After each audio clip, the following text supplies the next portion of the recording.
All right, go on. Right, well, Whenever you're ready. He only said he can.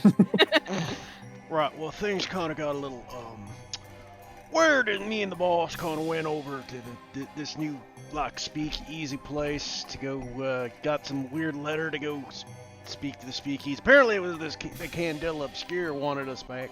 So I took the boss down there, make sure he was safe, and got up there to the top and met a bunch of nice people. A couple of them I knew before, some of them are different, and then we met this nice lady. Looked like she lost one too many fights, if you ask me. It's bad stitching. But apparently she had a job for us and told us that there was some creepy shit going on at a local circus. Apparently there were non-humans there. I figured they were talking about dogs in suits, and lo and behold, I was right. Anyways, we got to the circus where we saw the dog in the suit, and he told us that there's like a house of mirrors that have been kidnapping people or something, and we had to figure out what was happening. He was a bit of a gambler and a fucking cheat. So the boss and I kind of took care of that, and after seeing that he was a bit of that, we kind of moved on, got information, talked to some clowns, talked to this nice brother-sister duo. They were kind of nice. So one of them gave the boss a really mean look. I had to get in front of him, and all of a sudden I feel really, really good after that, though. In any case, so we talked to them. Apparently there was like this creepy dude that was hitting on one of the actresses or the circus, one of the performers, and she was like, I don't want you to do it, and he was really creepy about it. So, we decided to investigate that route. While the others, of course, went down and looked at the mirror where they apparently heard like voices or felt feelings or some weird shit happened there. And then we met this nice clown lady, Giggles, who I think Jeremy was quite enthralled with, and guess I know his type. In any case, though, after moving on from that, we were able to get some more clues and figure out that apparently this person is missing something in him, the stalker guy. After we met him, I was able to figure out that apparently I think he put part of his soul in one of the mirrors in the House of Mirrors, and now we're just kind of exploring it, but one of the House of Mirrors tried to eat Jeremy or something. I don't know, I kind of kicked him away from it. Not to mention, too, bad things apparently started happening, and apparently they were outside. They stopped, like, the lever being turned, but I don't actually know that, so, that's kind of it. Woo! All right, so we're picking up where we last left off, and where we last left off, Rocco had taken all of the mirrors down. And the plan was, I think, now that everyone felt safe enough to open their eyes, that they would go through the mirrors one by one to get a good idea of what is inside.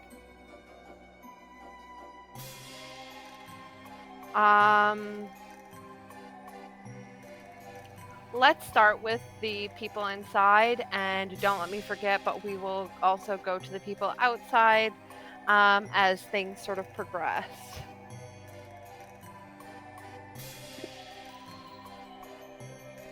What's everyone doing? I guess Rocco's still kind of picking up. Right, boss. So what mirror do you want to look at first there, boss?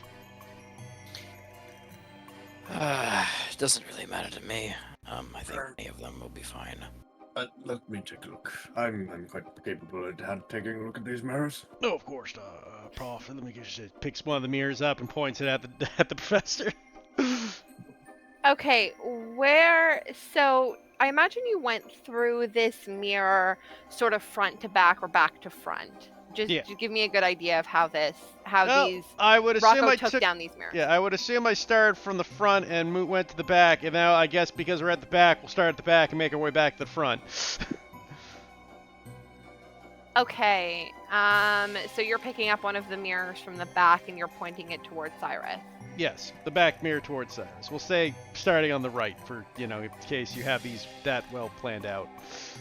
Perfect. And you're just looking at the mirror, Cyrus. Yeah, you're just like looking at it, not quite touching it, but just inspecting it, just seeing if there's anything on the other side that is like different to the room. Noticing any changes where the mirror doesn't exactly reflect.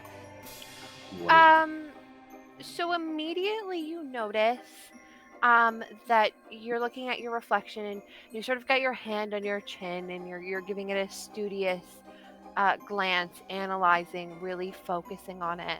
And you're noticing that the expression, its face, your face, is warped into an unnatural frown.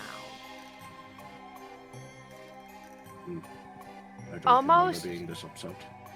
Almost too downturned. You're sure your own lips could not stretch that far. And the frown seems to be growing. The length of your lips seems to be elongating as this frown becomes, the longer that you're looking at it, it becomes more stretched and more sad and more unnatural. Sorry, go ahead. he forces a smile. Does that do anything? Changes nothing. He steps out of view of the mirror and then steps back into view of the mirror. Does anything change? Are you watching the mirror as you step away from it and to it? Yeah. Your body does not move as you step away from the mirror. It stays within the mirror, watching you with this sickly, twisted, downturned frown that's unnatural, and it sends a shiver down your spine. Now, for anything additional other than, because this is incredibly obvious, this is something you can see from first glance, if you're looking beyond that and you want to see something else, or see if there's anything else weird about the room or the surroundings, I would need a focus or a survey. I will do that, and I will spend a drive. This is obviously low risk, but you will get information you will get different information depending on which of those two traits you roll. I killed him back. Okay, so you're looking around the room, and the room seems pretty much a really similar reflection of the room that you're in. You can't quite put your finger on it, but there is something different about it. On the surface it looks the same, but there's something different, something changed, and you're scratching your head and it's eating at you. That there's something wrong, but you just cannot place it. And something wrong other than the man frowning at you, just for clarity. Can we take a look at another mirror? I want to see if there's any other differences. Oh, Rob first. Puts the mirror down. He'll pick up the one across from it. Takes a look at this one. So from the back moving forward, this one is still frowning, and you're still getting that same sense of something being wrong that you can't place. If you want, you can roll me a survey or a focus to see if there are any differences between the two mirrors. But at the moment, I won't let you make an additional focus roll to try and find the thing that's wrong again. Does that make sense? Yeah. I'll spend a drive again. Let's go! I'm rolling. Oh. I mean, at least you're getting your mix successes off. So, these two mirrors seem indistinguishable from one another. You're fairly confident that there is no difference between the two mirrors. I don't believe there's a difference between the two mirrors. Let's try the front one. Let's go all the way to the front. See if there's any differences there. Rob Hoss, he puts the mirror down. He wanders to the front, picks it up. Same thing. This one is smiling at you, much like Jeremy saw. It's really similar, but its face is now upstretched into an unnatural, creepy smile. and its eyes don't seem to match. Jeremy got this information last time, but its eyes don't seem to match the expression where the face is smiling, but the eyes do not match. It almost feels inherently hollow. And when I stepped out of view, the reflection still lingered, right? It does. How long are you stepping out of view for?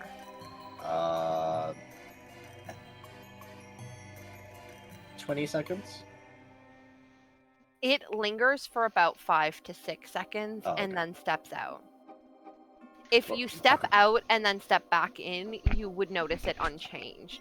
But if you know, and I'm giving this to you because Cyrus is a little more analytical, so he's a little more likely to try different things. And so if you step out and step back in, nothing changes. But if you step out and wait, 10 to 20 seconds, you're likely to see it sort of follow behind you, but slower. Alright, what if we do this? What if we take the back one that's sad and the front one that's happy, and I step between the both of them, and then we make them look at each other. I mean, I'm also curious to see what the middle is. But I'm wondering if it's That's like also happy good. to sad, but it's like correspondingly bet worse. But, we'll take a look at the middle one first. Alright. Picks up the middle mirror. Pick up one from the middle. Yeah. Do you There's- point? You're pointing it at Cyrus. Yeah, if there's an exact middle, that's the one he'll pick. Okay. Yeah, so there are about 7 rows of mirrors that face one another. So they're in like groups of 2.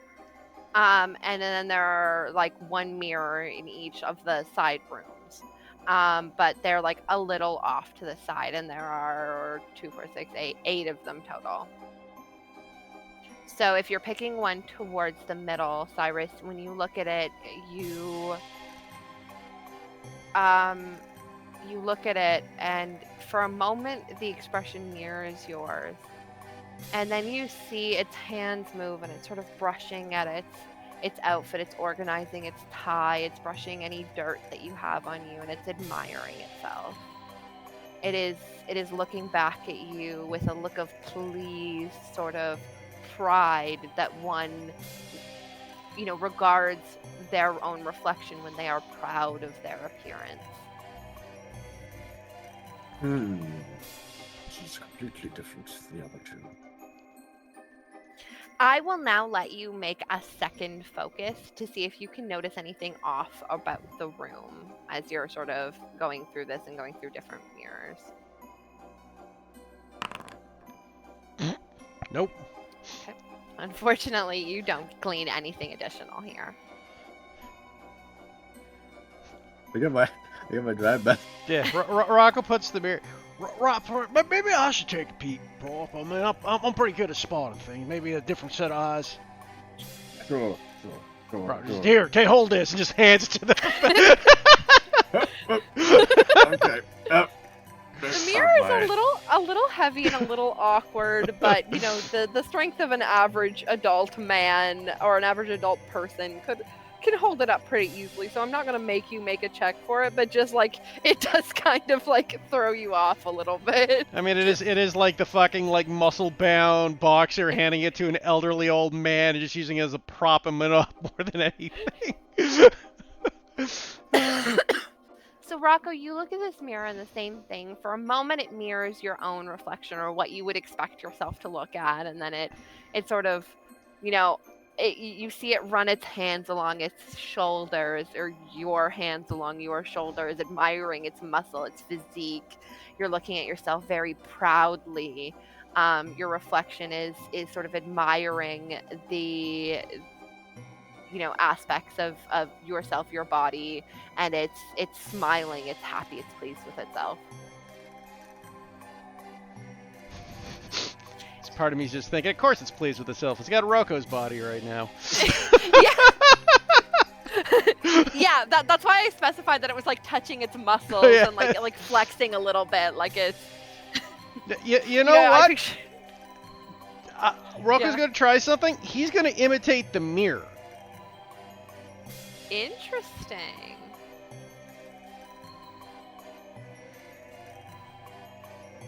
As you start imitating the mirror, it sort of looks back at you, meeting your eyes for maybe the first time in like a sense of acknowledgement, and then it stops. The mirror is completely normal now. It's reflecting you. Rocco's like, yo, Professor, I think I'm all figured it out. Authors made it a mirror. Right. Right, like So we just Okay, so we just have to imitate. But could we feasibly pull the same like downturned face, or is that inhuman? It is a little inhuman, but there's a little bit more to what happened. So like when you say you fixed the mirror, Cyrus, do you look in the mirror? Yeah, he will. You're still looking at yourself the same way. You're still, you're still doing the prideful thing. And the and it, even after a moment, it changes again. It seems like what Rocco did was not fix the mirror, but startle it for a moment. Well, he is a startling man. And I use the word startle kind of loosely, but like surprised it. So it only stops it for a couple of seconds. After about 10 to 12 seconds, it'll sort of resume that same pose, and it'll be really cyclical if you guys spend some time doing it and repeating it. I don't think you fixed it quite, after all. Well, we're still useful insight information. Indeed. Did you want to make a survey or a focus as you're looking in the mirror, Heath? Or... Sure, yeah, I'd make a survey, because that's the reason I wanted to do it, was to be the different set of eyes and use a different skill. So. Obviously low risk, but Yeah. Give me a sec here. Survey. Double fives. So, mixed success. You again feel something off, or something doesn't feel right. You do notice a small portion in the corner of the Mirror. in the corner of the reflection of the mirror that looks like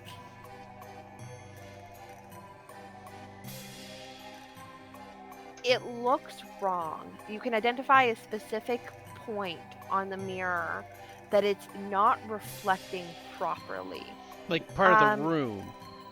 Yeah, it blends in fine because it matches the sort of ornate red and gold of the room, but when you spin it around, it's the only thing that doesn't change. In the top left corner of the mirror, it doesn't change. It doesn't move to match the reflection. It is wrong. Yeah, just to be clear, so is it the room that's always constant in the mirror, or is it the mirror is always constant? Like, no matter how we look at the mirror, that section's always in the mirror. That section's always in the mirror, and it doesn't change. Like, so if you swung the mirror around, this small, and it's like a centimeter of part of the mirror, it would be so easy to miss it. And because it blends in with the color palette of the room, it would be so easy to miss, but you just barely catch it. And it does not move with the rest of the room. Okay. I will obviously point that out to the others.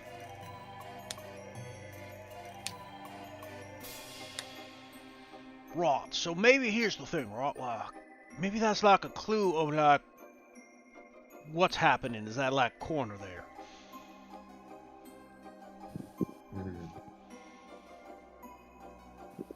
Seems as good as any. Yeah, I got one last idea. but it might be risky.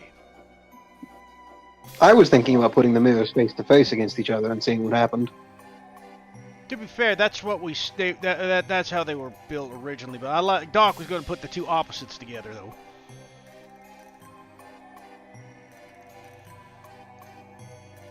I was wondering what happens if we take one outside.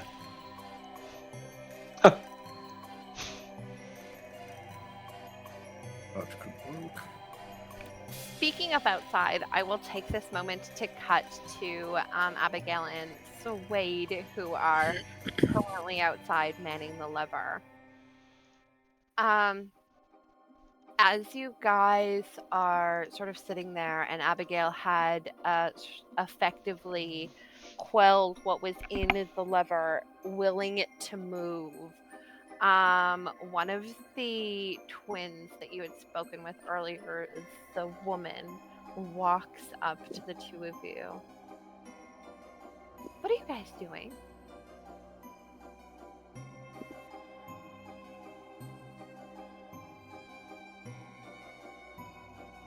Abigail looks at Swade, then looks back at the levers. Yeah, Swig goes, "This, I think this mechanism's broken. This thing was trying to move. Is that normal?" On its own? Yeah, man. No one was here. No, you didn't let your friends go inside, did you? Now, it's not my place to confirm or deny anything. But, you know, we're looking for the mirror people. Say for the sake of argument that they had, what are we dealing with? She looks at you, and for a moment she sees the sort of yarn that's been tied to all of you. Oh. And just like tilts her head at it. You let them go inside? How? We need to find the people. What do you mean? We're looking for your sister.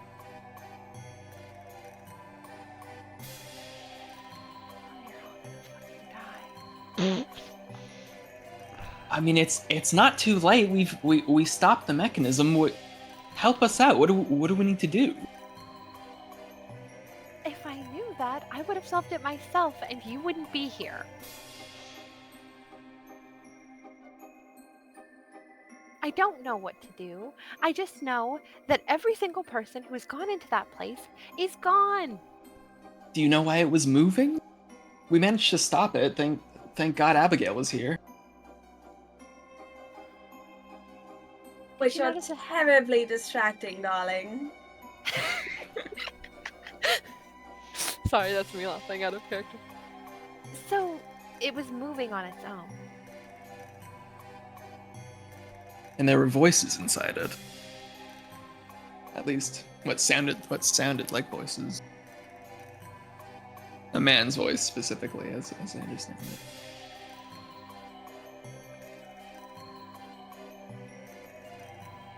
I'm gonna go get help. She runs off so quick. Appreciate it. And you swear for a moment you hear, oh, they're all gonna fucking die under her breath before she turns heel and runs.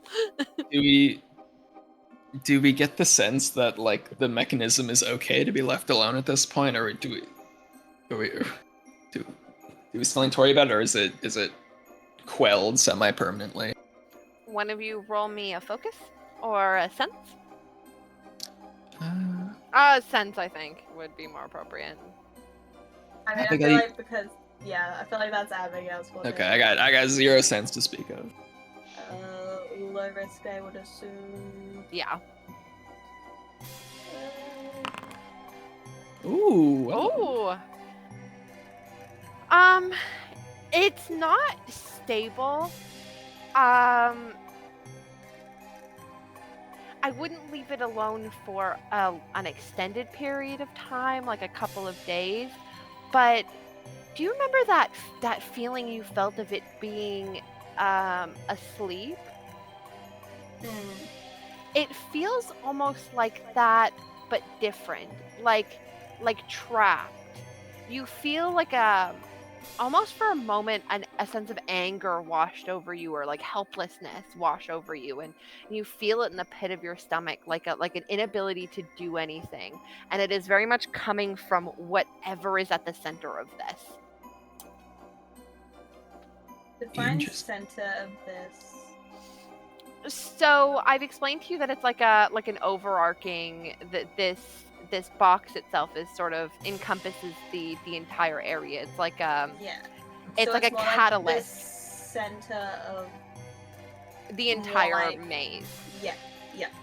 Cool. So think of the lever box as like a catalyst for the bleed within. At the center of the source of it, the overarching maze itself, it is whatever it is, it's trapped, it's far away, and it's angry that it can't do anything.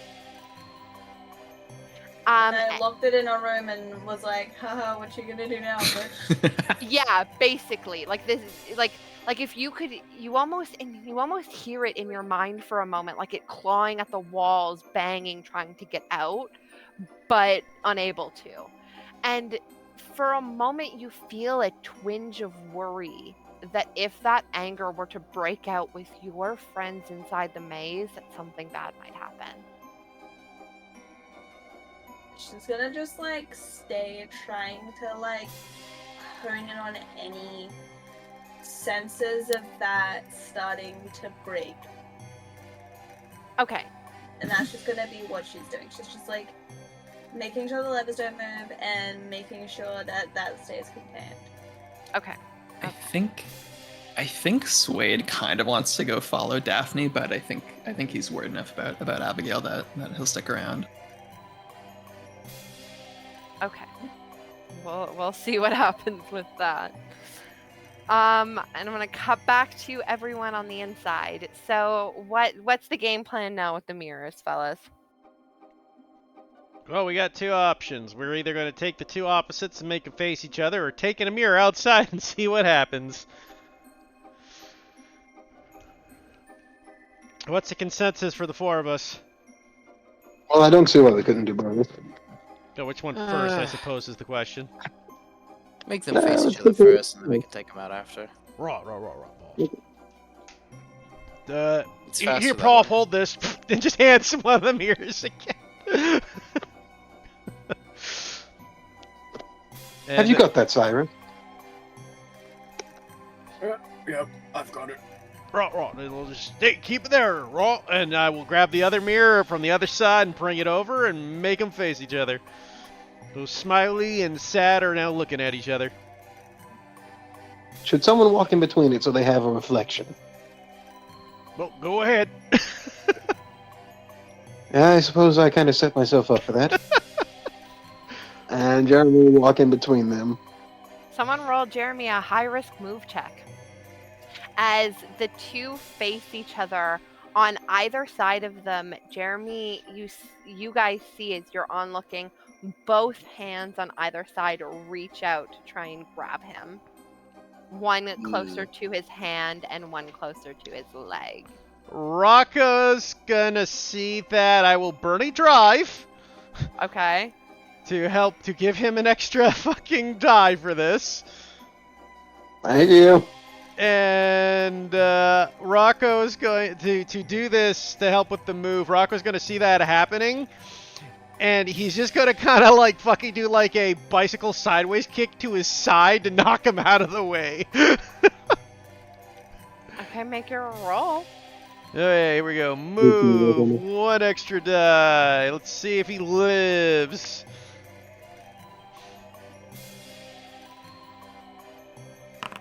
He's got a mixed success.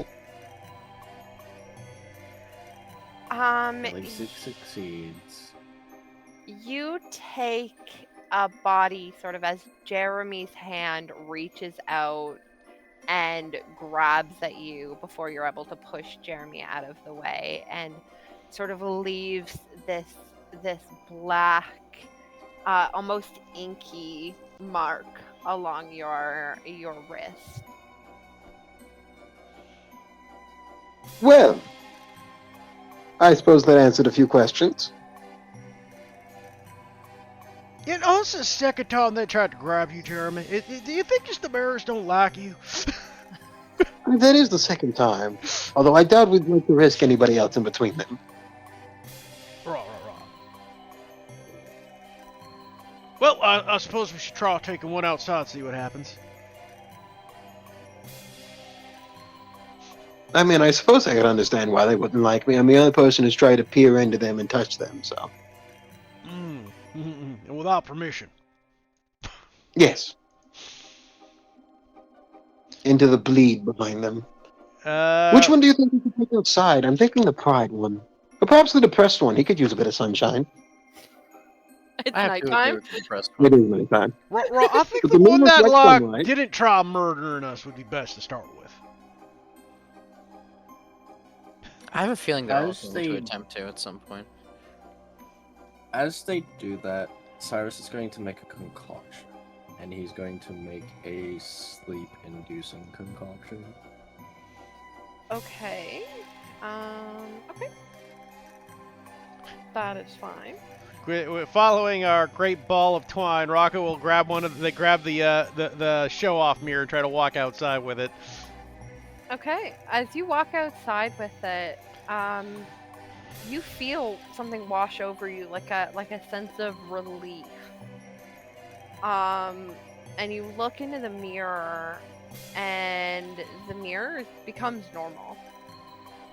And Suede and Abby, you now see, Rocco walking out with one of the mirrors in hand. So that answers a few questions, aka that it's not the mirrors that are possessed, but something inside of the building. Well, the building itself or something. Yeah, right. Do any of you try So- and touch the mirror? No, I've learned my lesson. Here, hold this, and he hands it over to him. And God. Rocco will try to touch the mirror now that we're outside. As you touch the mirror, Rocco, your hand passes through. Like through the mirror. Like You don't through see it on- into the mirror, or like through, like you can see hand out the back. No, you cannot. I was about to into- specify. into, You okay. cannot see the mirror out the back. It's like a portal where you cannot see the other side. Rocco looks over. Wait here, boss. Let me go first. And he just walks in. Right. Go on, Rocco. Go on, Rocco. Jeremy's gonna look over at Max, like, are you serious? It's a door.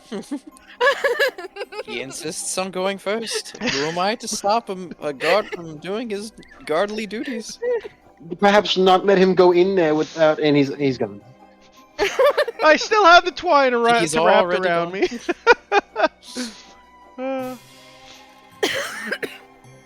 I'll set the mirror like up against the wall so that way, like, hopefully, I don't drop it and like lock Rocco in. I look through, knowing that I can't see him yet on the other side, and I check my watch briefly. Rocco, Jeremy, can you remind me hear us? remind me to raise his penchant. He's not going to be paying one at this rate. Also, You could raise it to the roof and it wouldn't change a dime.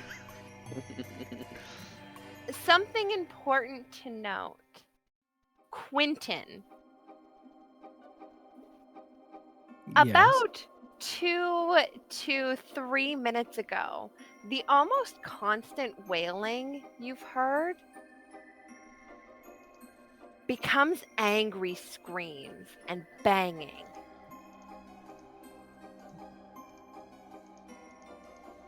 Just a note. All right. So as you guys so I assume everyone's following Rocco? No. Well, first off, what do I see? And then, am I allowed to stick my head back out and say it's safe? You see, I'm gonna actually DM you this picture, Keith, because I don't know. I don't want to like accidentally drag multiple people to this, But you Gotcha, see gotcha. a room, or you see something that looks kind of like this. Raw. And you can stick your head back out and He's- say it's safe. He sticks As, his. Yeah, so sorry. as the other side is no longer a mirror, but it is now a door. Raw. He sticks his head back out. Raw. Well, good news is no monsters there, boss. Bad news, it's creepy as fuck in here. Oh, let me go next. I must see this. And I begin to step through the mirror. Yeah, we're gonna stare at like where Max was, just in bewilderment and awe. And Well- Rocco, as you enter this realm, you hear it too. Although there's no present threat, you hear a very distant sound of someone like banging and smashing and screaming in anger. Right, boss, I'm gonna have a hostile here, so just keep close to me. And Right. so, is everyone walking through? Like, what's going on here? Yeah, Jeremy will walk through. Yeah. He would be. Okay. He's definitely the kind of guy who's, if all your friends are jumping off a bridge, he's going to. Okay, I'll DM you this picture. Oh, I don't need to. I can just change the scene. But here we go. Here we are. We see the inky Not earn any void. token with vision. Oh my You god! gotta be fucking kidding me. Give me a second. Though appropriately, it's Woohoo! called dark, so you know it is right. It is dark. Makes sense. My poor On the money. flying token. Map is accurate. There you go. Somehow more spooky. Max gets a huge smile on his face. Max, you what guys- the- This has potential. And you guys now all hear it, a banging and a screaming, and Abigail, you feel that familiar sense, like this is the same person that you have effectively locked into this room, and you're now sort of putting two and two together and realizing that this is where you locked I in. didn't go in. Oh, okay, never mind. You didn't realize nothing. Fuck off. Is it just, Okay, is so it- just for clarity, who is gone in at this point? Oh, I didn't mean to pause it. Cyrus, Max, yes. Rocco, Max, Jeremy. Jeremy? Jeremy said he did, Okay. yeah. So far, we don't know whether Swade went in and then Abigail didn't. So it's basically it's the same team if he stays Hey, out. let's go. Were we in a position to go in? Like, Yeah, we were Yeah, outside. yeah, you you guys can. saw me This- do This that. is the same mirror from, yeah, the one that we took outside. Go to the wolves. You can go in if you want, Swade. Or you can stay out with Abigail.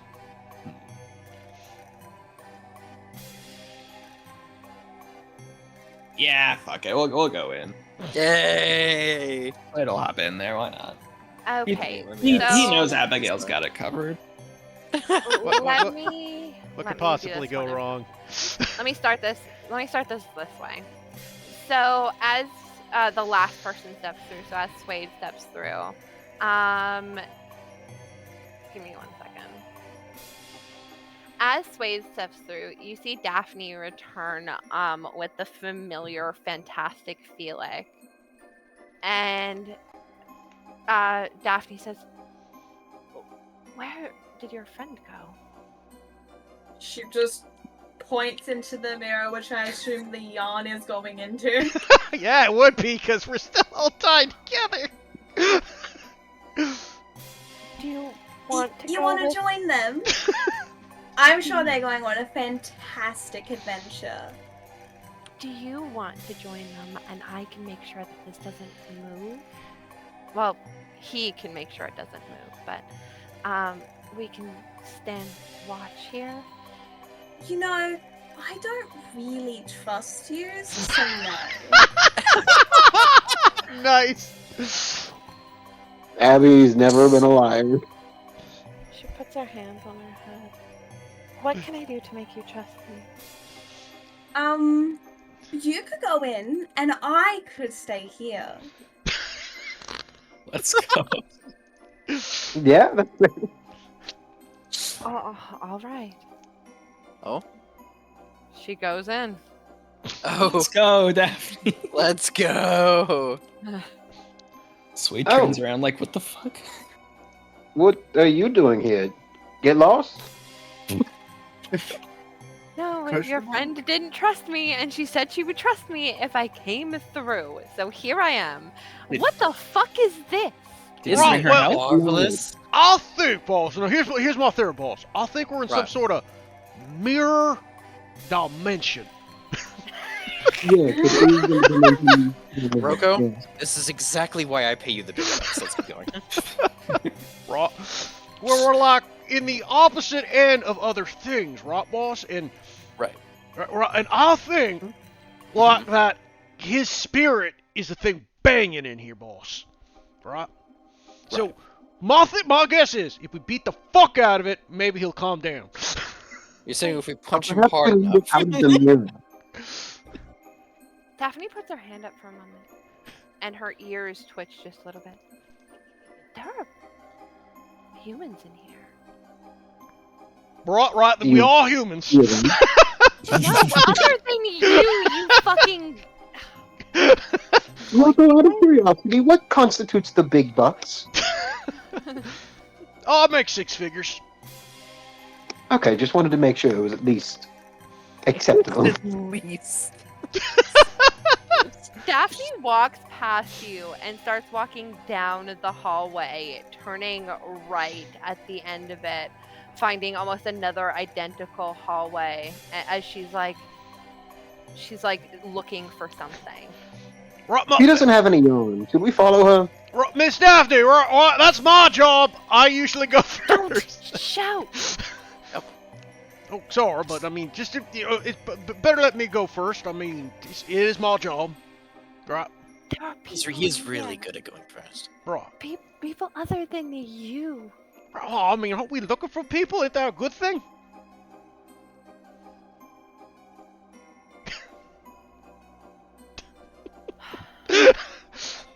I'll be right back. Okay. Well, here's the thing, right? Again, there's other people in here, right? Your sister might be one of them, as well as that missing sibling and the mother. I said there are other humans in here. So you're implying that the mother and your sister... I'm implying that my sister is not a human. I would not. Right, well, but the other two are, right? Or are they dogs in suits as well? There's one in clothes. I'm not a dog in a suit. You're so funny. Well, fair. I'll see you not a dog in a suit, but you know your boss is.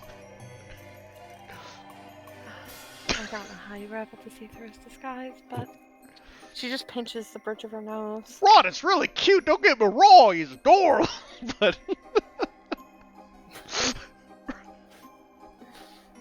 And you can commission art just like him if you go to Oh my god. Mustard Ooh's card, visible on So their true. profile. and now This we've has just been turned your Kit. sponsored segment for your Candala game. Right. Oh, Man, this hallway is creepy. But Right. not as creepy as the art you could be commissioning for Mustard. And just a reminder of what the Fantastic Felix looks like. The art that Mustard Uwu is capable of producing. When you want a dog in a suit, go to Mustard Ooh. So true. Or if you want the dog to be out of his suit. Oh, yeah, that's true. She can do that as well. The worst part is that Heath records the sessions, so you could literally go through, take this clip, and now you have a free ad. Yeah, Oh shit. this is Use true. code dog in a suit at checkout for 20% off your next order.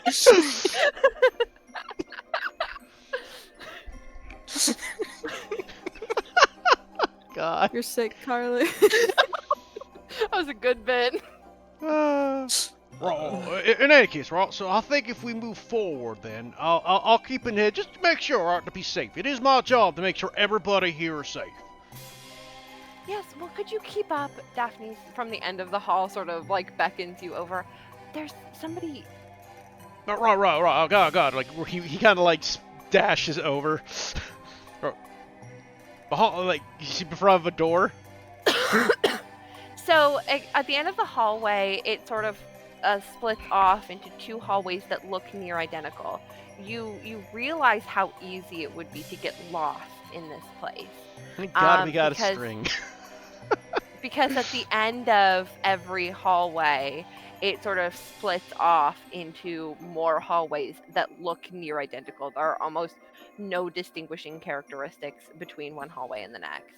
Right, okay. It's a good thing we got the good thing we got the yarn. Right, otherwise we might get lost in here. Anyways, you think you hear something over here? Not here, sense, but yes. Right. Sense. Can you find them? Yes. If this one would stop shouting so loudly. This She one, says- stop shouting. Alright, sorry, boss. I didn't realize I was shouting. You're just a big man with a big voice that carries. Okay. Right. And you see her sort of move where she's like almost bouncing like on the tips of her toes. And she leads you down the hallway, taking a left turn again, or taking a left turn, and then down another hallway, taking a right turn. And she looks towards one of the rooms. There's one room per hallway that have been sort of empty and vacant and really nothing exceptionally special about them. And in this room, she walks in, and Quentin, you see this woman. Although she has mousy brown hair and no makeup right now, but hello? Wait, what? Who do I see? Sorry. The woman in the picture I just showed. I received There, a now it fax. posted. Yeah, it just took Sorry. a while to load.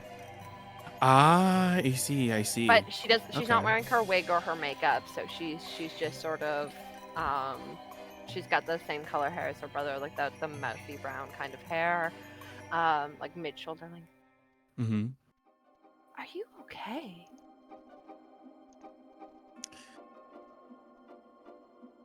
So, when you walk into the room, you would see. Is this where I enter Yeah. character introduction mode? Cool. Yeah. So, upon laying your eyes on him, you would notice maybe a couple of things first. Number one, the peaceful smile that reaches his tired brown eyes. The second thing being him sitting in the corner of said room, hugging his knees, or maybe even the bluish purplish discoloration around his throat, roughly the size of a human hand. He is adorned in a tattered lab coat that extends well past his waist, smattered in blood and dust, and kind of muted by the pale light. A dark blue sweater vest with a light blue polo, broken in two by what might be a vibrant red tie. Once again, muted by the light, or perhaps partially lack thereof inside of the area. And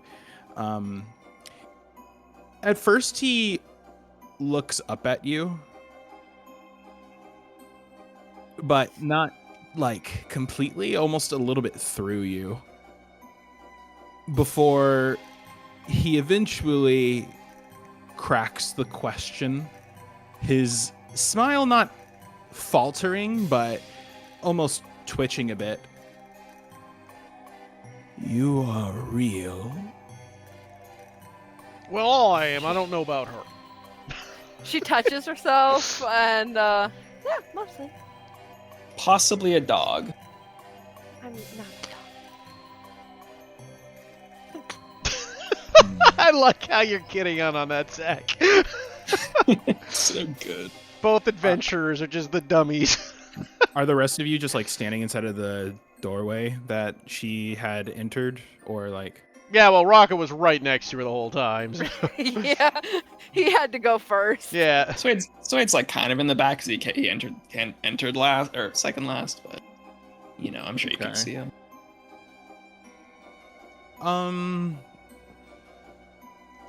He blinks for a moment before kind of reaching up to push up at his glasses, and then scratches a little bit at his chin and jaw. Well, seeing as there are many of you, and I simply would not stand a chance if you decided to kill me, if you would not mind approaching me so I could at least feel the reality of your pulse, that would be kind of you. Hold up, boss. Better let me go first. Yep, go ahead. I think this man has a gross representation of why we're here. Right. Nice to meet you, Rocco Stoles, and he just grabs his hand and shakes it.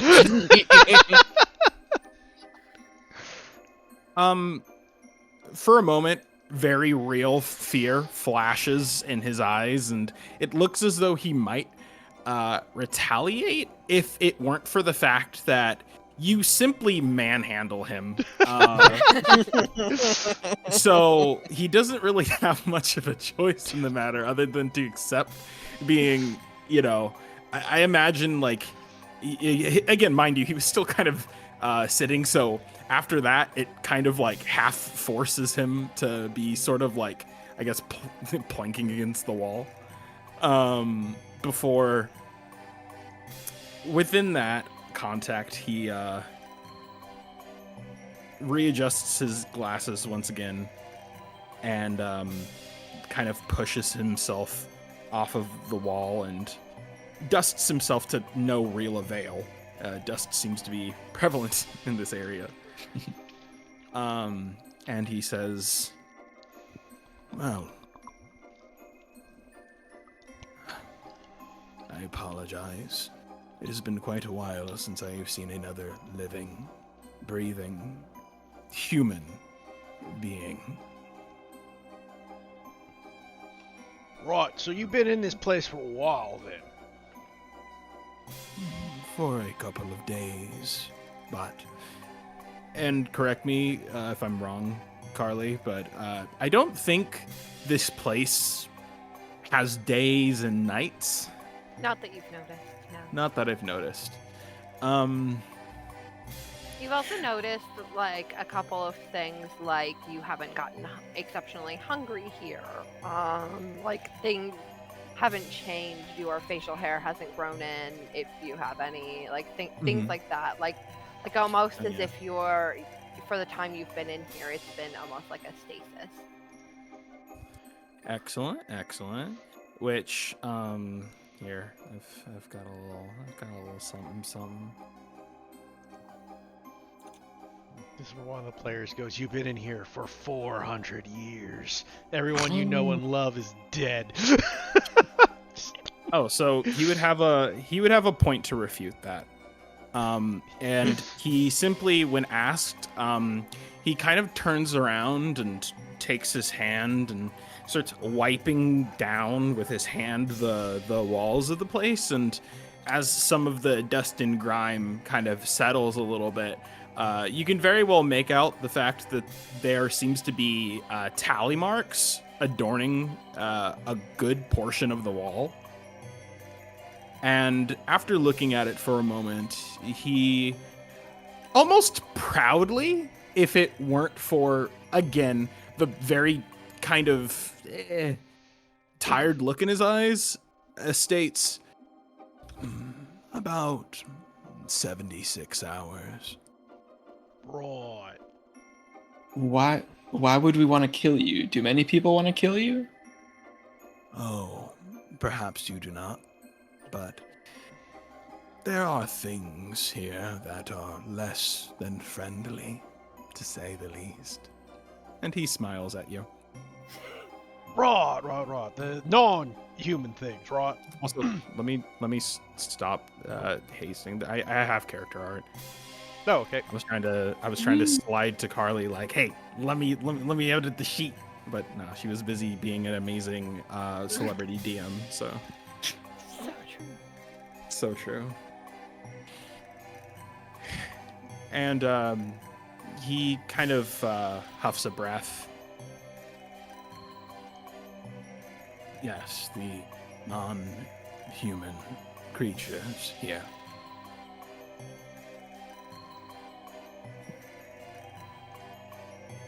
Right. Okay. Oh, yep. So Abigail, I'm gonna need another focus, or I'm gonna need another sense. Sorry. Yeah, I'm gonna need another sense just as you're sort of staying outside, just to keep tabs on the thing inside that you have sort of successfully contained. Yeah. This is, I want to say medium risk, but it doesn't matter.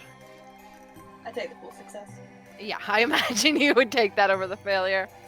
You feel it again, still like almost slamming against the glass of its cage. You feel for a moment, like as you put your hand on the lever, you feel an almost like thud against it, as if it were fighting against you. But you're able to sort of push it back down, granting the others safety for now. What is Felix doing?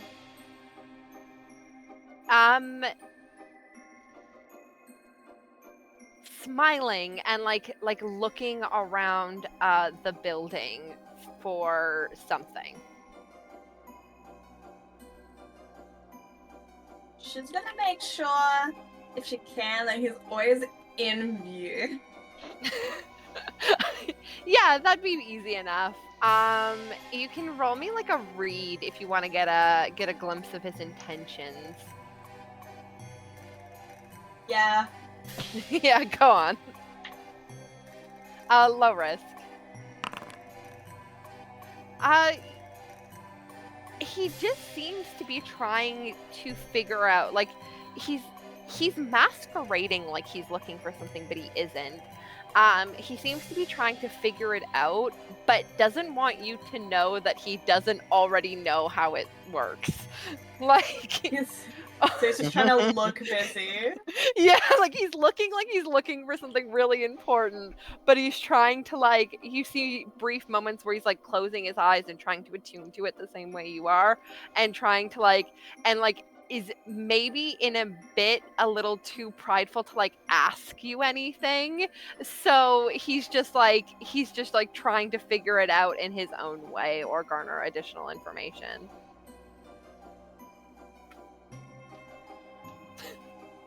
No nefarious, I want to say no nefarious intentions. Like, he's not trying to fuck with you guys. He's not trying to, like, let the thing out. Like you are pretty confident that he's just curious. He doesn't have a pair of scissors ready to cut the yard. I was more worried that he's looking for something to, beat Abigail in the back of the head with, You'd have to jump up to do it, but yeah. Yeah, no, nothing innately nefarious about it. Just, I don't imagine you're, he has different abilities, you have different abilities. He's trying to gain additional information in his own way. You see brief moments of him like closing his eyes and like really focusing, and in between where he's like pretending to like kick things around to like look for stuff, but every so often he'll look back at you and like flash a sort of shallow, quick smile.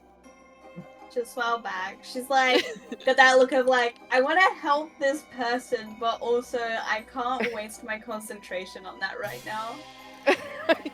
Yeah, no, that makes entire sense. Okay, so we'll jump back into the room. So, as you guys find Quentin, Daphne will look to you guys and say, okay, you guys keep this one with you. You're all tied. I'll follow the twine if I get lost, but I think there are others in here, and I need to go look. Don't let that stop you from your investigation. I don't want to get in the way. I don't want you to get in my way. Right, well, I mean, you sure you shouldn't stick together, Mom? I mean, it could be dangerous in here. He did just say there were monsters in here. Or something of the likes. I can handle myself against. I can sense things in here, and you were able to. She looks to you, Quentin. You were able to avoid them, no? Watch the shadows. But yes. Okay, he smiles. noted. She smiles back. There's nothing to watch but the shadows, dog. If I Does I he actually don't- say that? Maybe without the dog, but yeah. Hmm. You must have difficulties differentiating between what is dark and what crawls along the dark. If you give it enough time, you will learn. Hopefully not too late. Right, I kind of hoping we Appreciate it. don't stay here long enough to learn. But let's keep moving, right? Speak for yourself, Roko. Sorry, Oh, boss. we, I do know you like this sort of thing. Maybe get ask that doctor lady for a date here. Ooh, do you think she'd say yes? Based on what I met her, looks around the creepy ass place. This looks like her aesthetics. Mmm. Interesting. Doctor. I'll try and find the others and try and find you. I can sense the creatures within here, and a bunch of humans together give a pretty powerful aura. So maybe I'll be able to find you if I don't die first. But I should be fine. Right, just Anyway. scream if you need help. Might I ask, who are all of you? She Daphne shouts off before needing to answer the question. She's a circus spoke. This here's my boss, Maximilian. How do you do? Horribly. And he smiles again. Fair enough. Hey, I'm a Suede E, explorer, rock expert. Swayed with an E. No. Suede, last name E. Oh. But also, it also has two E's, but that's not what the question you're asking. He blinks twice. And the smile does not move from his face. That's Jeremy.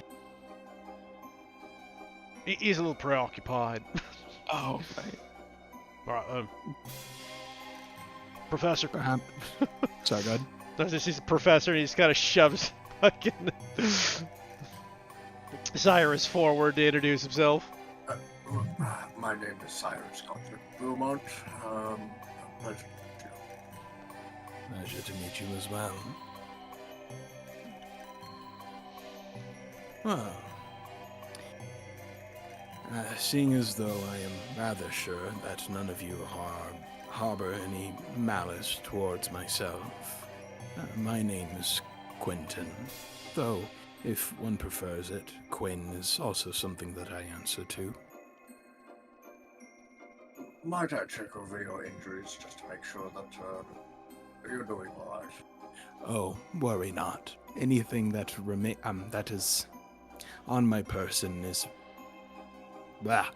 Anything that is on my person is what already remains.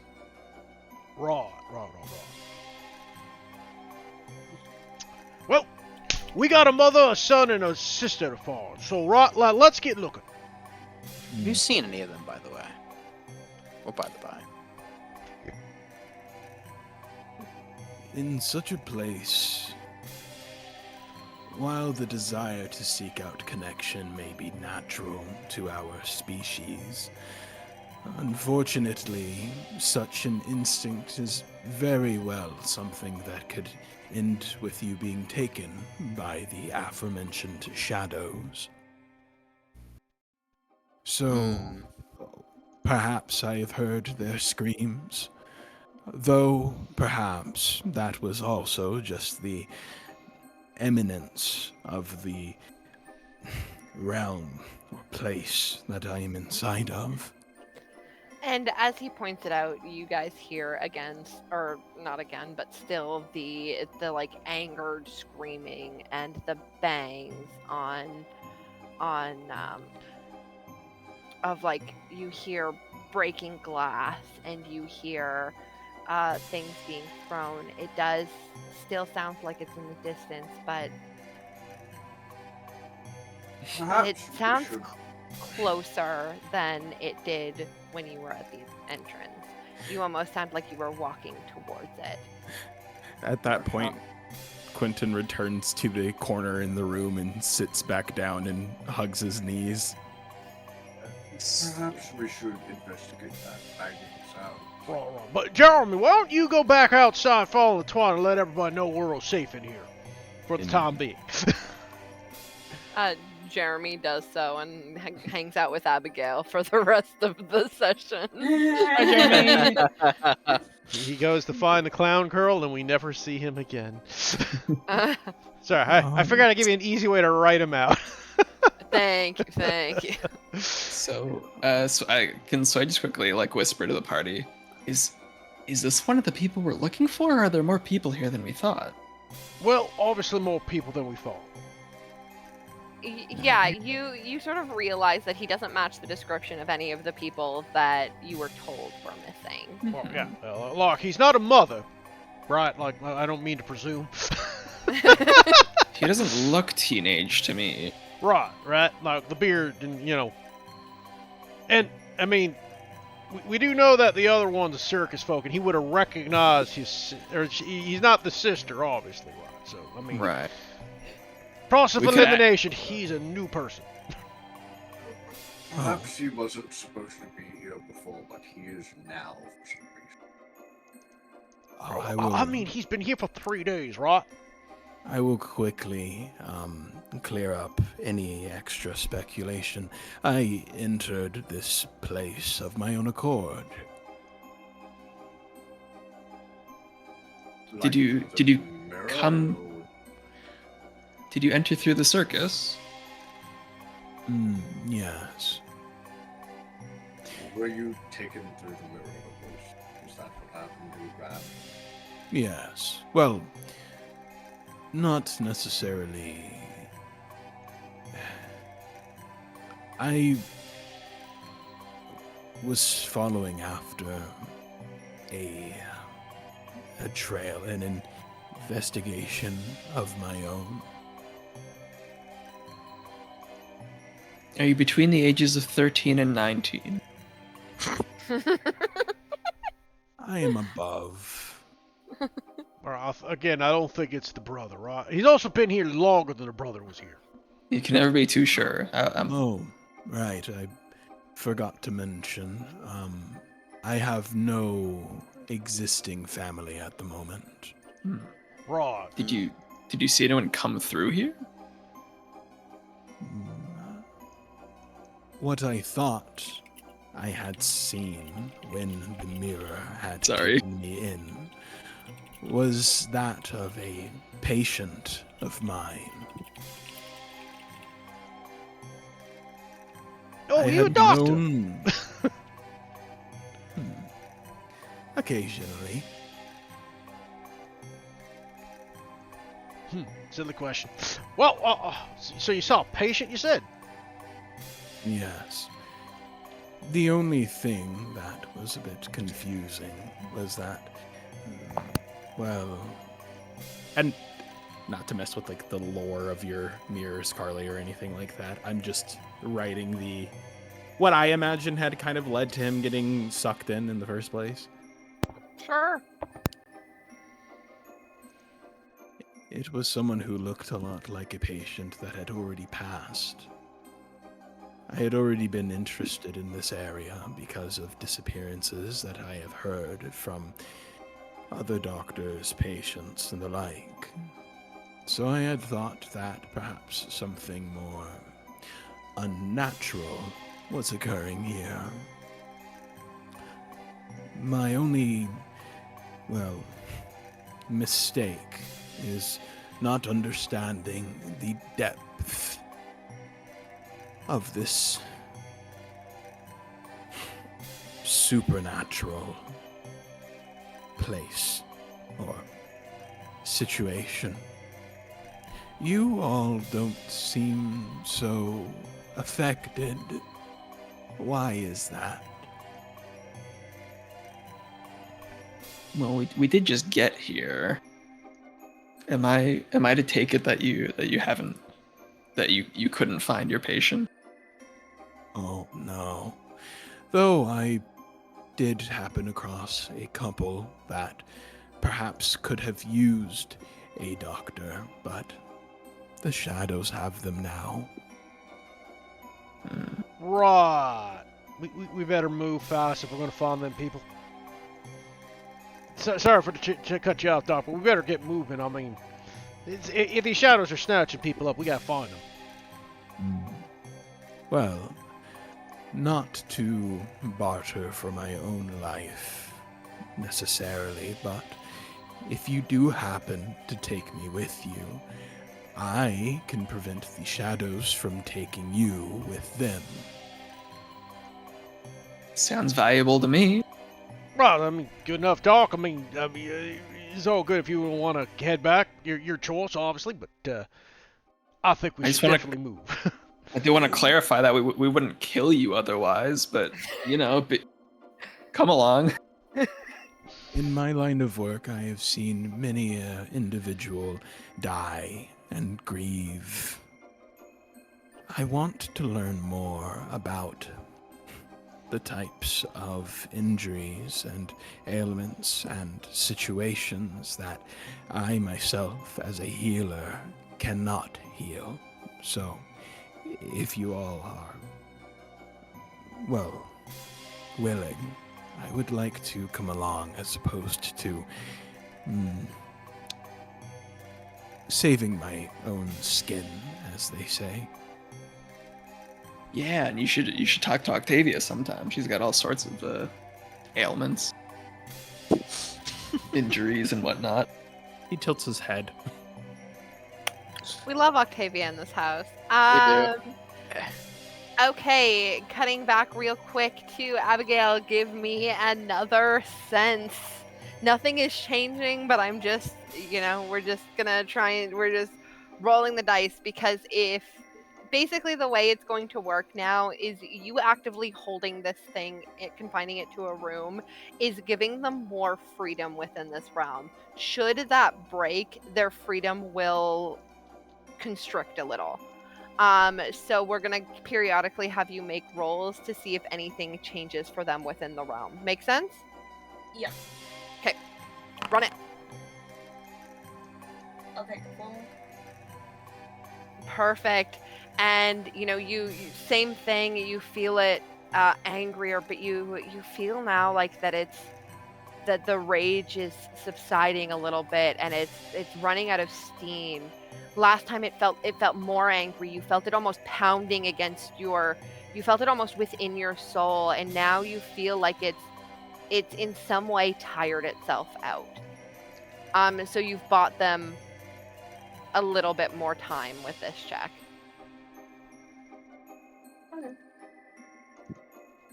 And you guys hear it too within the realm. You don't know what's going on outside. Obviously, that's table information. But you do hear what once was banging and screaming and angry wails turning into a sort of more subtle, more frantic, or like less frantic, just periodic, like bang, bang, bang. And it's gone from a very chaotic, what almost sounded like a whirlwind, to like a dull storm. You probably feel like a little bit of warmth from like the yarn, like as it like settles.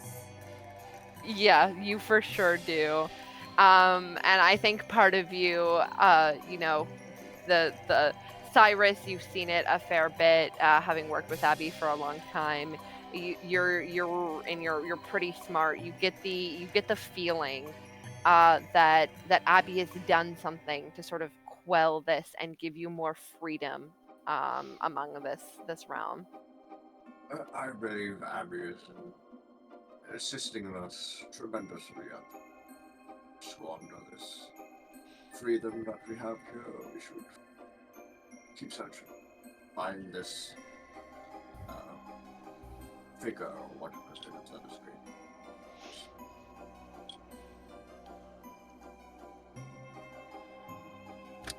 Beautiful. So you guys move towards the banging and what was previously screaming and is now Yeah, I suppose that's probably our only option. Okay. Boss, I gotta go first. Yeah, Rocco's always in the lead. Right. Go ahead, Rocco. Did you need me to So- roll anything for this, or? No. You move towards the voice pretty easily. You go through a couple twists and turns along the way, but eventually, you're sort of approaching the source of the voice that had been screaming and wailing and trying to fight its way out, and it's now almost gassed itself, where it's just a rhythmic kind of thud, thud, thud. Do you do anything special or anything as you're sort of getting closer to this? It's almost loud, or it's almost close enough that you think in a speaking voice it could hear you.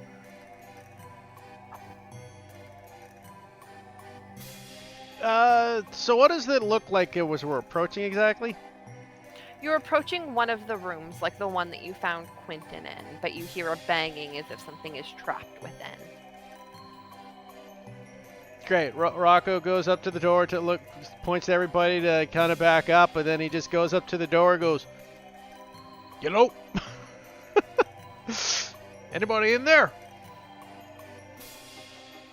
Inside, sort of banging on the door as if it's locked in and trying to get out, you see this man staring back at you.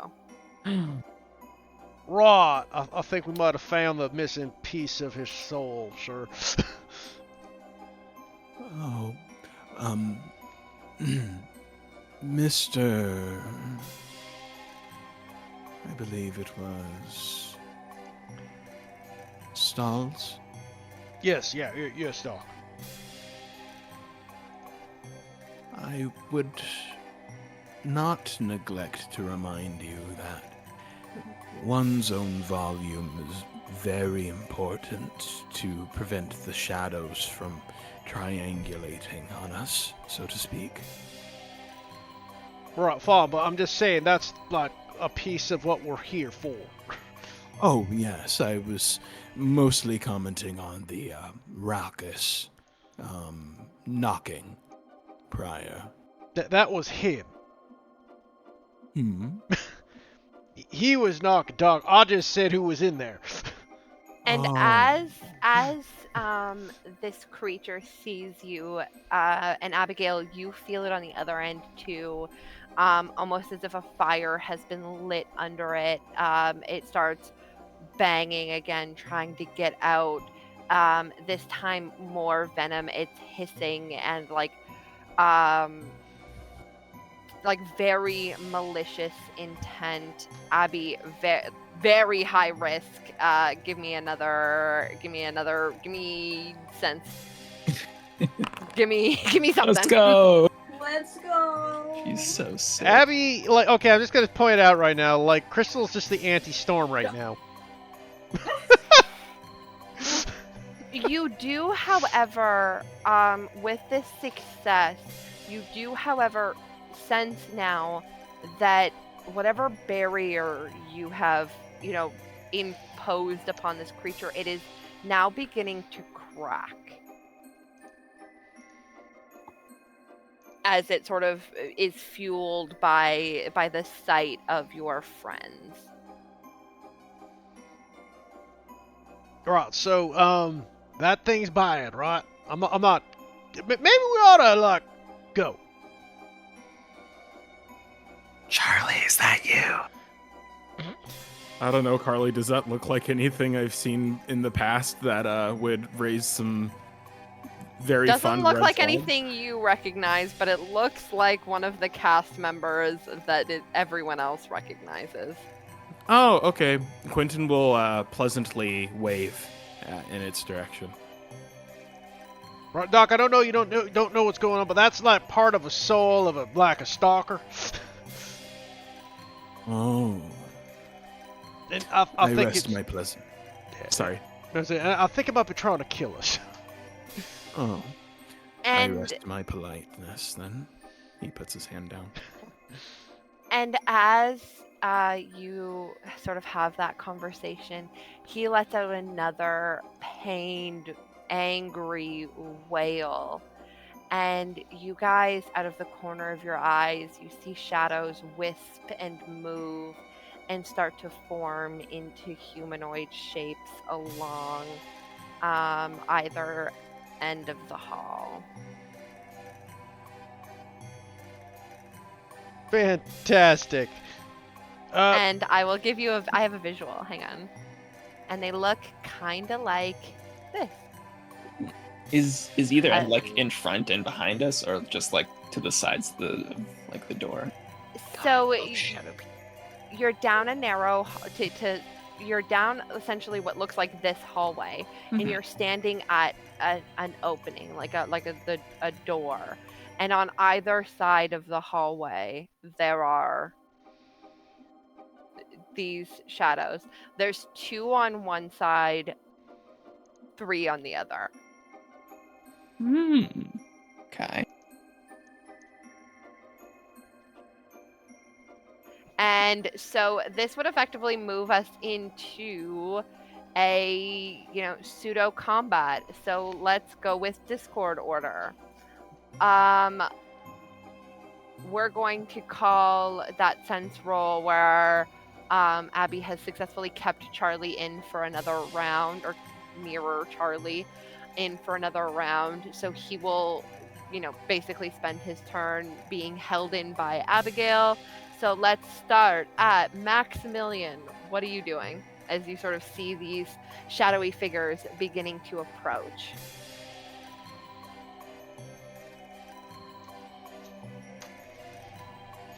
You can also pass, and I can come back to you if you want to see if anything changes.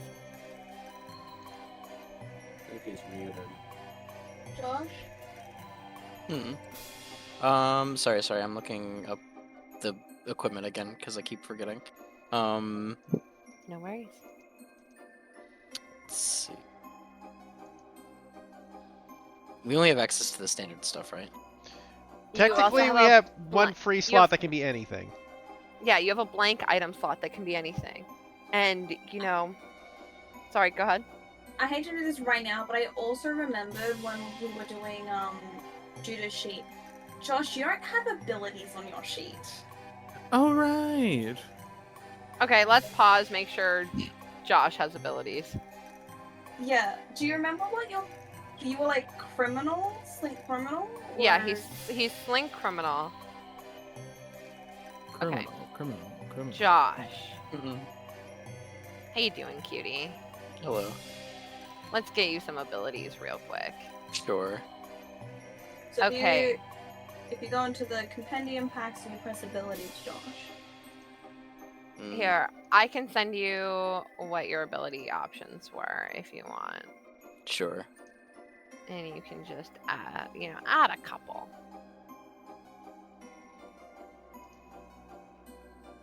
You get 1 roll ability and 1 specialty ability. So you get 1 of each of these categories. You can tell me what they are, and I can add them to your sheet if you want. We could go down the Discord order and come back to the next one once it's chosen.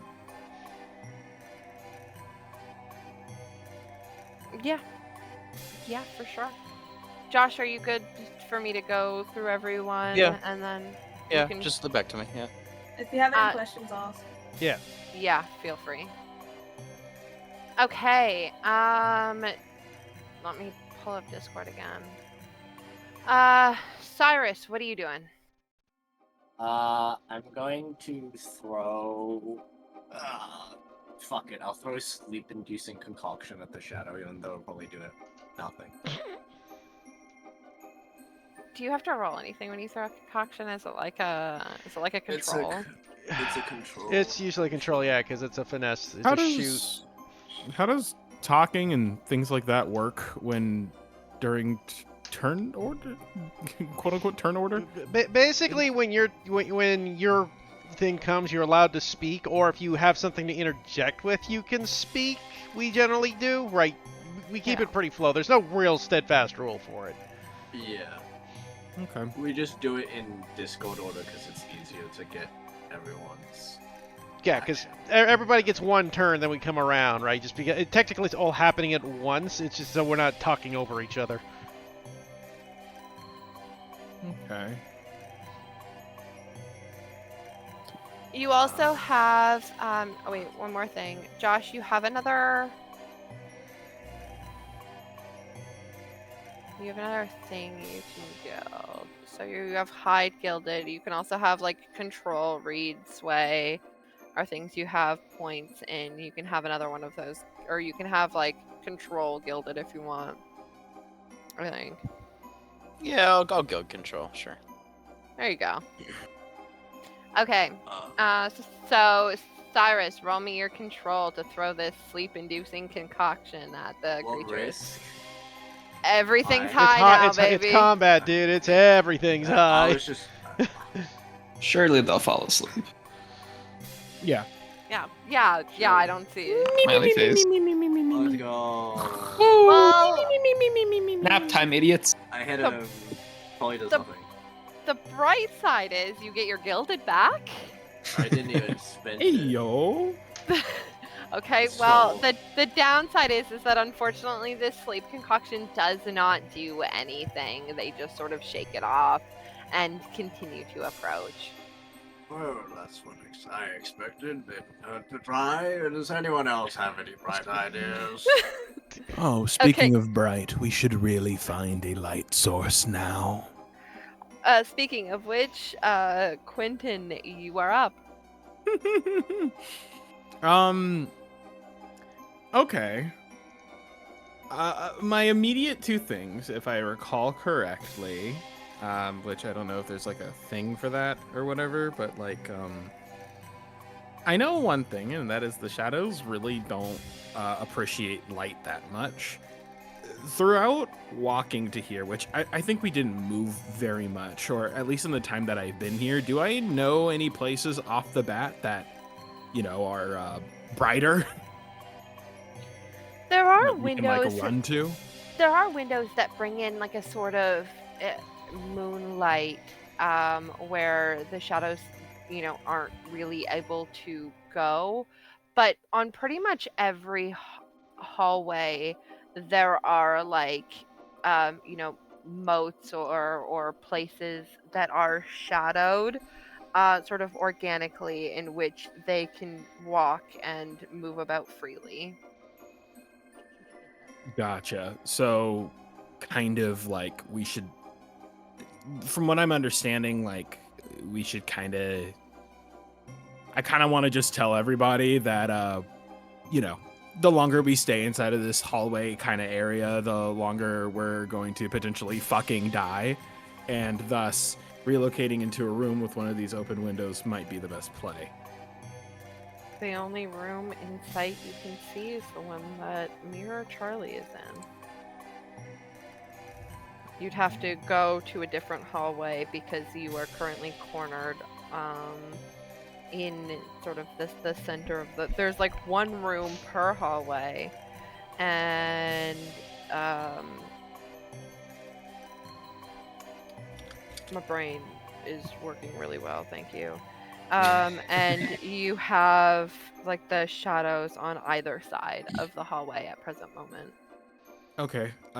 My follow-up question is there any gear or equipment thing that essentially equates to a light source, like a torch or a flashlight?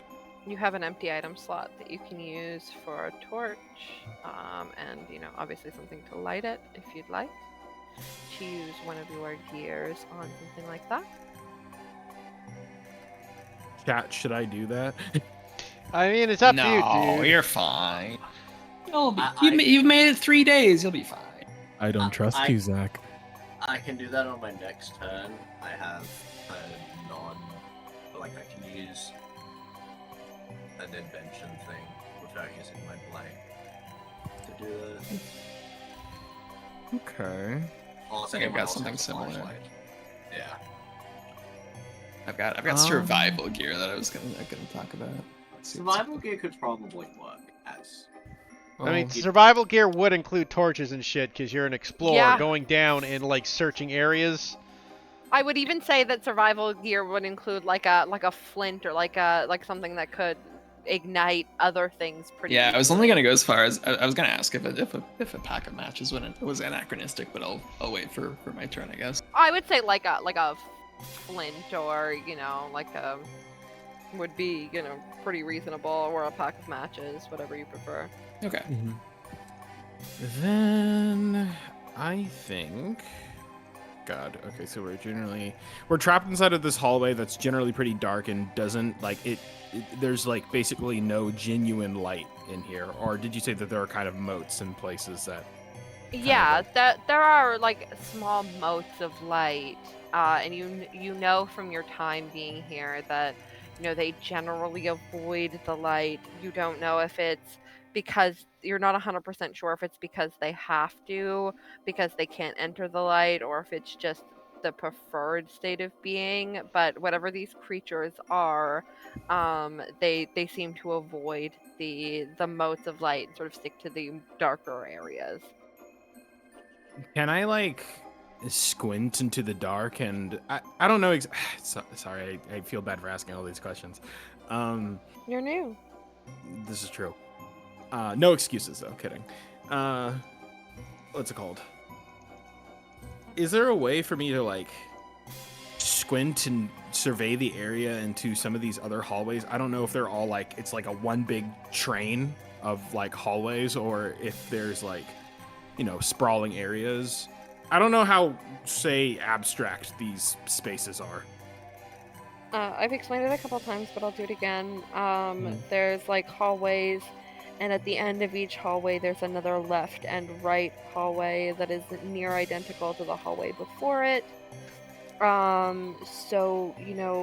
But again, there are shadow creatures standing in the way on either side. So if you wanted to try and like move past them to get somewhere else, you could try that. Or if you wanted to try and distract them, you've got options here.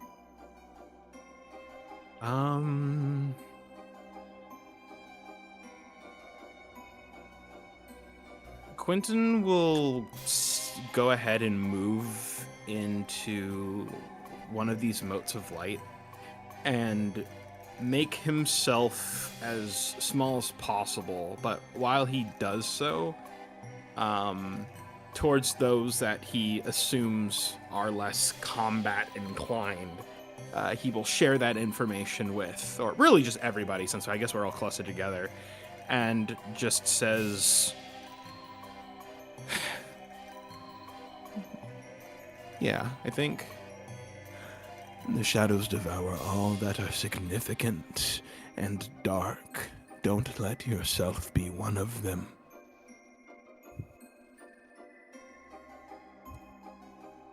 Okay, make me a move check. I'm great at these.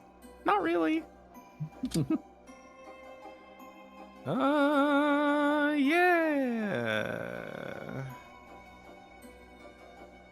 Obviously, fuck it. everything is high risk now, so you got a mid success. So you move into the motes of light. You're able to narrowly escape, but the shadows are now very close. Okay. And you see them sort of looking towards you and like everyone else as they do. Is there? Oh, you're such the yeah, wrong guy. I can fix it. Give me a second. Let me see. We need to name these player slots. I'm so confused. Well, we don't, because we can adjust it by doing that, right? I fixed Yeah. it. We don't need to name the player slots. It's just, your responsibility to configure your player slot to your character, but it's okay. I did it for you. Oh, wait. Okay, then. Wait, shit. What did I roll? Luckily, 2 is the right amount of dice anyway, right? I think so. No, I mean, you he still you, rolled your character you sheet, rolled on the Judah. right That's fine. sheet. Yeah, like your You sheet's just fine. rolled It's just under your... the wrong name. Yeah. Oh, okay. Yeah. And we didn't name the characters because we have so many people dropping in and out. It's just a pain. Okay. So I want to say that was a keep low. Shit. Yeah, that's a mix. Yeah, that was a mixed fuck. success. As you see these creatures approach, you're flooded with the memories of narrowly escaping them time and time again. You take a brain as for a moment you are traumatized by your experiences of having been here. A moment of traumatization sounds funny, but you know, like there's like this deep intense sense of panic as you take the brain, the psychological damage. Yeah, I guess I'll throw in a little. Quentin can just be heard muttering to himself. It ends here, it ends here, it ends here, it ends here. Colorful. He's still smiling, too. It's great. Rocco, what are we doing? So, I've been thinking about it, and I was thinking, what would Rocco have? He said light was a problem for these things.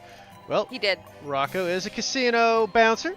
He's had to go down and go down to the basements where there ain't much light, so he always carries a flashlight on himself. Oh, good. Okay, so what are you doing with the flashlight, Heath? So Rocco takes out his flashlight and starts doing his jiggity-jank back-forth movements, and he's like, "Don't worry, boss, I got this!" And he takes the flashlight, and he's just going to try to dash around moving and try to keep the flashlight in front of the creatures to keep them away from everybody. They kind of like spook them off. He's ranged boxing the shadows. I'm shadow boxing, literally. Literally shadow boxing. Okay, so for fun, there isn't really anything that I can equate this to, but let me try and I can see a good case for strike or move here, depending on which you think. Try and tell me on one. I mean, both are identical, so to me, it's meaningless. Okay, you know what? Give me a strike as you're using your flashlight to sort of try and pierce through these creatures at a distance. Gotcha. I will burn a drive, and because of my feat, 2 dice are gilded for this. Okay. So it doesn't have that in the game, but it's how we've been ruling is the first die and the gilded die are the gilded dice. Okay. So I get an extra die. Let's see what I get, baby. Obviously, everything this Woo, point on mixed is success at fire. least, but at least I get my gilded back. Okay, so as you've got your flashlight in your hand and you're ready, you feel this sort of sense of adrenaline in your veins.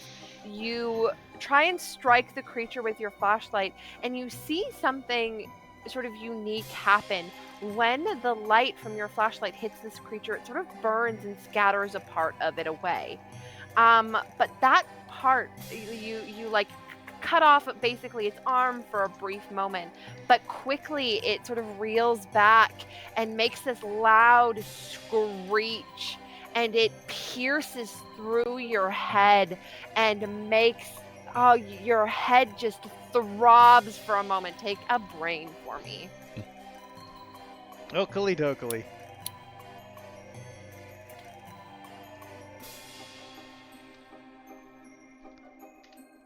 I really liked the idea. God, that was cool. Okay. Just so that I'm not giving you 2 turns in a row, Maximilian, you're up. Nice.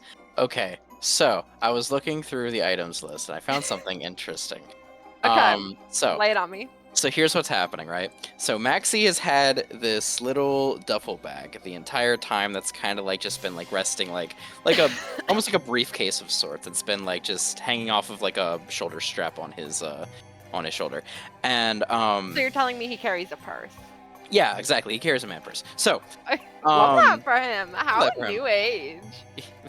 Very industrial, Maxie is. It's referred to as a merce. The reason why he was carrying it around this whole time was because he was going to surprise everybody at the end of the mission with a cute little group photo with a one of those old-timey flash cameras. Let me go ahead and send Doris, in this Oh. case, one of Thing. those modern, everyday flash cameras.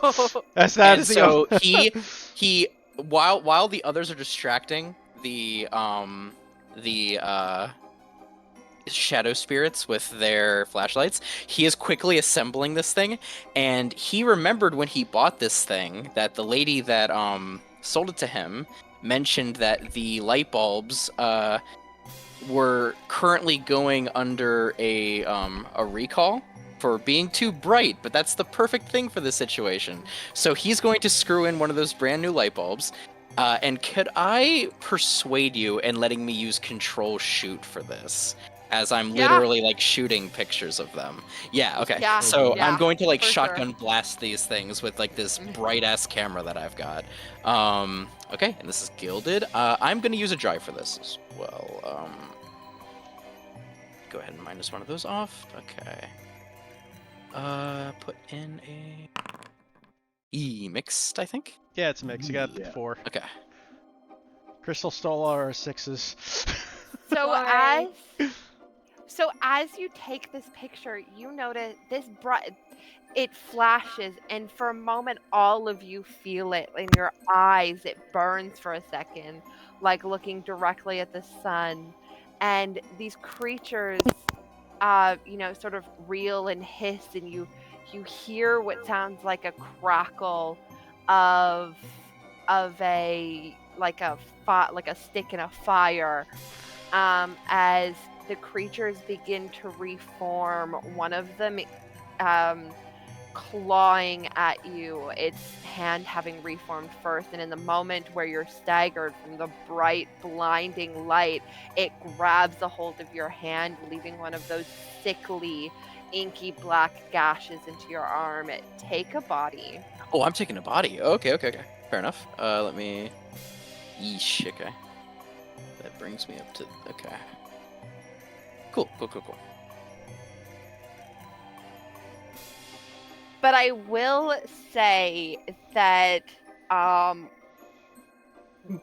because I love the creativity of this, and this was super cool, that you're now dealing with 2 of the shadow creatures on either side. One of them sort of having retreated and been completely obliterated by this blast, and is like reforming very slowly.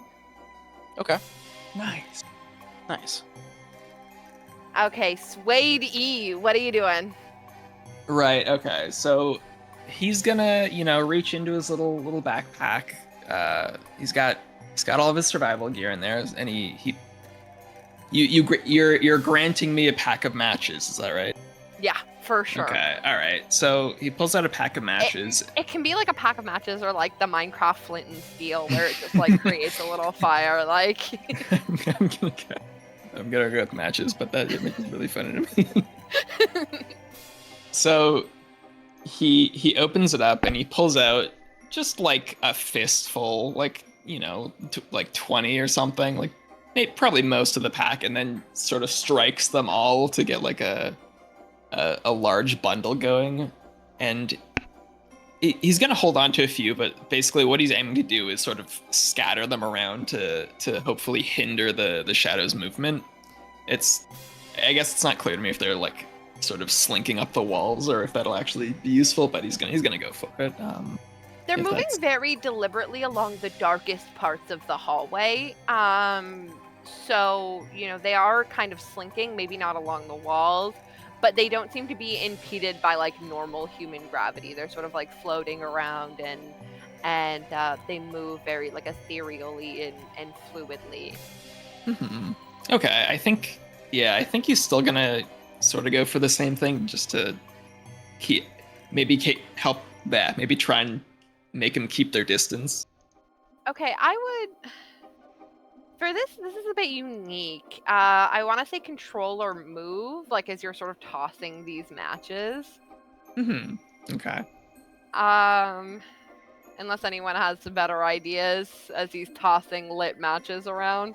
I mean, if he's tossing, Control? it's probably control. If he's like running with them and like placing them, then I would say move.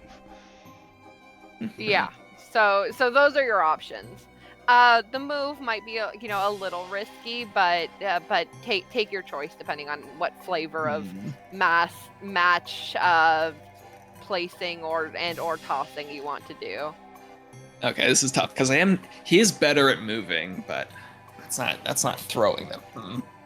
Okay, yeah, I guess he's worried about the matches going out as he tosses them. So I guess he'll move for it. Okay. Okay, I'm pretty good at that. We'll give it an extra 1 for flavor. Ugh. Nice, You get your gilded back, so the drive you spent is returned to you. As you sort of run around trying to scatter them, you successfully sort of scatter one of them, and you see it happen again where it sort of unforms and seems like it's taking now a slower time to reform, and you are moving about, and as you move, one of the creatures grabs your arm, not scratching, but holding on to you for a moment, and you feel for a moment this gripping, sort of gut-wrenching fear, and the magical corruption kind of enter within your body. This one will be a bleed for fun.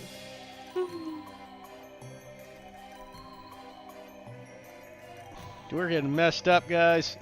Always bleed. But you are now down from 5 to 3 shadow creatures. Nice. And top of the round, again, Charlie's now invigorated by what's going on. Mirror Charlie is now invigorated by what's going on. Abigail, you feel underneath you the sort of cracks of this cage that you've locked this creature in. Roll me another sense as you're sort of trying to channel your need to help your friends into this magical device. Is this one of those situations where I can offer a drive, or is that not possible? Unfortunately, I guess if you have. You can't see her. If you can give me a good way that you're helping her. It's more that I feel like because it is a sensual, I feel like Quentin did something at the same time. It kind of just adds to it. Yeah, I mean, It's, as long as Quentin's got the sense. Tell me what you're doing to try and help Abigail with this. Give me give me a little something for spice. First of all, I need to know exactly what Abigail is doing, which I think she's trying to missed. The angry creature that's in the cage, but effectively, or in the room, effectively behind you. She's trying to keep it in there. So if you can make a good case for trying to also keep Charlie in there, you can give her your drive. I think.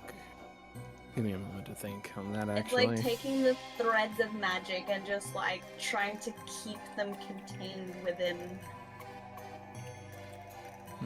We have Magic Girl outside saving the day.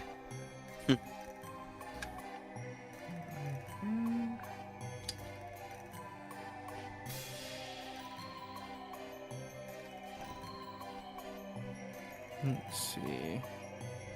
Except in the case of Abigail, instead of going in Magic Girl transformation, a bird just flies out of her hair.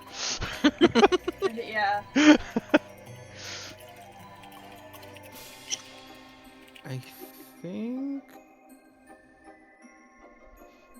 Shit. Okay. I don't know how crazy I can be with this type of stuff. Go for it. Okay. You just have to give me a reason, man. Give me a way that you're helping try and keep Charlie contained. It can be as simple or as extravagant as you want, but it's got to make some sense. It's just got to make sense to me, and I.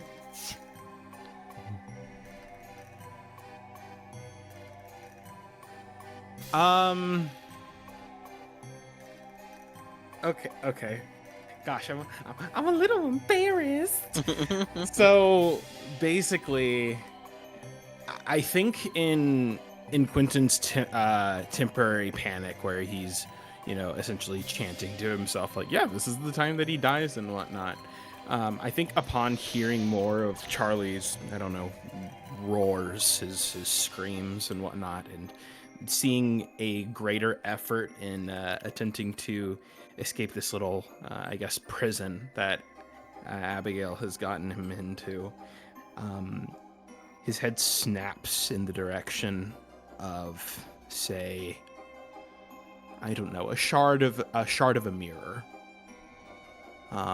or glass, anything of the sort, any reflective surface near or on his person. And as he looks at it, he simply says, and again, I don't know if this is going to work or not, but he simply says,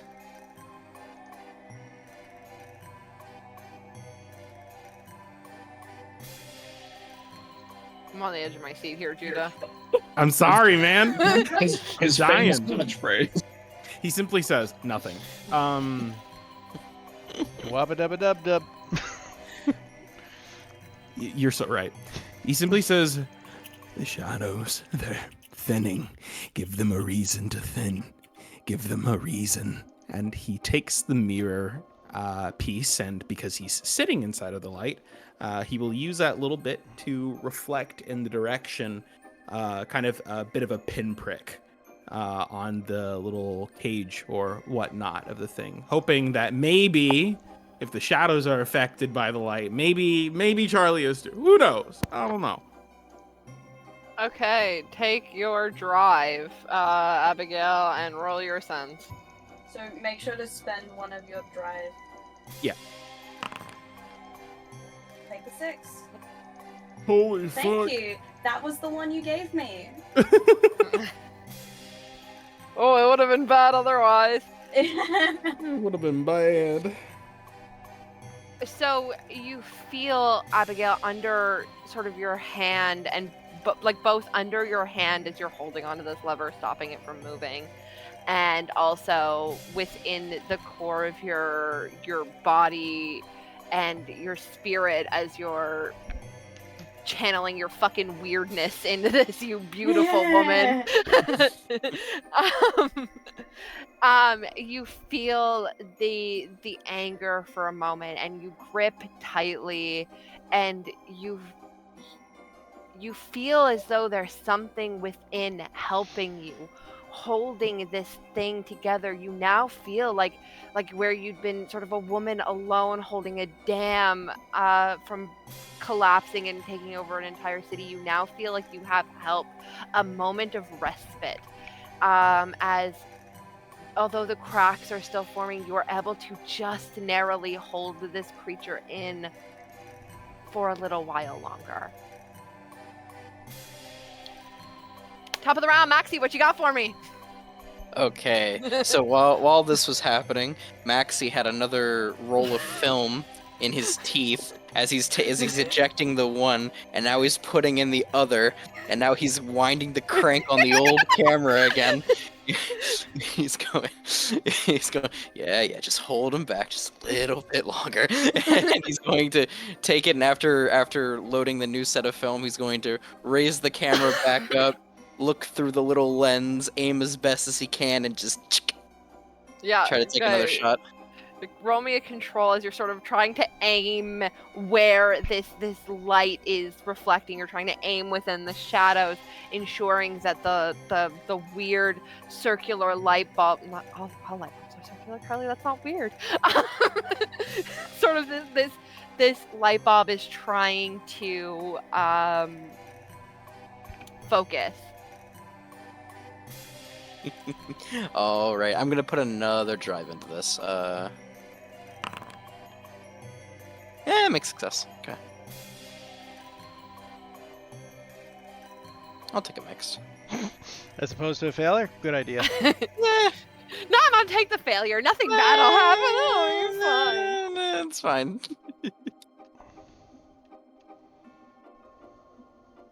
So when the shadows, as they're approaching, they're sort of watching you, calculating you. You get the impression just from this brief moment that they're almost prepared now for you, because they're watching you wind the film, and they're able to sort of duck out of the way, you do hit one of the slower ones, sort of the light searing off its arms for a moment. But the one in front of it grabs you and rakes along your arm again, giving you another body mark. Okay, since that one would be the one to scar me, I am going to use my once per assignment Death Defy. Wait, no, it wouldn't. It's the fourth that scars you. Yeah, it's when you. Yeah, it's the when you fourth do your scar, full- not the third scar. Then I do not use my Death Defy. I mean, you can if you want, but you're not going to get a scar here. Nah, I would use it to avoid a scar. Okay, You perfect. also have body armor that you could also use. Yeah, just there's like a surprise body armor. There's surprise body armor. I thought I already used my equipment slot this You round. get- You get 3 You equipment get slots. 3 Oh, 3. equipments. Yeah, so you have 3 equipment slots, and one of the ones that you have innately is body armor. So, Oh, okay, gotcha. like, so you used your blank slot. I put the little. If you look at your gear, I put the little umbrella to show you that it's used, and you can use 2 more from within this list. Little umbrella. Oh, I see. Yeah. Okay, On your okay, gear. okay. Yeah, I added them to your sheet. I see it now. Okay. Cool. All right. So you can use the body armor here and soak one of the body marks so that Yeah. you would still be Yeah. at 2. Yeah, that's fine. I'll do that. Surprise body armor, you're at. This has been used, and you have soaked 1 body hit as you. How do I body armor up? Yeah, as you get out of the way. You're so ready for this. Good job. Okay, Cyrus, what do you got for me? I flash my I use like a I use a reflective bit of my sterling silver watch. That's my body armor this round. Oh, yeah. It grabs your watch instead. Fucking Wonder Woman. You now feel like you're gonna need to have the glass on the glass face on the watch replaced. Yeah, it's like cloudy and like shattered now. That's fine. It's worth $4 million. Don't forget, too, that also if you take things like that, too, I am capable of absorbing them for you. Oh, okay, fair. So, like, if someone's about to get a scar, let me know, and I might be able to prevent it. What do you say as the thing breaks the face of your watch, Maxie? That watch cost me $1,000. Okay, perfect, beautiful. We love a materialistic king. Cyrus, what do you have for me? I'm going to wait until there's 2 left. 1 left, and one One is left? missing an arm and an arm, or it's 2 arms, and they're like beginning to reform. I'm going to let the people with the light stuff do things, so I will wait till the end. Okay, that passes that over. Quentin, what do you want to do? Let's see. I think. Correct me if I'm wrong. There's still 3 shadow creatures. One of them is regenerating its arms. 2, one is regenerating its arms. 2, one is regenerating its arms. Okay. I'd say.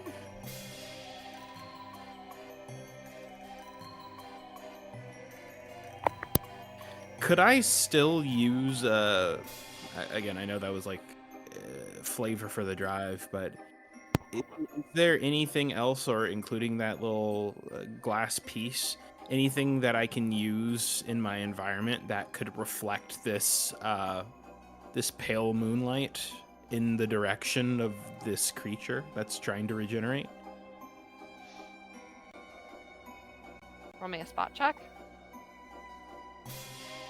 Ah, okay. I forgot what that was for a second. Survey, yeah. Yeah. Fuck it.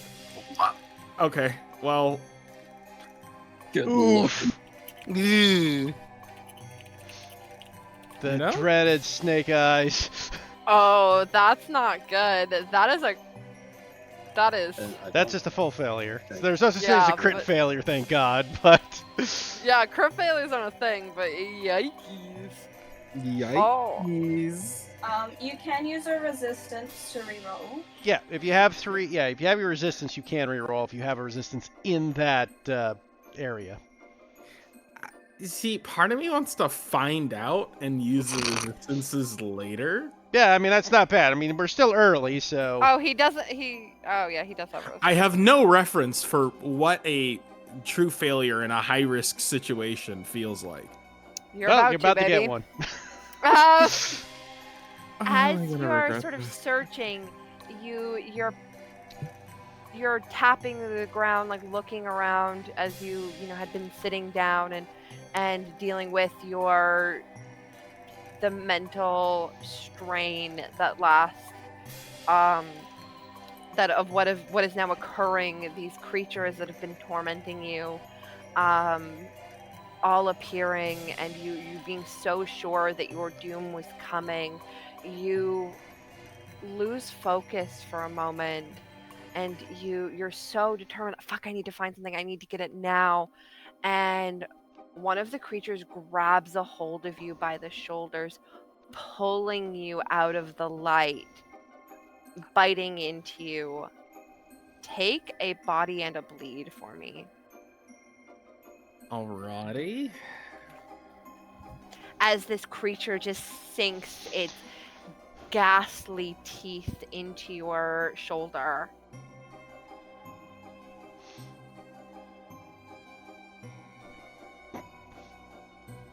And you are no longer standing in the light. All right. So that was fun. I'm really glad we got to do that. Swade, what are you doing? That was so good, Carly, by the way. Don't you mean Rocco? Or are you Oh, skipping me? Okay. Rocco, what are you doing? Well, so it was the creature with the arms that just bit the dock, right? No, it grabbed it. So the Yeah, way no, I'm there's thinking- two shadows, right? It was the shadow with the There are arms that got him?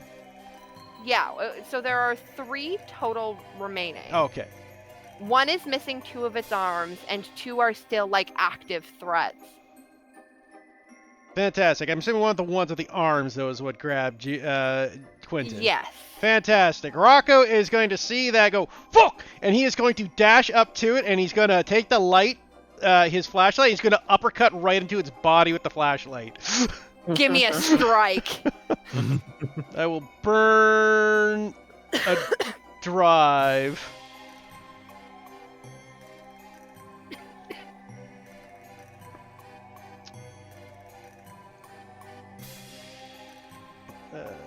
Strike. 1. Well, good thing I got the mixed success off. As you strike into its body holding the flashlight, you create this cavernous wide hole through the center of this creature. You push through it, and Quentin, you feel its arms release from around you as bits of shadow and fragmented, almost like an inky ooze, disperse, and the creature is gone, but some of that inky residue gets into your skin, and your flesh absorbs it eagerly. You take a bleed for me. Rocco or? Yeah, Rocco. Okay, because you were describing Quentin, so I wasn't sure. Yeah, but I was saying like he felt it let go, but like your arm I is was still double in the checking. center of. Yeah, no, I was double because checking. your arm is. Yeah, but your arm like is in the center of this creature, so you get some of the like, and it's almost like an oozy substance that gets absorbed through your skin. Which is funny because, for Quentin's sake, when Rocco does that, you just see him go, woo! As he fucking gets high again. And you've now been affected by bleed. Well, it's the second time, but he just gets high when he's affected by bleed. That is so beautiful. Yeah, Rocco looks for a second, Quentin. You see him look like he just snorted the fattest line of coke. as his eyes go wide, his pupils dilate, and you swear you feel his muscles bulging, and he's not even touching you, but you feel it. Like, Suede, what are you doing? Suede's gonna want to sort of run up to the shadow boy, he's just sort of staying still, regenerating, right? Or roughly. Yeah, he's like moving to avoid things and sort of floating in this very ethereal sense, but he's like holding out like these stubs where its arms used to be, and just waiting for them to reform. Mm-hmm. Okay, yeah, I think he's gonna sort of run up with his sort of sad little remaining bundle of matches to sort of either stop it from generating or fend it off in the meantime, sort of at least distract it. All right, give me a move as you're taking your matches and sort of trying to move around the creatures and get up to maybe finish this off. Okay.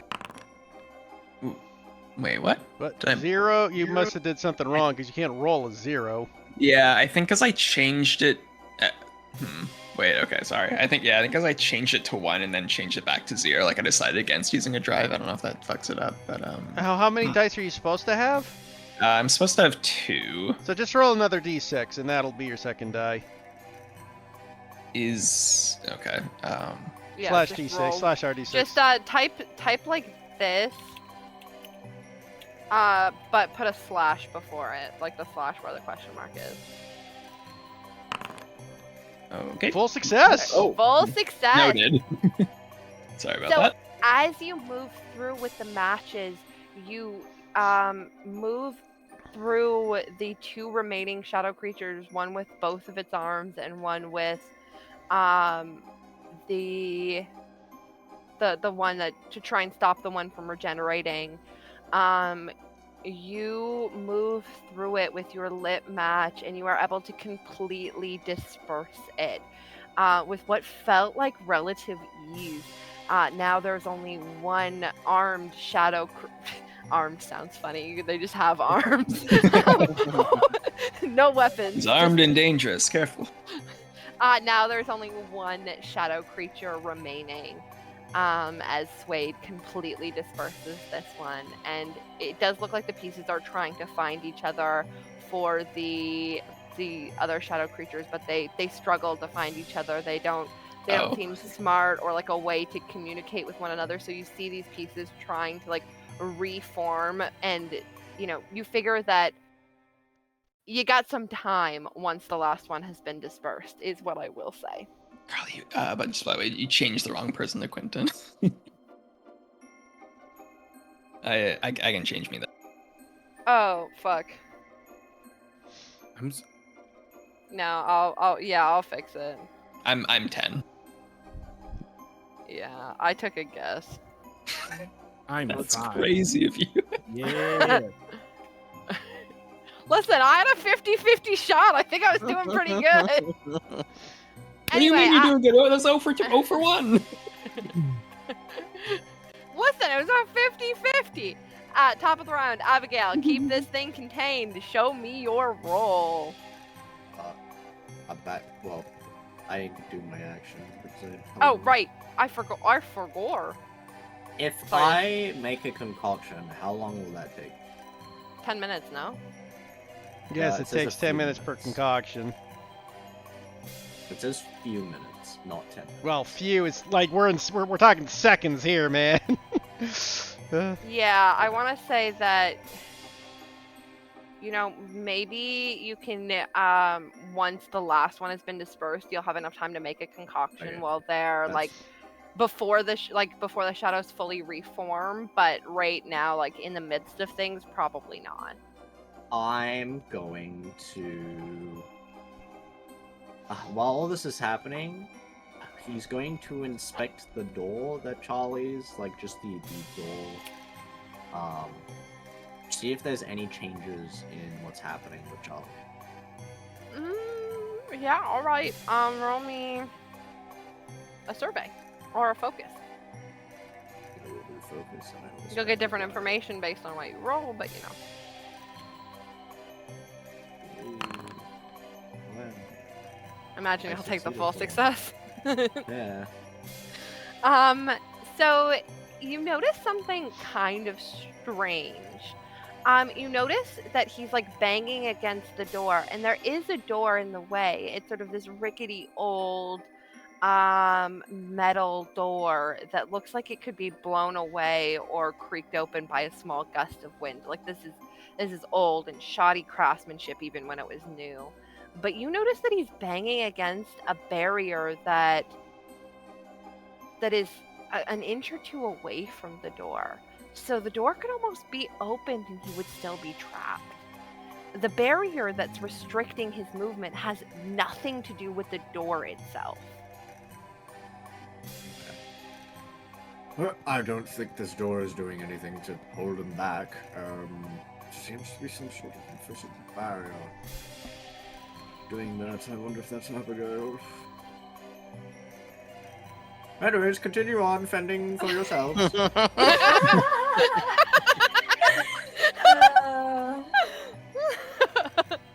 Abigail, give me your roll, your sense.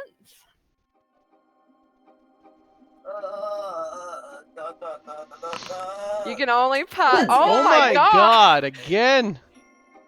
Were you about to say you can only roll so many sixes? Did you I was like, really I can't believe jinx yourself like that? I can't believe I doubted this eldritch creature. She's anti-me. The, Like, the, you can... the amount of times that I've been in a game with players and been like, how many times can I crit boys and then immediately crit them again? I think the reason why my luck is so bad is she just drains all the luck away. So Crystal's just like a luck vampire and just sucks it all out of the store.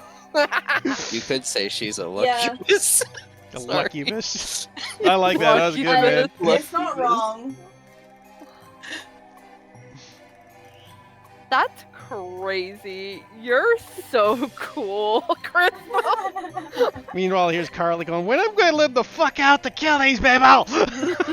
No, I'm actually so fucking pleased that Abigail stayed back and did this. This is because it gives you guys literally more freedom. Like this would have felt probably a lot worse for you guys if Abigail had not been doing this so fucking expertly. Like, I had two thoughts. I was like, going in, well, one, we weren't, like, knowing that people were getting trapped, it's like, well, we kind of agreed not everyone was gonna go in.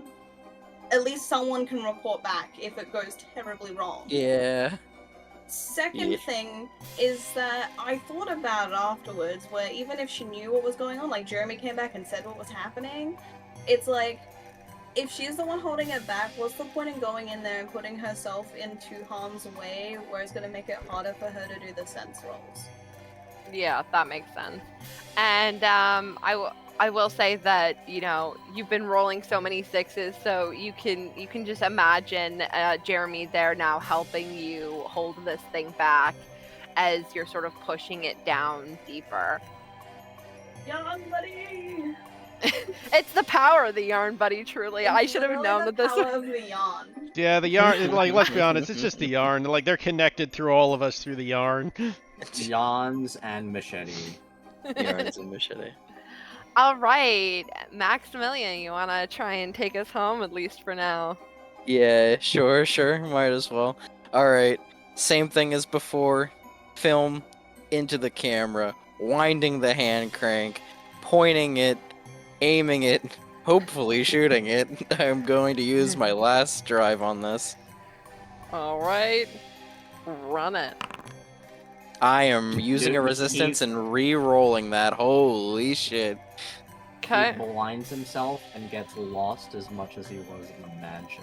Which is This fucking... is why we have them tied to string, right? Like, the yarn is to make sure the boss don't Okay. get lost. My drive is still spent, correct? Yes, So your drive I is spent only- and you do not get to re-roll it. You can Yeah. use new drives again. He Great. doesn't have any. Yeah, I don't have any. That was No, the okay, you last don't one. have any drives Well- left again.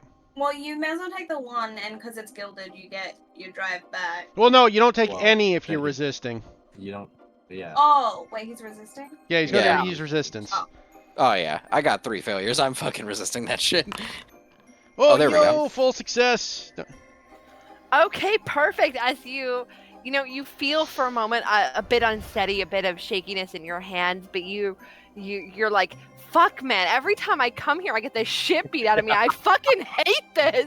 And you're like, I will not do this again. And you aim it, and the light so blindingly bright in this dark, dreary environment pierces through this creature, shattering it, sending pieces and parts of this inky black substance across the room. You figure that this one will take the long time before it's back. Yeah, as I do that, that's the last one, right? This is the last little it guy is. left. Yeah. Okay, so before I do, I like stride up, I like walk up, like while like winding the hand crank, and as I'm like pointing this thing at it, Maxie like tilts his head to the side and his eyes go a little wide as a big like Cheshire grin kind of like begins to form onto his face, and he just says, "Say cheese," and then just fires it off. Mwah. Perfect. Execution by flashlight. All right. So now the shadow creatures have been dispelled. You guys see Charlie, the mirror Charlie, sort of banging against the door again, but now his screams are no longer audible. At least for the time being, they're almost muted, far away, deafened. Perhaps we could open the door since it's not going to do anything anyways, perhaps? Right, like, And take him out of the barrier. room might solve this whole thing. Perhaps. Right. Boss, get behind me. Oh, yep. Thank you. Thank you, Rocco. Do you want to know what would have happened if you failed, Josh? Sure. Light bulb would have burst you out of, or like 2 or 3 of you would have taken a body. I would have rolled the dice. Okay. Well, good thing I fucking resisted that shit. Oh my god. Rocco will open the door. Now that you've opened the door, you see him sort of banging harder, angrier. You're not able to hear him. Abigail, try again. Let's do it. Uh, It's a Oh. mixed success, at least. And you guys see for a moment as he's banging against it, it almost like he's pushing through. There's a fervor, and Abigail, you feel cracks begin to form around, as it's only a matter of time now. I was about to say that this was the last one anyway. I was but thinking, I was like, do I want to resist it? I'm like, if I roll resistance and it is worse, but I'm like, Yeah, you don't really My- want to use a my resistance sixes. unless you fail. So Abigail, you feel the cracks begin to form, and you now feel an overwhelming sense of your inability to hold on. It is becoming more powerful and more overwhelming, and although you did such a great job of keeping it in, you no longer, something is changing. You no longer feel like you have what it takes to hold this thing back. And all you can do is hope and pray that your friends are safe. I don't think Abby believes in God, but you can pray to Cynthia.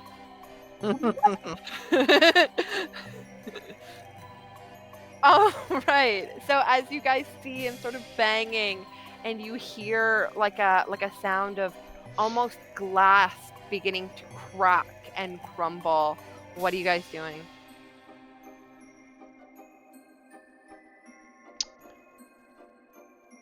Right, I think we gotta get him out of here, right? Anybody got any ideas how to do that? Get I'm Charlie going to out make- of there? Yeah, because he's part of the soul of the person that started this whole mess. Oh, okay. I thought. I'm going to make a sticky concoction. All right. you can make a sticky concoction. It'll take, a few minutes, but Yeah. while they're figuring out what they want to do, because obviously he's not going to be out immediately. You've got a couple, you got a couple of minutes before he begins to break through the barrier. We've been known to have some rope. And we're trying to get him out? I thought that was the bad thing. Well, it's out of, like, the mirror dimension is kind of what we're thinking we should do. Right? Because if we're thinking he's out of the mirror dimension, we take away its power. At least that's my only thing I can think of. You got a suggestion, Judy, you shoot. This is an open game for talk, right? Like... My inexperience is making my thinking very linear. Thus, I do not have an idea, really. Yeah, it seems like this part of him being here has been causing all the bad shit going on. People getting abducted and whatnot. So we gotta get rid of him in here one way or another. It seems like. Is that killing him, or do we have to get him back to his body? I don't think that's clear. Is this something that my occult researcher ability might be able to help me about? Link it for me? There we go.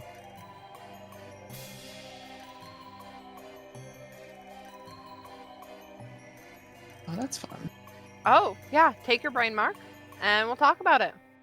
Lit. I'm not close to dying from brain. It's fine. So I'm gonna say that Suede gives you the relevant information that he learned last session, which was that the creation of this creature, this mirror, Charlie, was created by an artifact, an ancient relic of sorts that Suede knew a little bit about. He knew that the item is primarily used to split off an undesirable trait that one might have. So say, you really like to pick your fingernails. You can split that part off of yourself seamlessly. But where this relic goes wrong is when that part of where this sort of relic or ritual or whatever it was, Suede was a little unclear about it. Where this ritual goes wrong is when that part of yourself is too big. It is consuming. It is such a large part of yourself that it gains sentience and becomes different, warped, twisted. He's too much of a stalker. Yeah, the idea here, and this is sort of out of character or out of scene, is that the part of him that was obsessive, that was infatuated, that was all consuming, it was too big. So whenever this ritual had happened or this artifact used, it warped, it twisted, it sort of, and was left within this realm to sort of become worse, grow, fester.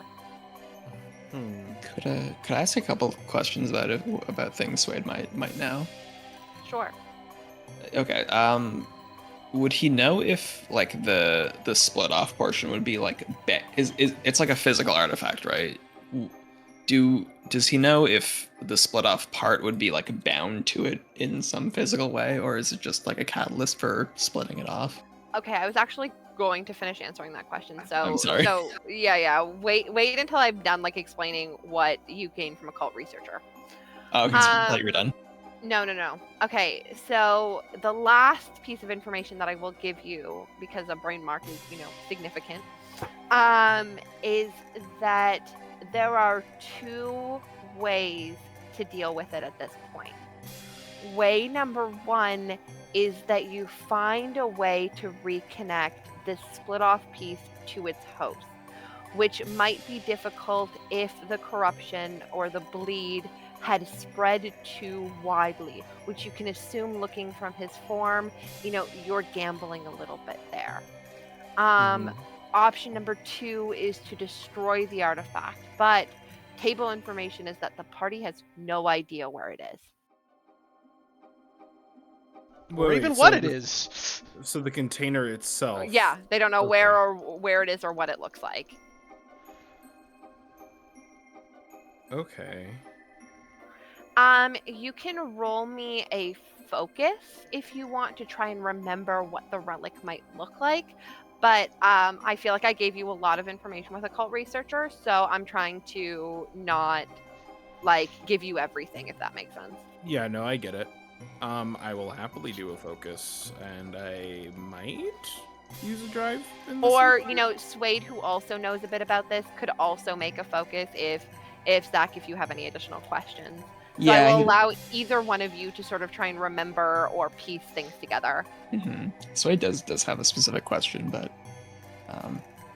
like if Quentin wants to anything specific, be my guest. You can both roll focus. Like I'm okay, saying I'm okay. allowing both of you to focus and try and remember something specific. So you can basically this is an open form because you're both sort of new to this. This is an open form for either of you to ask me a question, roll a focus to see if your character remembers it, and then I will, act according to the roll. Okay, cool. Then- Go ahead. Oh, I would say my question would be, in my, rough 3 days of being here, I like to imagine that,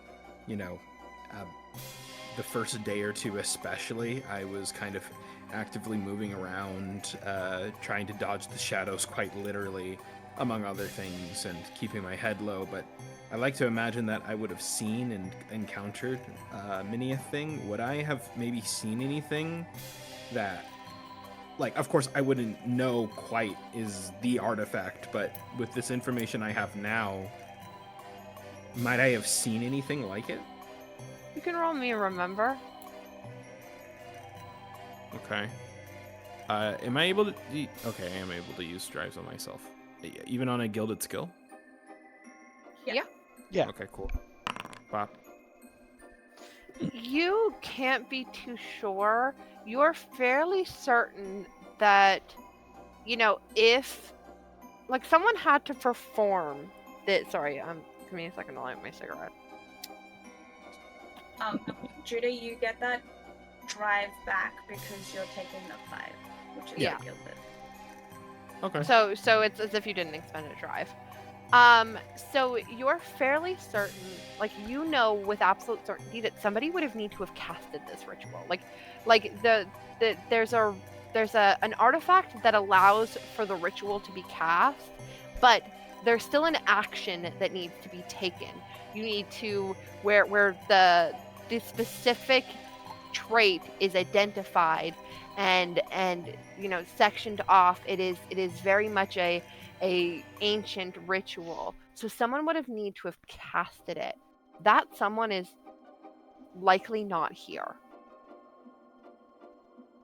In this dimension. Yes, because the few people who are here are the people who have gone missing, Right. and the split off piece of the soul that is now residing here, and Okay. has sort of corrupted this. Then I think... Okay. I think Quentin would have relayed a lot of that information to the rest of the group, and moreover... But otherwise, though, I haven't...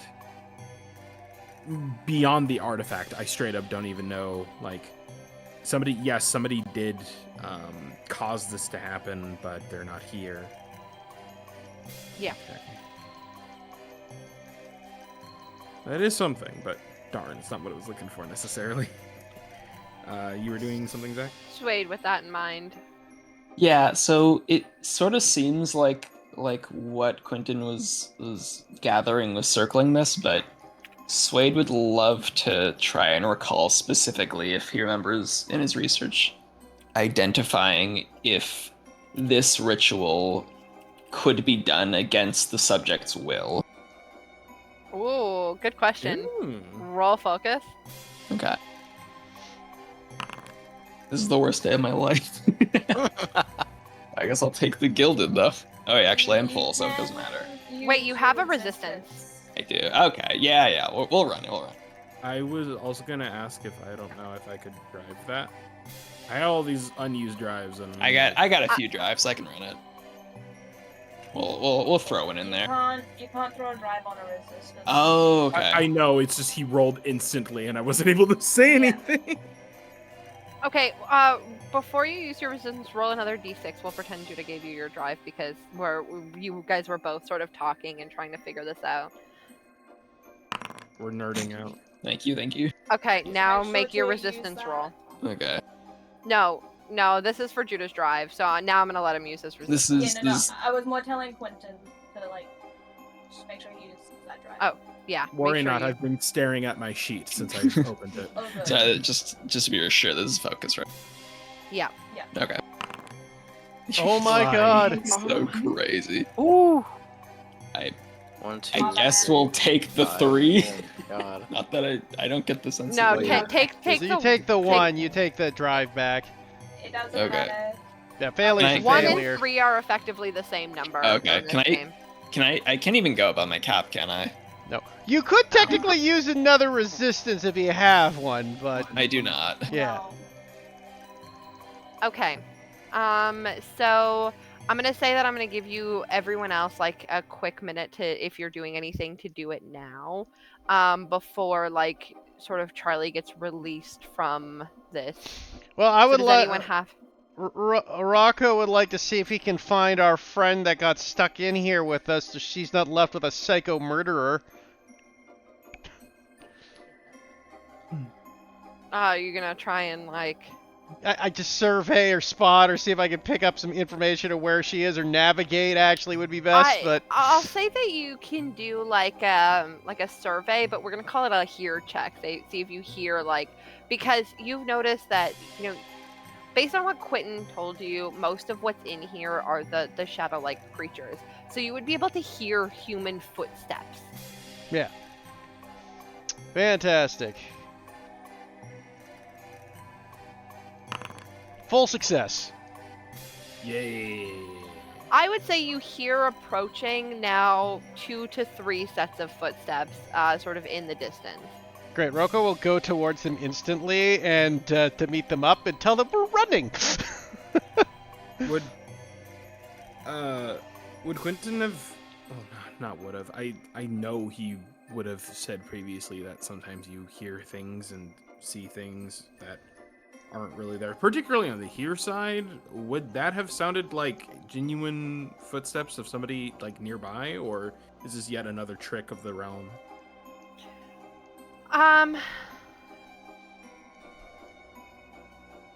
Roll me a sense. I mean, to be fair, I got a success, so. Yes. Yeah. But that means nothing to me. Generally, you're not supposed to be punished if you succeed. Yeah, but so you've noticed, Quentin, and you've sensed that the things that trick you within this realm have quieted since Charlie's been locked in his little cage. You could shed tears of joy over that. So, you know, you're no longer, you know, occasionally hearing crying or people screaming for help, things like that. You're not anything that had previously tried to trick you within this realm stopped once Charlie was effectively locked into this room. Okay. Then I think instead of interrupting Rocco with anything meaningful, he calls out his name and simply smiles and says, "Thank you for protecting me earlier." Right, no problem, Doc! He just fucking bolts down as he's bolted down the hallway to get those people. Yeah. All right, Cyrus, you've got your concoction made. Max, I want to hear from Maxie if you're doing anything. Not at the current moment.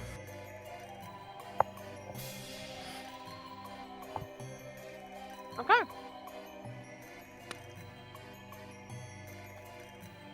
So as you guys are sort of standing around, You hear again. Cyrus, did you want to do anything additional? Like you're now hearing and sort of seeing this invisible barrier chip away, and this creature is now like sticking an arm out and sort of pushing through it. Can I see the crack? Roll me a focus. It is like sort of an invisible barrier, so it would be difficult to see, but you might be able to see like glimmers of sort of an ethereal force.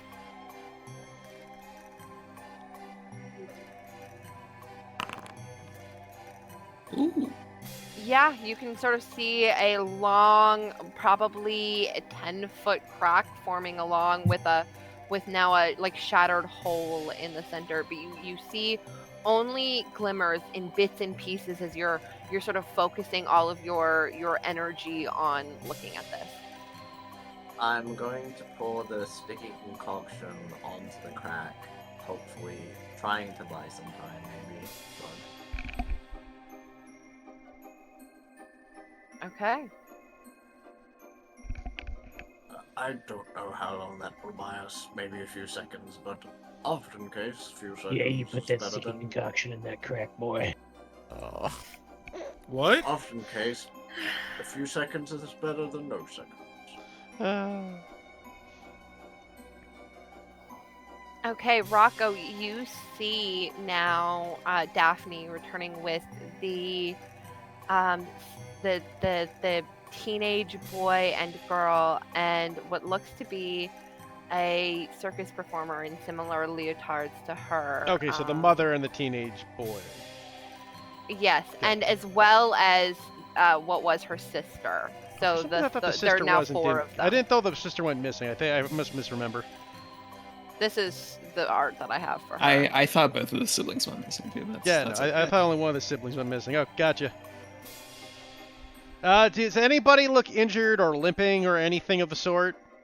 They look a little worse for wear, dirty, grimy, they've got a couple like marks, the telltale like inky black scratches. But they're walking, they're cognizant, they're moving. They don't look like they're injured. Okay, basically what I'm trying to assess is there anything that would indicate they are not going to be able to run quickly? Maybe a little slow, but you think they could run? You maybe. How old's the mother character? Like, is she like The mother's not with them. It is okay, the just two, the siblings. The 2 siblings and the sister. Okay. But neither of the siblings look particularly, none of the 3 look particularly injured in any sense of like not being able to run or maybe slower than the rest. Small scratches. They've even like, they do look fresh, but Fresh as that. it is table information that time sort of ceases here, so you imagine injuries don't heal here, so. I But yeah. Rocco runs up to. All right, we gotta go. Right, like the doors opening, crazy shit's going. We gotta go. You all good to run? Daphne looks around, looks at her sibling. And the teenager or the teenage boy says, "Yeah, I can run." The girl says, "Yeah, if I have to." Right, like you didn't sound sure. Rocco just like fucking grabs her, piggybacks on her, and just fucking starts bolting with her on her back. All right. And the 2 they like follow behind you, sort of letting you lead them out. You guys just see Rocco fucking bolting down the fucking hallway with a teenage girl on his back, just fucking full speed.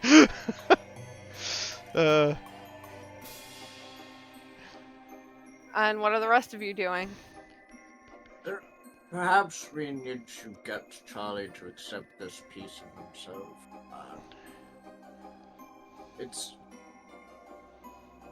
It's probably acting out because it's been neglected and tossed aside. If he is able to accept that this is part of him, perhaps this will all end. Do you want to lure it out? Lure him in? We're going to have to lure them to meet people. That's the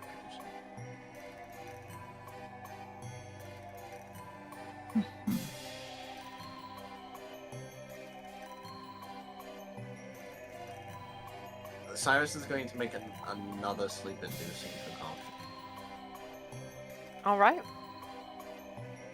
You take a few minutes, but as those few minutes pass, you're sort of under a bit of pressure. Give me a low risk focus, just as you're trying to focus while this thing is like banging and trying to get out. I'll take the next.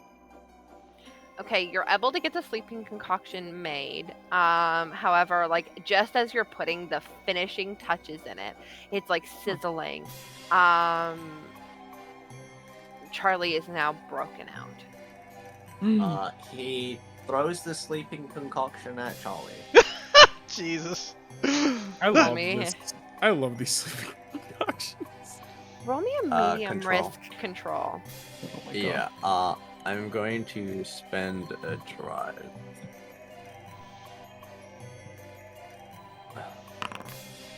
Let's go. Yeah.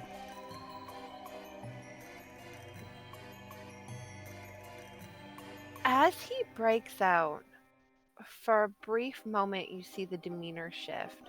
What once was sort of a volatile anger turns into a deep sadness as right before you throw the concoction of it at him, you see a tear start to form in the corner of his eyes. You throw the sleeping concoction at him, and he falls unconscious to the ground. Perfect. Wonderful. Let's someone help me. Not help me. Someone just grab him. I'm not going to be able to do that.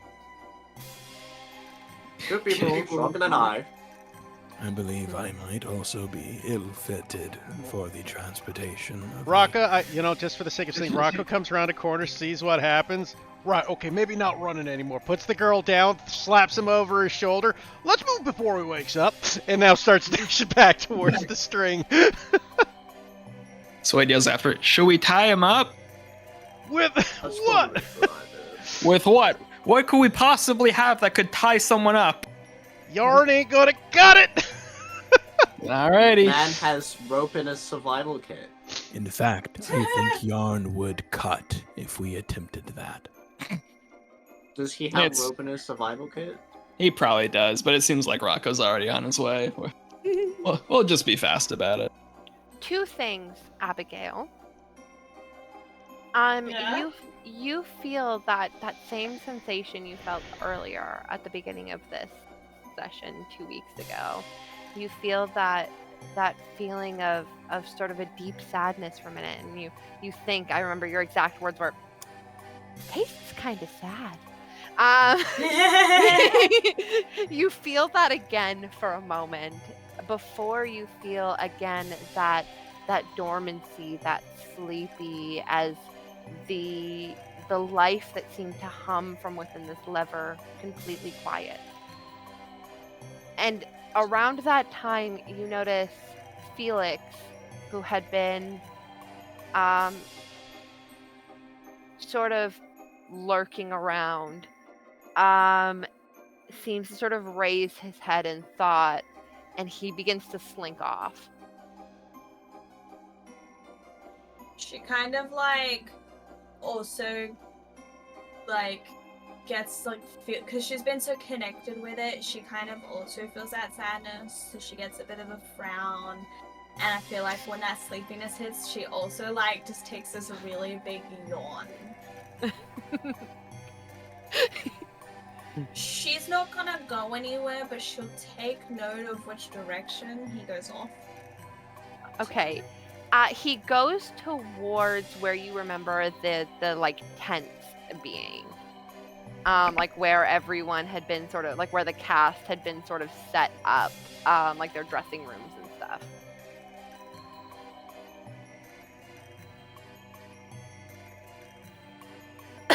All right.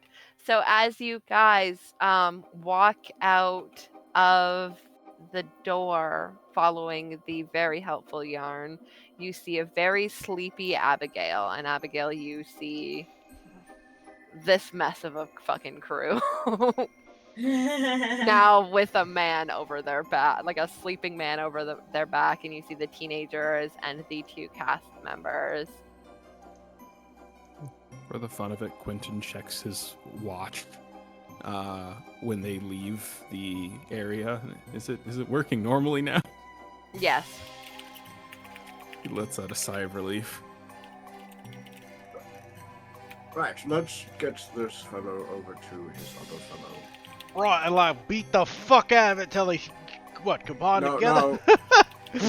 No, they need to accept each other. He needs to accept this part for himself. Right. How? Maybe he can have a conversation with it. I don't know. Maybe when they're in the room together, something will happen. Shrug. Right, okay, I'm just spitballing here, right? What happens if we kill the other side? just curious. Perhaps then let's leave that to a emergency scenario. Right, plan B. Correct. Right. I suppose it does not have much say, that being me, but it would be much more preferable to heal than to harm this person. Well, you haven't met him. Yeah, he's a bit of a sleaze, right? Pretty freaky. Did I mention he's a clown? There has been many pardon my language, sleazes at my table. I've had to treat them all the same. Right, I mean, I treat all the sleaze the same too at my job, and it usually ends up with me knocking their asses out. But each to their own, right, Doc? I suppose. And he smiles a little brighter at that. Right. In any case, let's see if we can get these back together, and if not, plan B. All right. So you guys are heading off towards the where the rooms are. Yep. Now you can tie him up if you want, sweetie. Let's go. So Daphne leads off the others to sort of she like keeps them there and is like tending to their wounds and is like, you know, she has some like bandages and stuff, and she's just sort of helping everything out, and she stays as you guys, like the group stays as you guys walk forward towards the dressing rooms.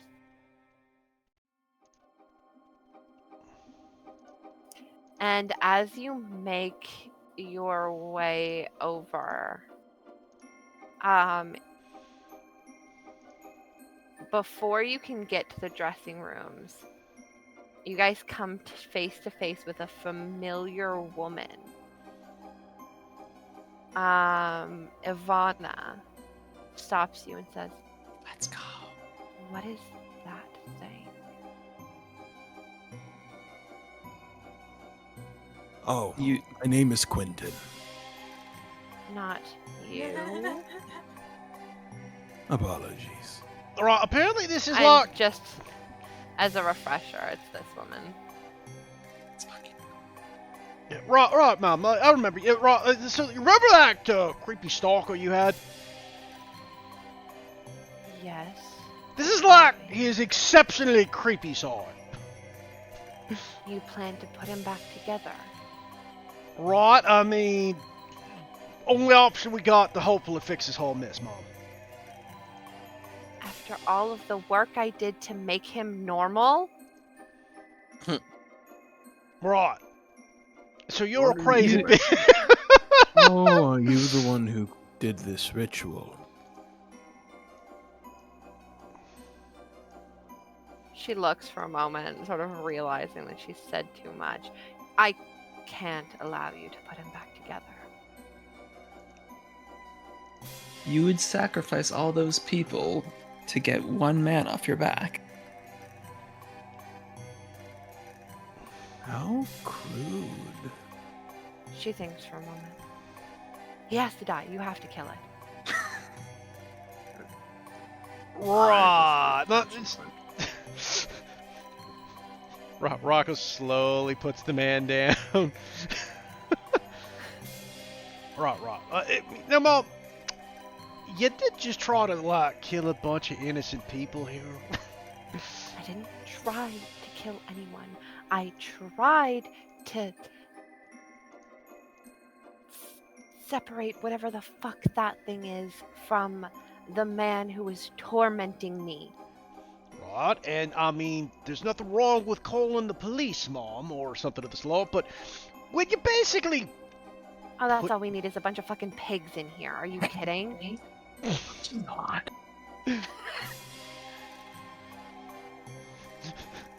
Rocco looks over, just like,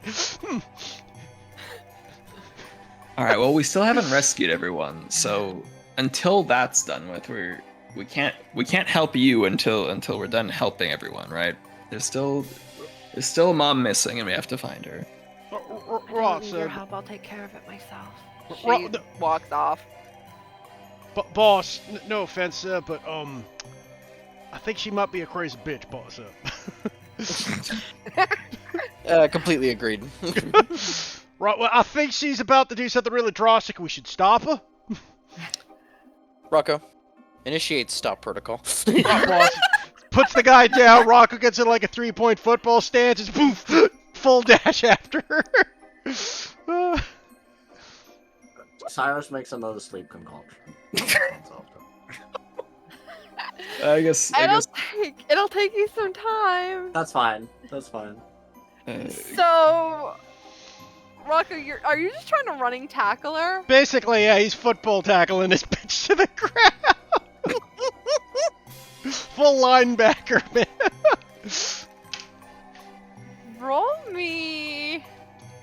Oh god, move and strike both fit here. Roll me move, I think. Right here, this is what he's going for. Yeah.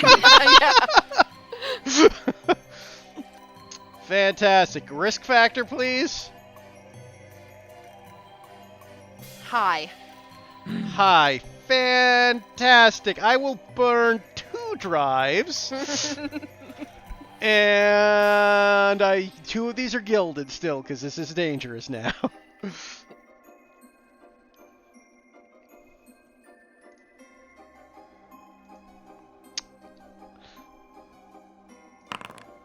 Oh my god! I'll burn my first resistance. Okay, nice. That's insane. I mean, the same thing happened to you. Mm-hmm, It's true. A 1, a 2, and a 3. Okay, make success. As you begin to run at you, she turns around confidently, parting her legs a little shoulder width apart, and she lets out an ear-piercing scream. And for a moment, your body seizes as if your actions are no longer your own. But only a moment, as you're able to sort of break out of it, whatever she had done to try and stop you from running towards you.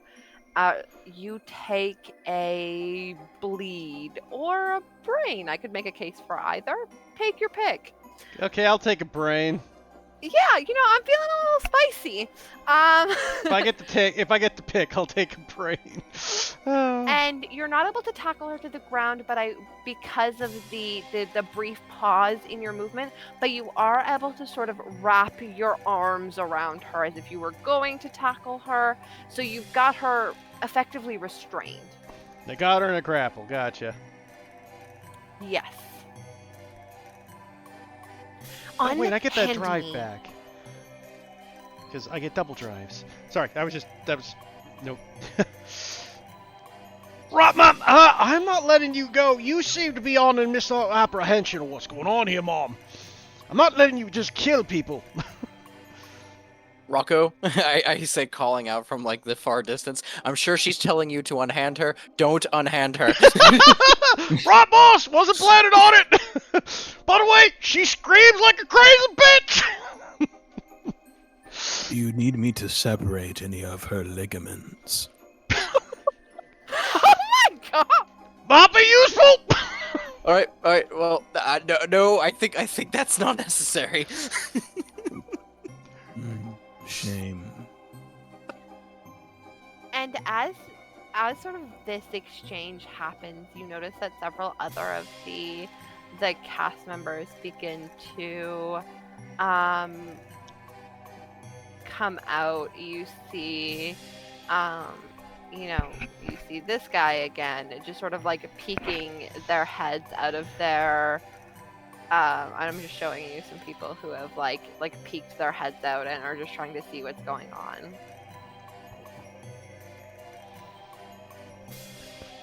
What's her name again? One that we were tackling. Ivana. Ivana. Okay.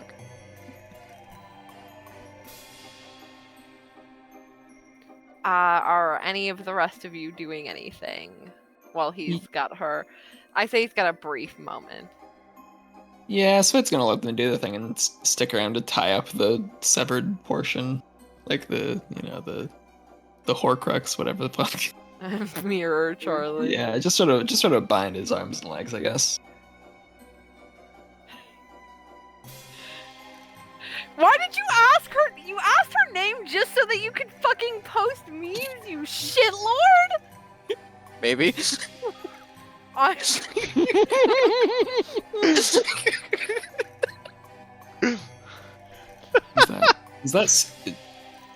Did Josh spell it right for when I commission art from Cat? No, it's like this. Oh, it's oh. Hold on. Let me spell it accurately. You can just edit your. Yeah, there we go. I edited it.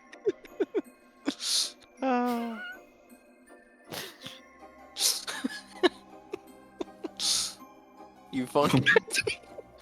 Is optional. Let me go. Help him! She begins to sort of squirm against you.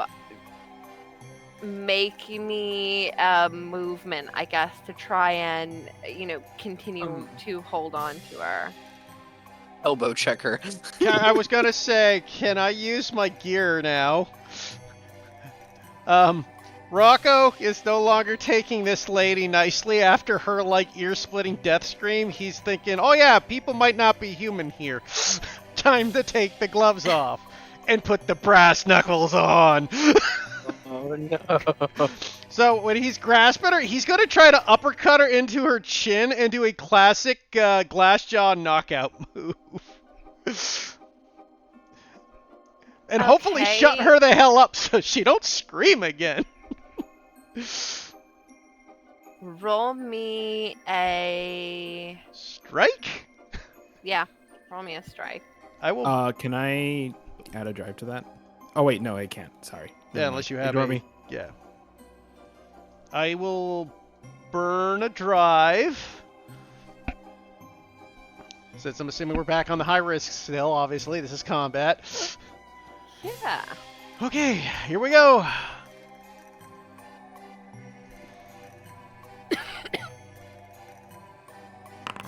Get fucked! Nice. You strike her in the jaw. She's, still conscious, but now looking at you with venom in her eyes. Boss, anyone help! Is my concoction done? Yeah. I go and sleepo with it. It has no effect. Ooh. You could put it into her mouth. I'm not even going to make you roll a control. You spend the concoction, but it doesn't work on her. Interesting. She doesn't seem to be infected by Actually, roll a control anyway, because she's face-to-face with Rocco, and if you fail, you'd put him to sleep instead. We love it. Let's go. So it doesn't work on a regular success or like a partial or a critical. Obviously, you're unfortunately not getting what you want here. But we're just checking for a failure because if you get a 1, 2, or 3, it'll knock Rocco out too. Or you'll I knock will Rocco out. spend a drive. Okay.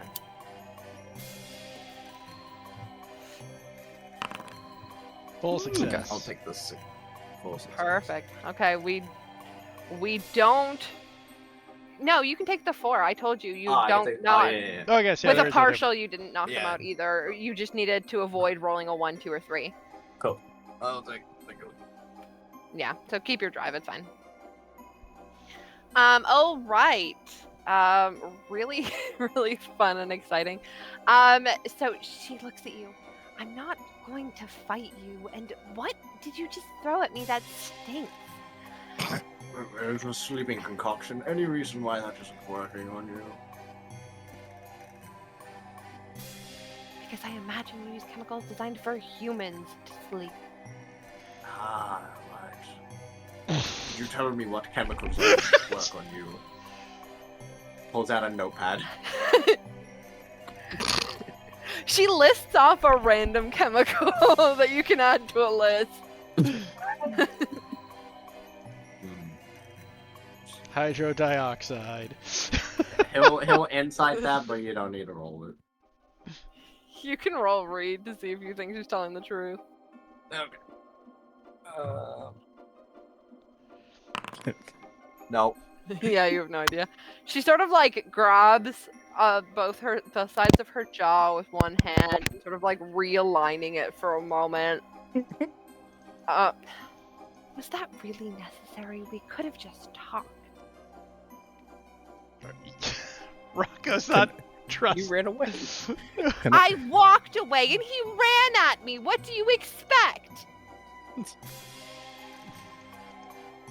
You also threatened to take care of it yourself, so I mean. Maybe I'll take a bath. You don't know what that means. Oh please. Can I sense motive? You literally told us to kill him.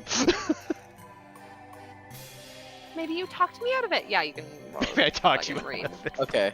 I'm gonna spend a drive on this. And I would like to use leverage on this. Should it be successful? Okay.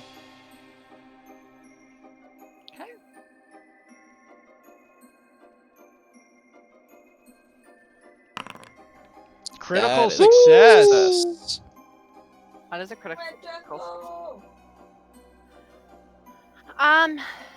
So as your regular success, you get that she is fucking around with you guys a little bit.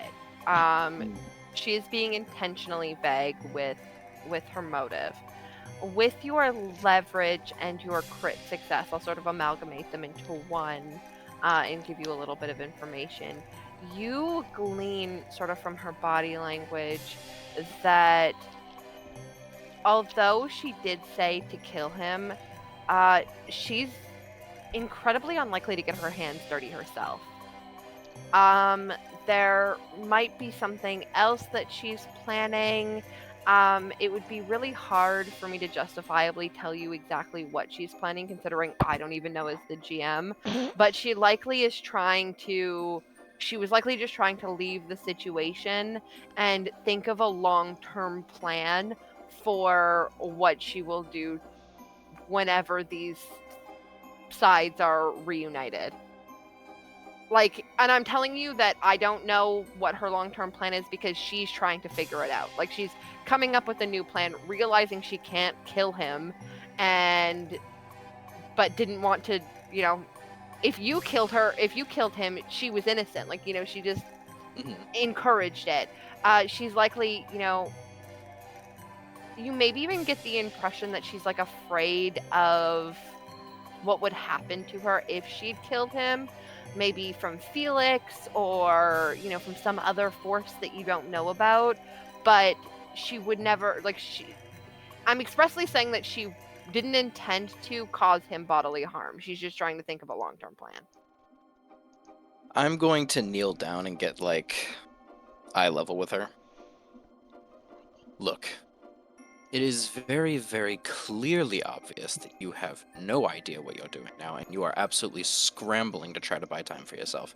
How about you work with us, you come clean about everything, and if you do, we can try to get you protection from whatever forces that you've pissed off that would come after you about this. How about that? Nothing We is have coming very after powerful me. connections. Nothing is coming after me. You just plan to reunite the psycho that keeps stealing my fucking underwear. I just don't want him to go back to being fucking weird. And you're just a human, so you can't help me here. Reunite him, do what you want. I don't care. Just get the fuck out of my face and stop punching me. You got innocent people hurt. Almost got them killed, actually. That One was of them being your friend. never my intention. Well, didn't regardless whether it realize was the- your fucking intention, you fucking did it! I didn't realize the depths of this psycho's insanity. So you didn't think that separating the worst part of himself could have possibly ended in any way that wasn't completely fucked, is what you're trying to tell me. If that is what you're trying to tell me, then you are the most incompetent person I think I've ever met in my entire life. I would take that back if I were you. Prove to me otherwise.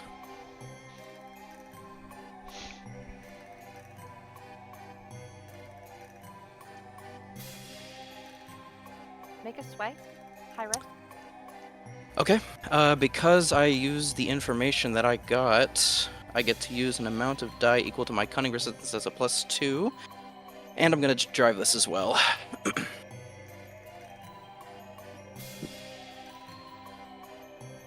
So it's 1, did an additional 2. Is this one of those things? Shit. You have to have, okay. You should have had 5 dice total. Oh, you rolled 2d6. Yeah. Wow, man. I did. I know. I Mixed love success. being slow. She peers into you angrily for a moment, and you feel that heat sort of bubble up again. Take a bleed as some of her anger is just overflowing and staring daggers into you as she considers your offer for a moment.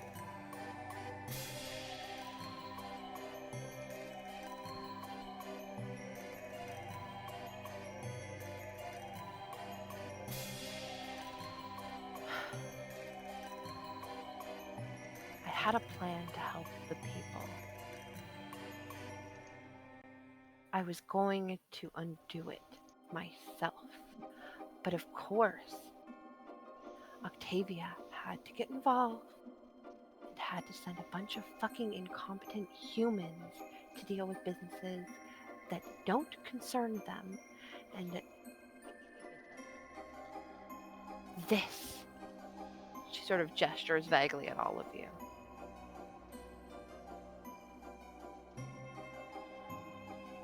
I can fix it myself. Follow me with that if you don't trust me. She gestures to the mirror, Charlie.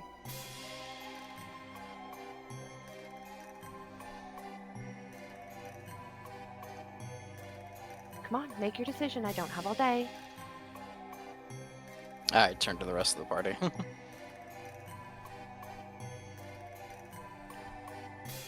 I'm with you, boss. Okay, I guess. Oh, I know Wait, you're go- with me.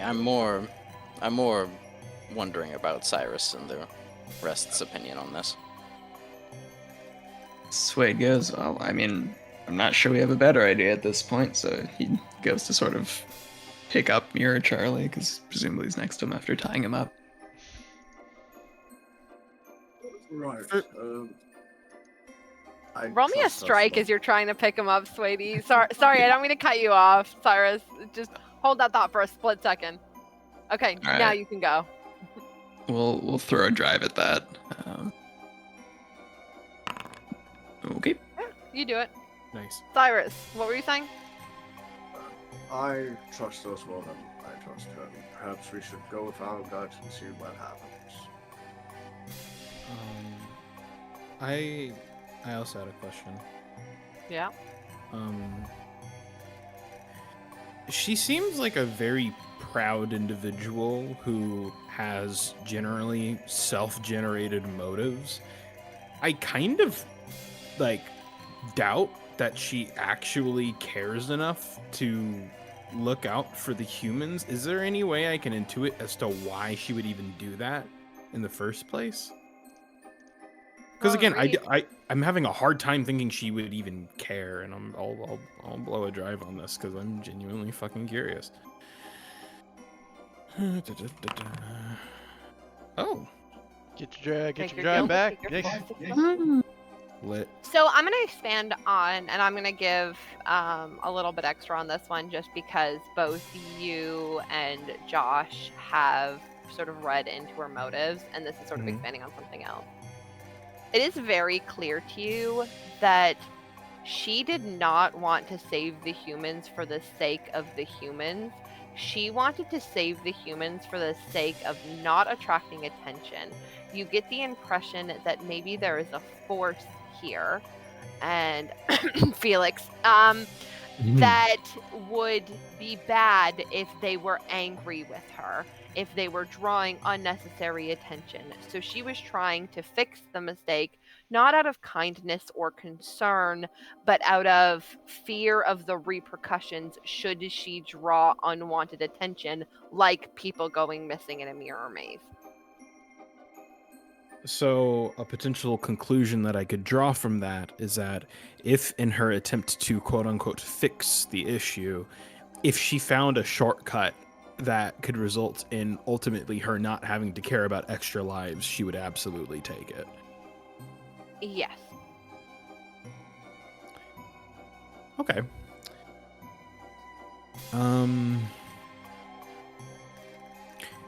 Yeah, no, I think Quentin would The sort of the motive is wrong, but the she did genuinely plan to, you don't know what she was planning, but she did genuinely plan to try and save and fix this in her own way. Whatever that may be, you don't know. It could have been as simple as no witnesses. literally. And I think with that, Quentin will just say, I deal in physical ailments as opposed to elements of the mind, but I know that they can be as equally impactful. In her case, though I suppose she's more humanoid than human, her looks are about as convincing as that is where it stops. She doesn't seem to have any genuine motive to help as against to preventing further harm to herself. I would like to see that, say, mother and daughter and brother make it out alive in this situation, and I don't believe I could trust her to seek that out if the situation were to change as it has been.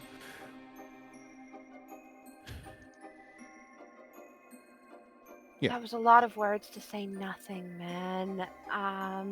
She didn't say the man, but she said the first bit. Man was my own cadence. Sorry, my bad. That was a lot of words to say nothing. She looks at you, Cyrus, now. You plan to try and smush them back together? Is that your plan here? Is that why you're not helping me?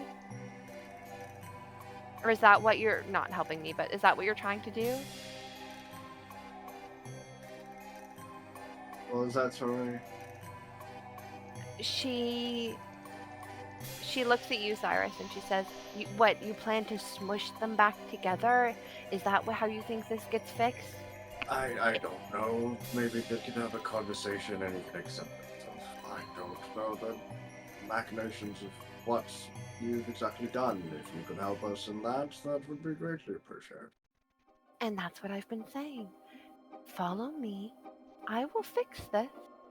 And then you can go back to your boring human lives and do whatever it is that you do.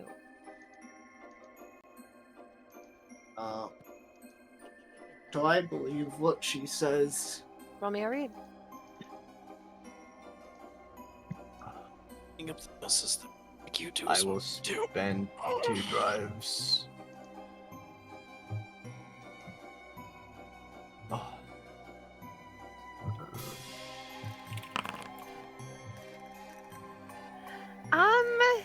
She's not showing any signs of deceiving you. Alright, well, I think she's going to help us, so we'll let her do her thing, and then we'll be done.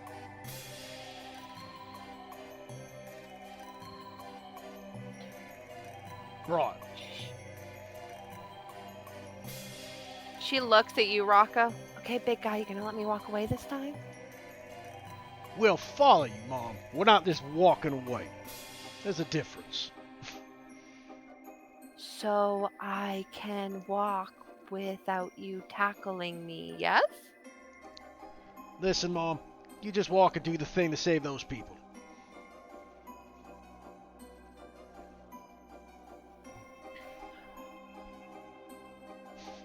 She rolls her eyes and turns on her heel and walks back to her tent, which you'd been in earlier in the day. She opens up one of the drawers of her vanity, the bottom drawer, with a key that she'd had sort of tied around her wrist. And she takes out an ornate gold-plated mirror. And she hands it to you, Rocco. Break this. He kind of shrugs, takes his brass knuckles, and just, does the mirror punch like in fucking Shrek. Very good. And as you break it, roll me a strike for fun.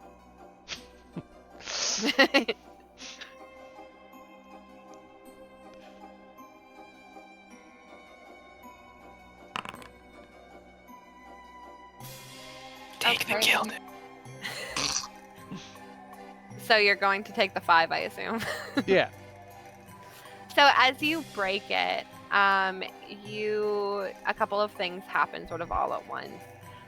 You hear sort of when the mirror enters your hand, you feel like a humming of this magical effect. You feel a life force within the mirror. And when you smash it, of course, that goes away. Suede, you notice that the man that you've been carrying on your back is now gone.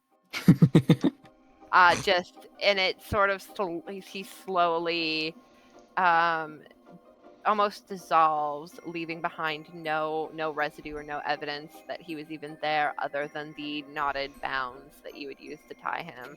Did I ever? And she looks at you. There, it's fixed. Happy now? What did I lug him all the way here for? You tell me. Rocco looks over to the boss. honestly, Boss, fair. we better make sure that the people are all that maze first, right? Indeed. Would you mind? I have glass to clean up on my floor.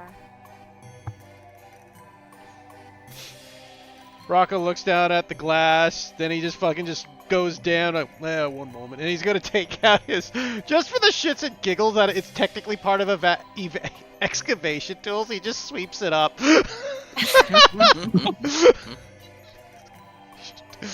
Well, thank you. I'll forgive the jaw injury.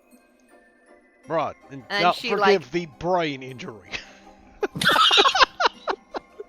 I'm pretty sure you've had the brain injury far before we've ever met. Oh shit, Cook this.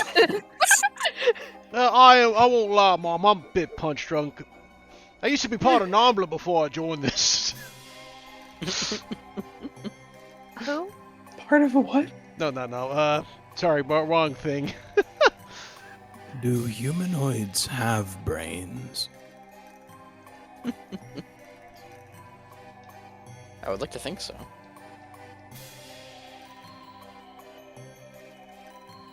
She like does the dismissive hand gesture to try and like get you guys out of her room now.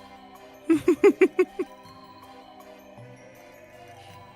I meant to say It was so Mensa. nice That's meeting the you. one. Nambla is just because I was watching South Park recently, so I'm thinking of the Martin Brandel North American Lookalike Association. Okay. Maxie leaves.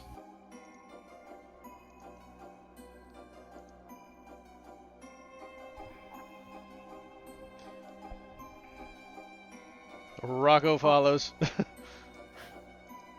I'll go first, boss. Swade sort of pants his way out as he's been carrying an adult man on his back for the last minutes.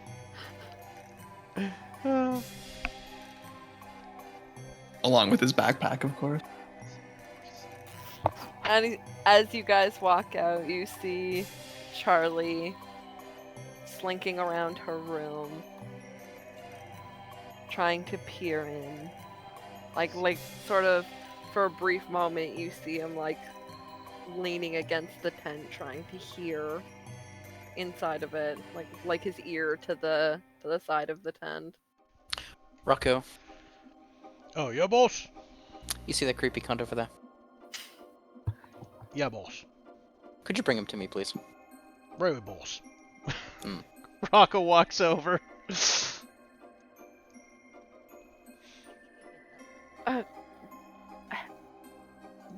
What do you want? Boss wants to talk to you. I'm not feeling too chatty right.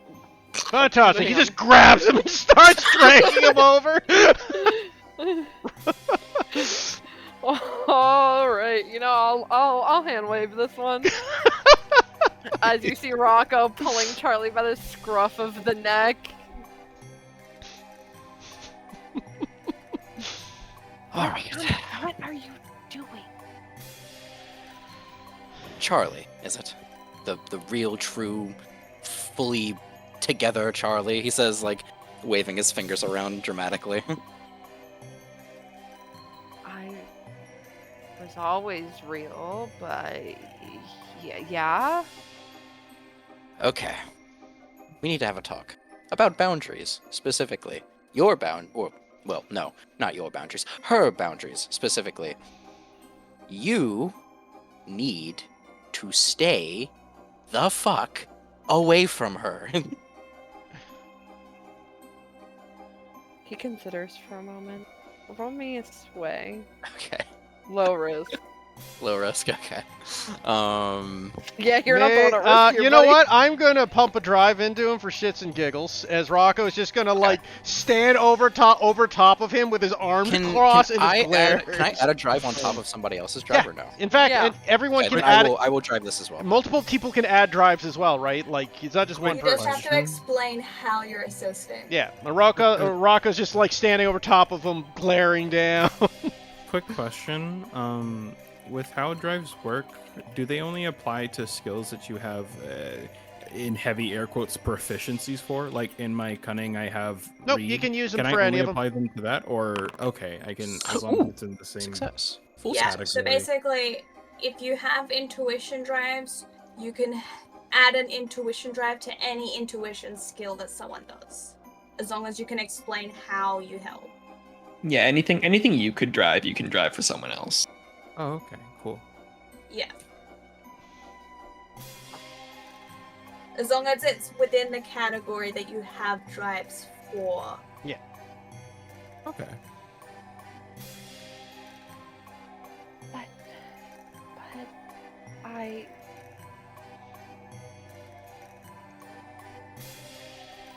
Fine. He sort of rolls his eyes, looking away, sort of like He looks for a moment like a kid who got caught with his hand in the cookie jar.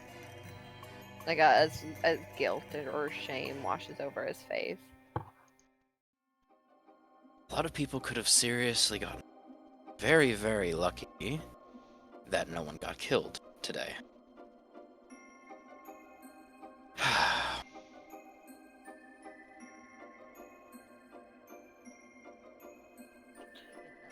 Will your fucking henchman let me down now? Rocco, They're up, do you boss. think he's... Just drops him. do you... Oh.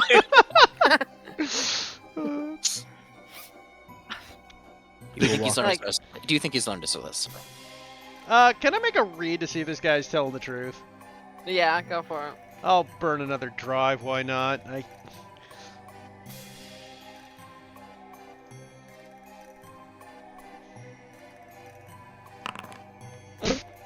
Fuck it, Not sure. burn my resistance. I'm... Hey! Oh, you're doing a thing. Never mind. Mixed success, there Mixed. we go. He sounds convinced for now. Whether or not that changes later, you know, who knows? I think he's only opened up for the time being, boss. Rocco? Put him on the watch list. Right, boss. And for the first time ever, you see Rocco pull out a little pocketbook out of his fucking pants and just starts writing a note. Thank you, Rocco. There's I don't know something what I would do without endearing. you. What? Oh, nothing. No, there's something endearing about what? Oh, I was saying that there's something endearing about a very large man with very large hands, probably writing something in with a tiny little pencil. True.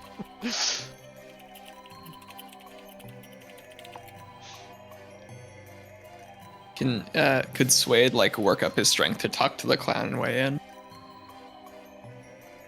Which clown? Sorry, Charlie.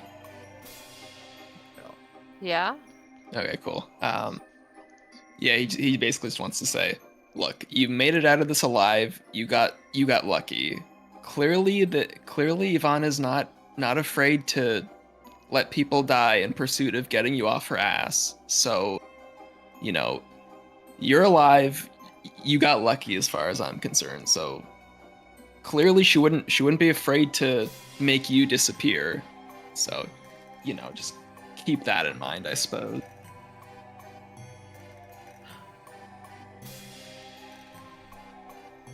Then after mustering the courage, he slinks off again because clown's spooky. Because clowns, oh no. He just sort of sighs and walks away. Alright. You got a busted mirror. What now? I mean, we head back to make sure the mom's out, and if she is, I guess that's mission success. We head back to the lighthouse. Yeah, we make sure everybody is on the up and up. Maybe we go see Felix again. And then yeah, probably head back after. And Abigail's gonna get her doll. Oh, sure. All right. Let's start off the top. Abigail, you go back to the doll stand and you see the guy who is running, or the person who's running. Would do this after everything's Okay. been sorted, like making sure everyone's okay. That's like the doll's the least important thing. Okay. I thought you were gonna like slink off. Okay, that's Nah. She wants to make sure everyone's okay. So when you guys go back to where the mirror maze was, you see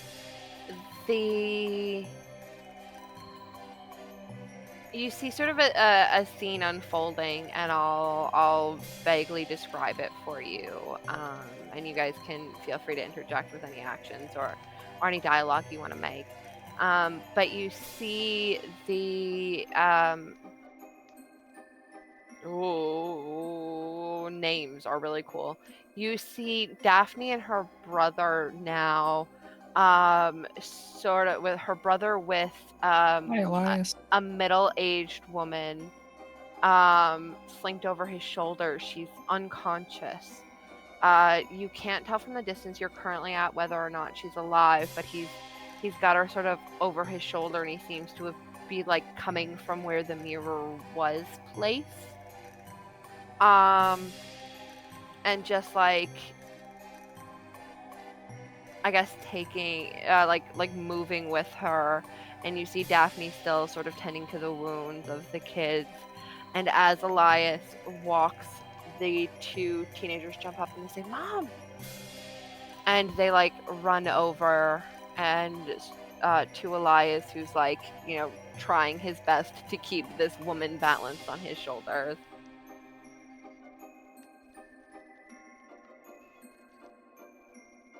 And then Elias says, "Don't worry, she'll be fine. She just needs some rest." Could I ask a GM question? Sure. A little bit off topic. Did we establish that Charlie's obsessive behavior started at some point semi-recently, or was it always there?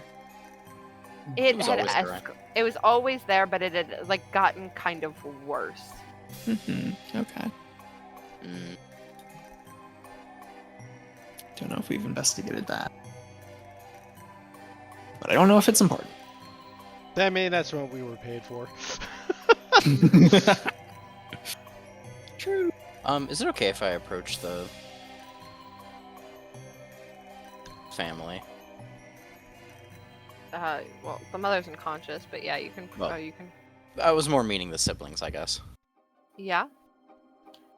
They're like, sort of distracted, looking at their mother, trying to like, "Mom, wake up," and sort of. What do you say as you approach? We're glad that she at least got out. Is everything alright?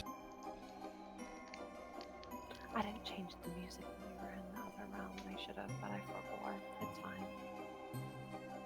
Oh. I had music playing. Aw. I'll play it for you, just so that you guys know. Mhm.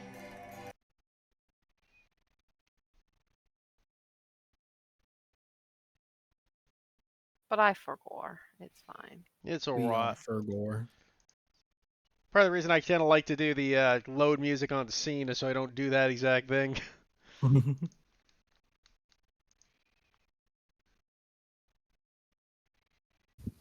Oh, the sound isn't even working. That's crazy. It doesn't matter. If I hear that loop one more time, I'm gonna kill myself. So Understandable. Did they react at all to me asking if she's sorry. okay? Elias looks to you and says, "She's a little worse for wear, but she's still got a pulse."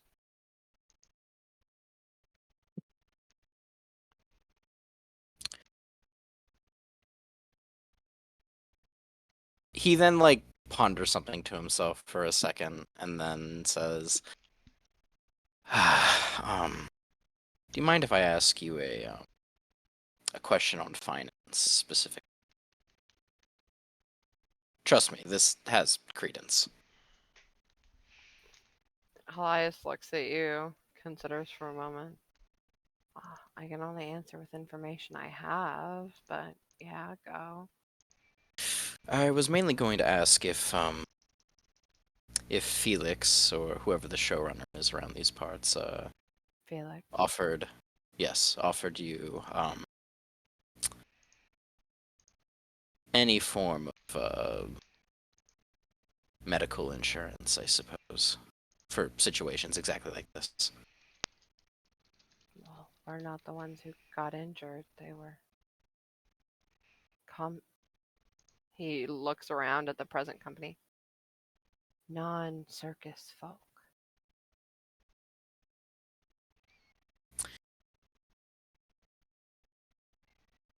I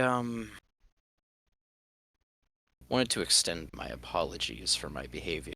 It was earlier that day, right? Yeah. Yeah. Earlier today, I was under Just a fair bit of stress. I'm not used to this line of work, so to speak. And I Your thought suit's too to. fancy. Well, fair enough. He says, kind of like pulling at the material a little bit and smiling. Look at them. They're not wearing fancy suits. You stick No. out like a sore thumb. Yeah, perhaps I do. I'm trying to find better uses for the position that I've granted.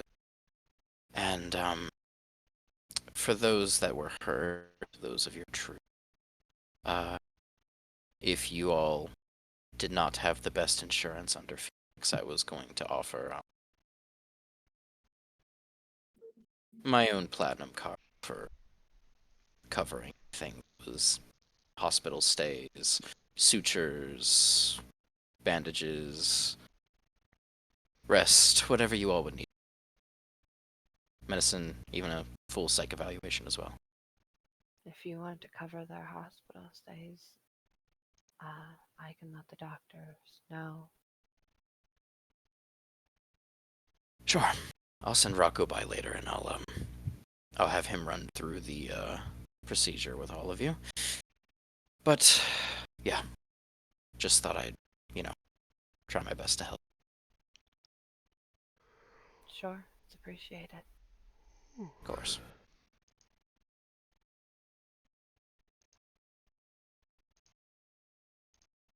Now I'm gonna get this woman to a doctor. If you don't have anything else. I do not. He nods to you. Rocco, Boss. when you get the chance, could you contact Adrexis Medical for me? We're going to add 3 people to the platinum insurance plan. Right away, boss. You got it. Thank you. All right. And you see Daphne sort of tending and doting on her sister a little bit, who's like got her hand up and she's like, I'm fine, I swear.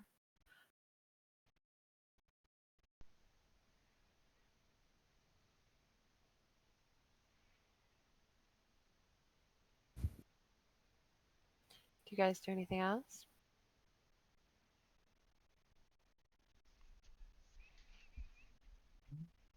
I kind of wanted to swing by and see how Felix was doing too. But if anyone else wants to do something first, that's fine.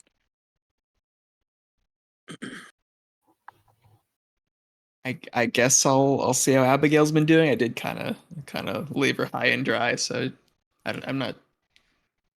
I don't know if she's physically with us at this point, but I'll just check in.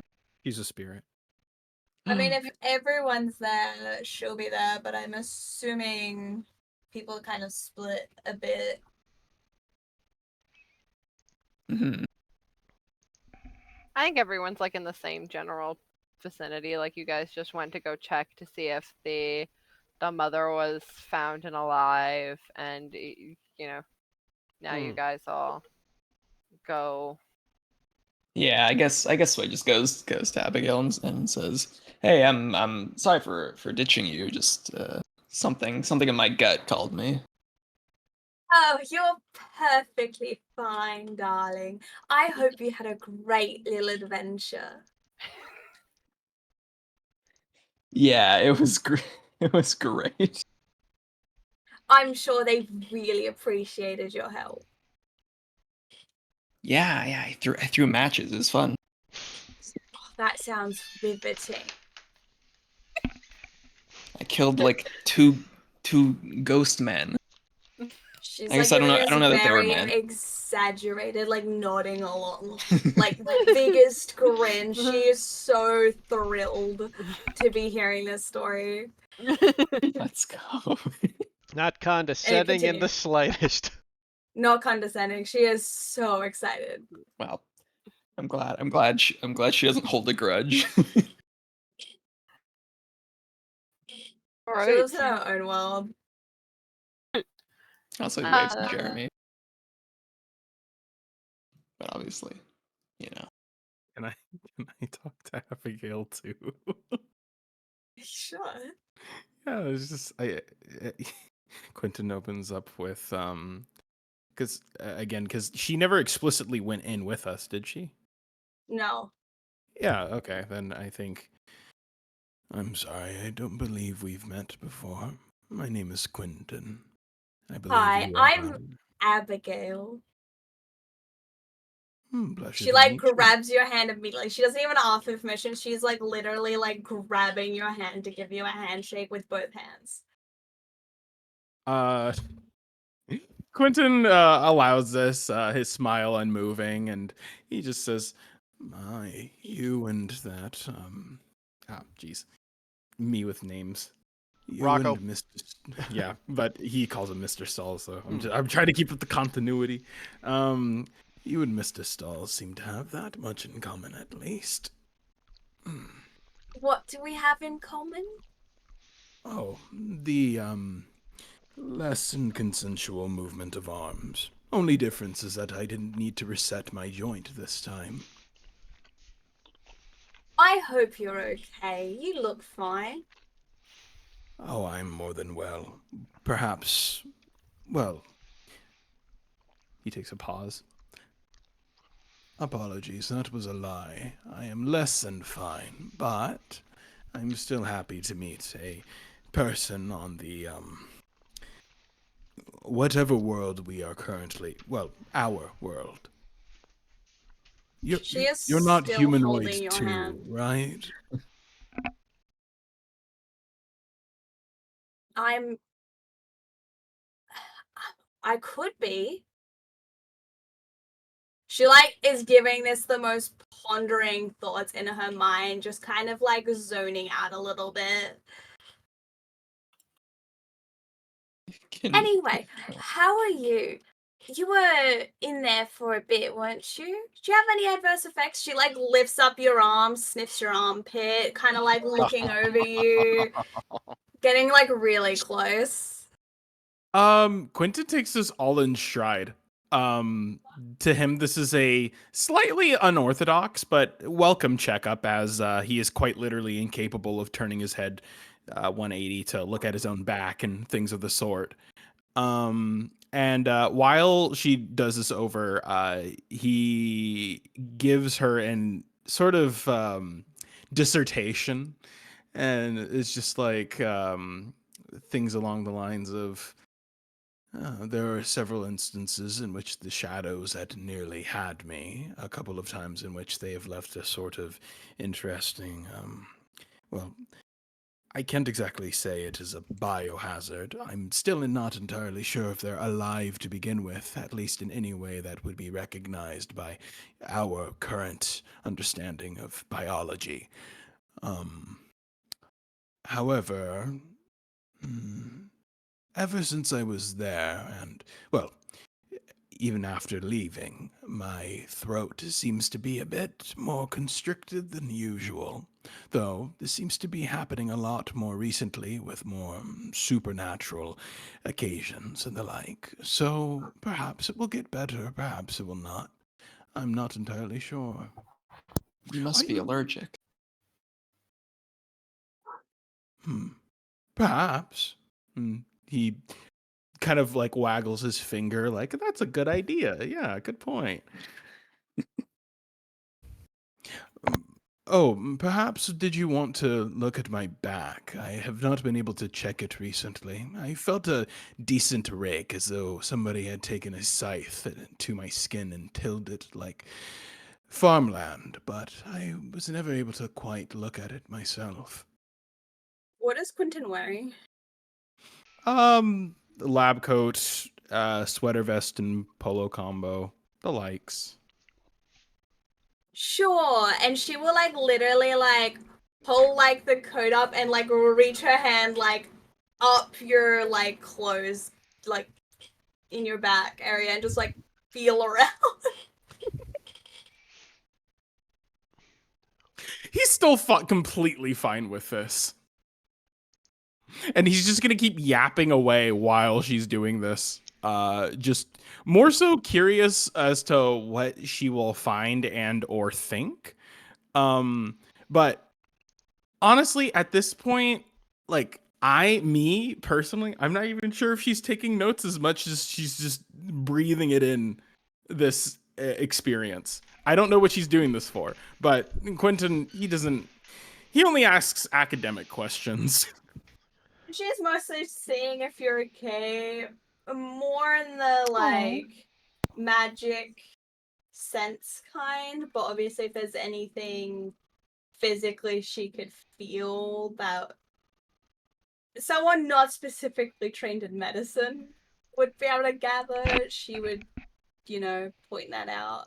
Got it. It's a little witch I'm not sure doctory. if there's anything that Carly has to say about that, or if this is all purely you and what you've got going on. This is more so me as well as some comments and whatnot. He's received a number of little bumps and scrapes through his time there, though from what can be told, this was more so a result of interacting with the terrain, which is again shattered glass, rough walls and things of the sort. Injuries that very much happen in a adrenaline rushed passion to get away from shadow creatures. She But would otherwise, he's doing just fine. make any notes like got like a raised bump here and blah blah blah. All right, are we good? Was there anything else between the two of you? Oh, just about. I don't think anything important would go between them other than two nerds of Just being differing, being weird. Okay, wonderful. So I'll say you guys have that conversation as you're walking towards where the rest of you remember Felix's tent to be, or showroom, and found him in his or You're lagging a little bit on my end. Same. Yeah, same here.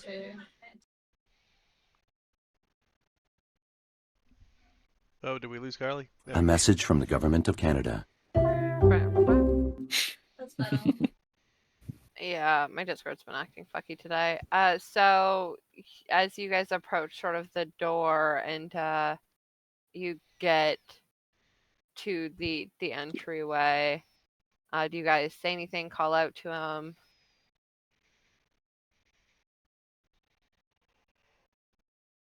To who? I'm sorry. I don't know if someone specifically is leading the charge. I think Max and Rocco said that they wanted to go see Felix, so Yeah, I did. I assume that they're kind of leading the group there. Yeah. Do you say anything? Do you just walk in, or have you learned your lesson? Rocco walks in. What's all the problem, Mr. Dogman?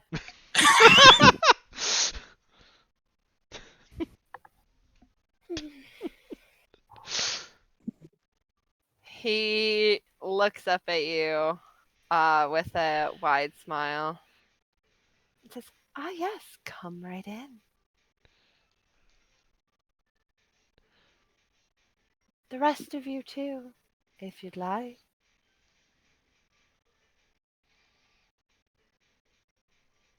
Hey, Felix. Maxie strides in.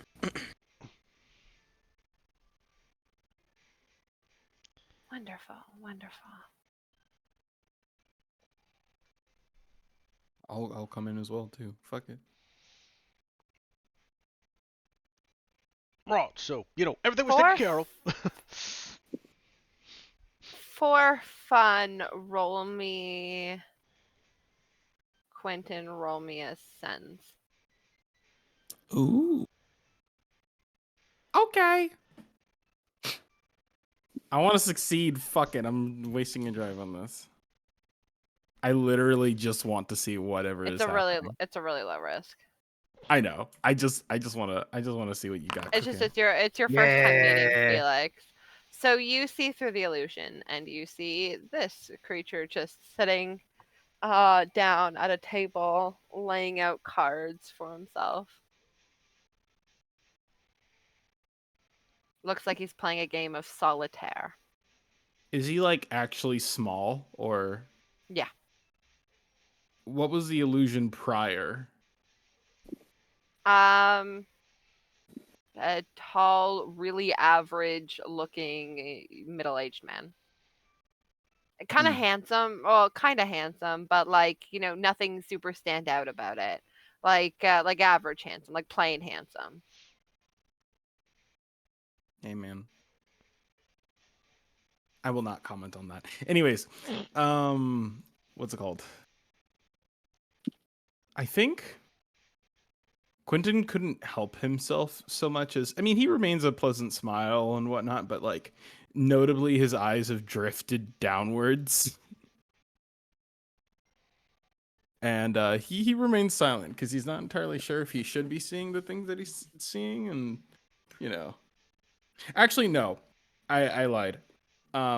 He'll lean into whoever's closest, which for the sake of it, let's say it's Rocco. And he just says, "Is this another otherworldly entity that could potentially harm us?" No, he's just a dog in a suit. Yeah, Rocco was the person you wanted to ask that. Felix, it could have been Maxie. It could have. Felix looks up at you. It's rude to talk about somebody when you're right in front of them. And he gives you an unfaltering smile. He also gives him an unfaltering smile. It's just, and he nods and closes his eyes for a moment. Apologies. It's been a couple of days since I have last spoken to someone that wasn't trying to kill me.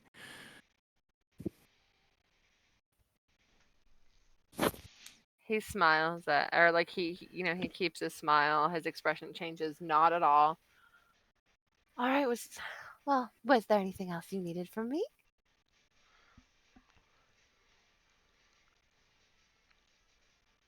Mm-hmm. Was there anything else you needed from us, or are we done here? You're. You weren't hired by me, remember? You were hired by the lovely Octavia. Right, but she Yeah, got but like it was you. She use hired your you hired circus. her, right? It is. But you've solved the problem. You've found the people, and they will all be better in time. Is that right? I mean, I suppose it couldn't be worse.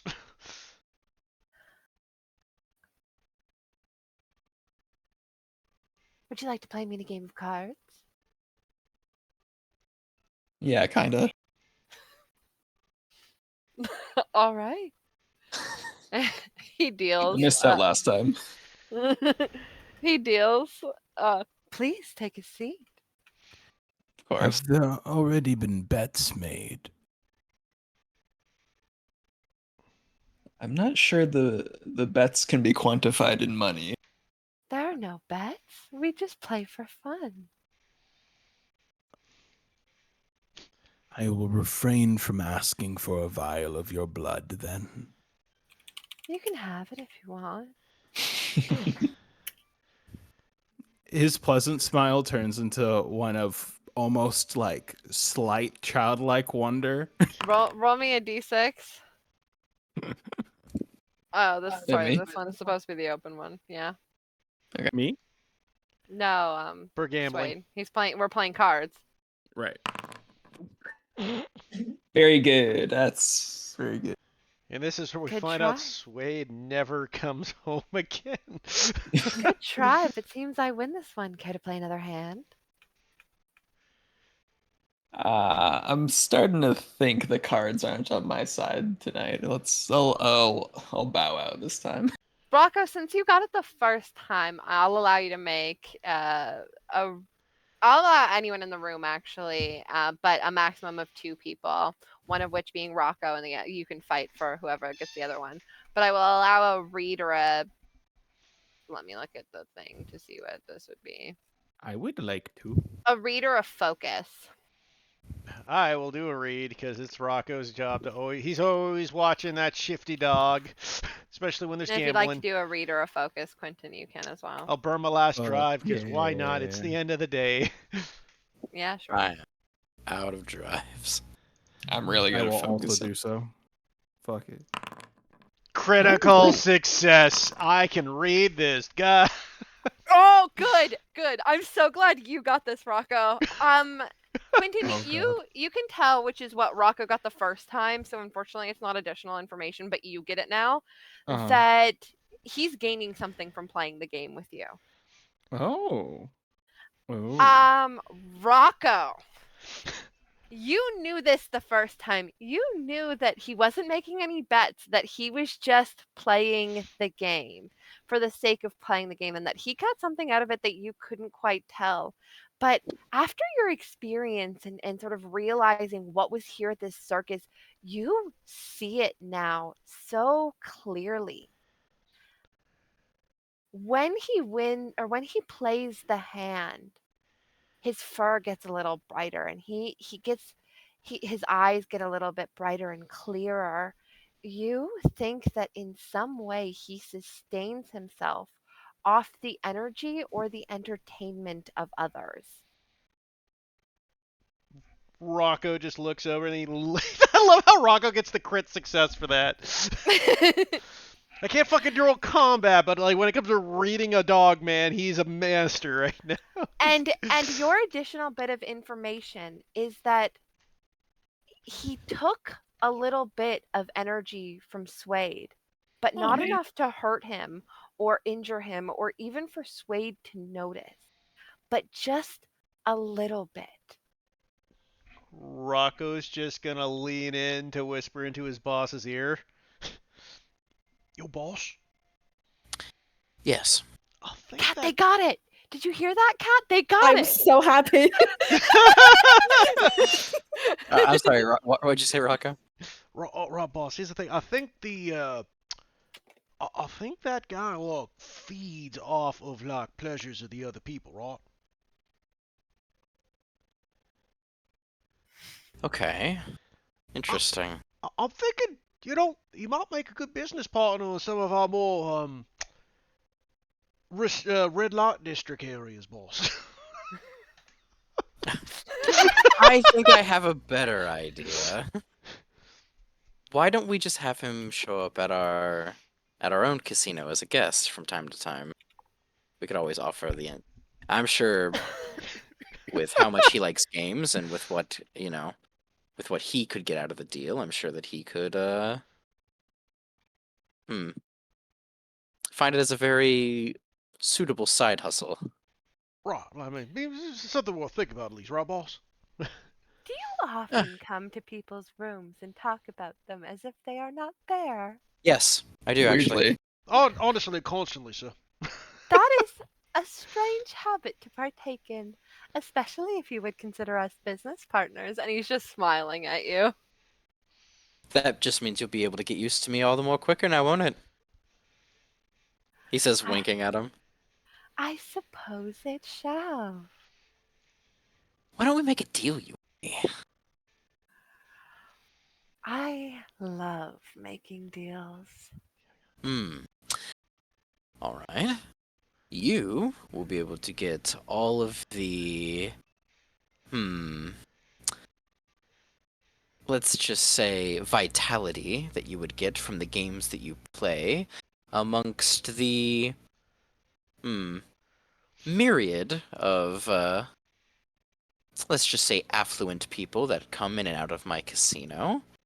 And all I would request in return is 10% of whatever winnings you would make for the evening.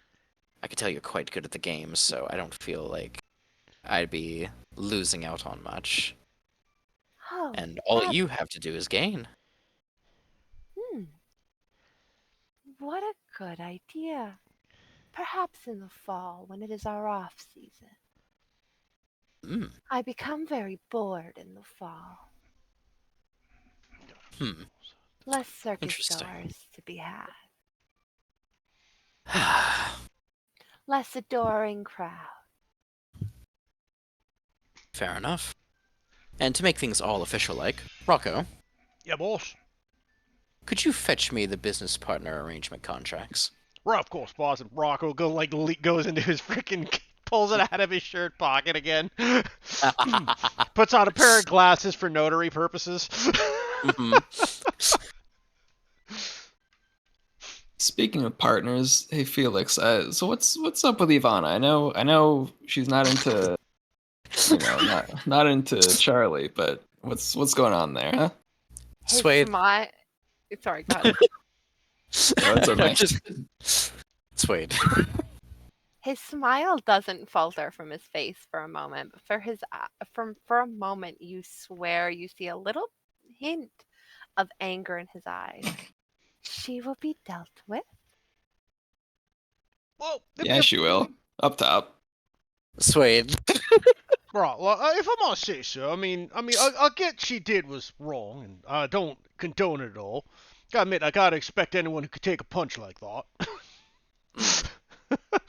But No, I was just warning Suede that look, the last person that crossed her had half of their soul ripped out of their body and flung into a maze of mirrors. Are you sure that's the type of thing you want to pursue? Because if it is, all power to you. I'm just Look, boy, okay, is I'm that not. the pot calling the kettle black? yeah. Look, I'm not tacky enough to write letters. All right, we will approach the situation with more tact. All right, it'll be okay. I'm sure of it. Ah, I see. Okay. I wouldn't worry about it. I will See? take care of that, and I will take care of him, and then it will be fixed. So if there's nothing Can I else, get a? Can I do a read motive on that? yeah, sure. I just want to make sure he's not planning on killing him. Gather motive, I guess. I have no drives. I've got no nothing, so this is just a flat out roll. And if I Yeah, get nothing, whatever will give it be, to will me be. raw, baby. Let's go. Yeah, let's go. That is I such get a nothing. You know what, to Maxie, right now, ignorance is probably bliss. Not his problem. What I'm gonna say is that Maxie like squints, like looking into it, and then upon seeing like Felix like grin at him, is gonna go, you know what? No, mm-mm. Not today, Rocco. We're done today. We are Boss. clocking out. Right. Oh, and you, the strange one. Felix points to Abigail. Yes. One of my lovely staff members told me that you and them got into a bit of a quarrel over one of the prizes you wanted. I've ensured that it is yours and anything else any of you or your companions may want here as payment on behalf of me. Hmm. She gets the biggest smile. Like, I think the biggest smile anyone has seen. It's almost devious. It's that big. Like, she about to become the Joker. Her smile's that big. Consider it a thank you from us to you. You know, I think you're my new favorite person. I'm quite fond of you as well.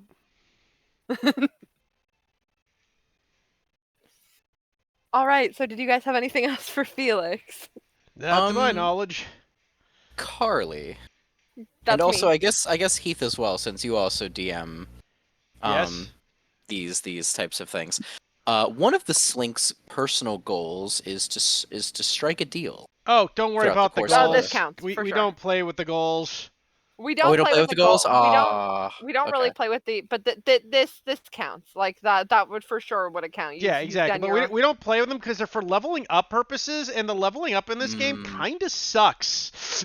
Okay, And it's also awkward when we have like, because it's like also to do with like the resources you get back to like get your like drives and stuff, and it's very awkward when we have like one session we'll have 7 players, the next session we might have 4, and it just becomes awkward trying to manage having people be at full resources and stuff when you have an inconsistent amount of people.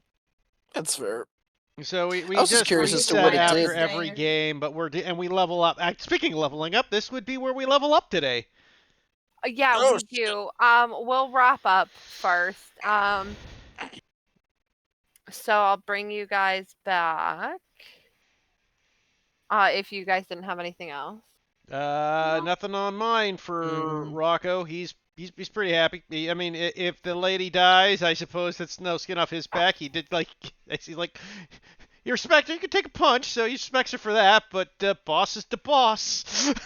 Abby gets a doll, and you guys can have any, one trinket that you can imagine a circus would carry, should you want to. It was like a clown-looking creepy doll, right? Yeah, it was exactly. Yeah, it was like sort of clowny, like porcelain, and really creepy. Like the one I used to have in my bedroom growing up. Sweet.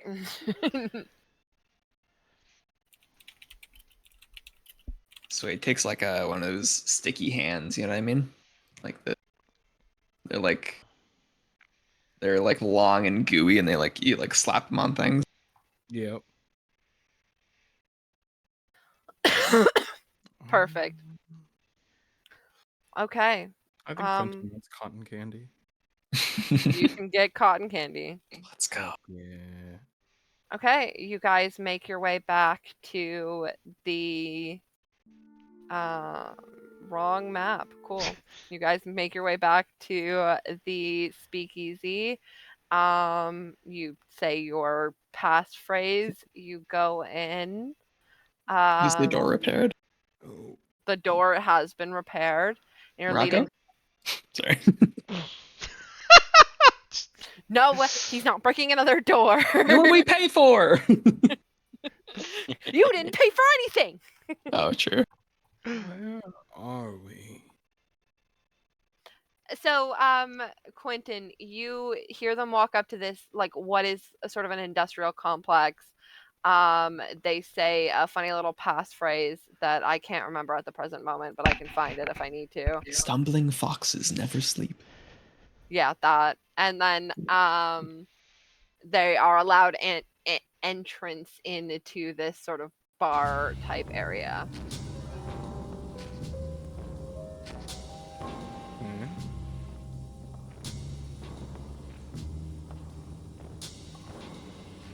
Do you guys do anything at the bar? Or do you guys go straight up to see Octavia? That question was more so also directed to the group. He's a bit confused. Sorry, what was the question? Where are we? Oh, this is the lighthouse. This is where we go upstairs to get the magic missions. happens. So close. I think this is a speakeasy. It's a 2-for-1 special. The bartender looks up. No, this is the lighthouse. Where is the light? Metaphorical lighthouse. Metaphors. An area of expertise for me. She leans forward, looking at Maxie, and says, "Oh, I'm so glad he didn't break a door this time." Ah, well, you know how it is. I see you guys picked up a straggler. How fun. I imagine you're looking for Octavia. Yes, indeed. She's in her office. She's been waiting for you. Well, let's not keep the lady waiting, right, boss? Sounds good to me. As he does, though, Rocco will go take out like a little brush and just start sweeping off the lint from his boss because he knows he wants to be presentable. Thank you, Rocco. As he walks by, Suede grabs a fried pickle. Oh, you, Abigail, was it? I got this for you. And she gives you another jar of pickles. Oh my god, thank you. I was starving after that. I think you're my new favorite person. One of the pickles. And she pulls out one of the pickles from before out of her pocket. It has a little bit of hay on it. Maybe a bit of dust. And here I was thinking that she was using it as a hairpin. I am curious, how long have these pickles been fermenting for? Since this morning. Actually, wait. When was the jar pickled? Yeah, I think She's it's a question like for your bartender. pondering in her own mind. Now he is too.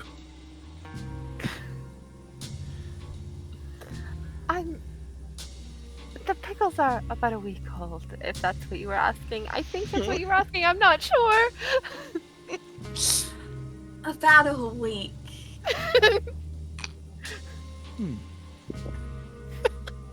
She takes a bite. Oh, yeah. Of the Eating the pickle? yarn. Oh, good. Wait, of which Oh. one? The new one or the old one? The old one. Oh, mm-hmm. I don't think The- Albina is that old for pickles. The girl, no, but the one that she had it in her pocket. It had like yarn and okay. hair on it. The tavern Hey. and hay and the fucking the girl behind the bar looks at you and sort of like cringes with a little bit of disgust and says, "Please go up to Octavia so you can be her problem again." Rock. Sorry about that, Mom. Mind if I have one of those pickles? Oh, go for it. I usually start with the pickle juice.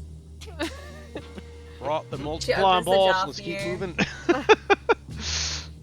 He will pluck a dill. Pluck a dill. As you guys, head up into the elevator, it creaking and taking you to the 3rd floor, which is Octavia's office. I will put her art back up, and you'll be able to see her as she's just sort of sitting at her desk. She hears the elevator ding and just looks up at you guys expectantly. Did you have much trouble? Not really. We got it done, at least. From Some of what us got a little banged up. She looks at you, Max, and she says, "From what Bertram told me, you seldom come back from these, conscious." Yeah, no, I frequently pass out, yeah. That's because Well, you had not me this around, time, though. boss. I'm getting better at this. Do you need to be examined? Probably. Maybe. Right, I'll boss. consider You it. just need your bodyguard with you, is all. That's true. Thank you, Roger. Quite literally, I think you might have went unconscious if I didn't at least absorb one of your things. Yeah, that's actually true.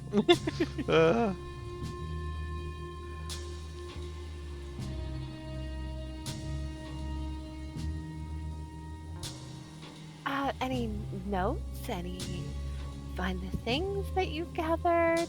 Tell me all about it.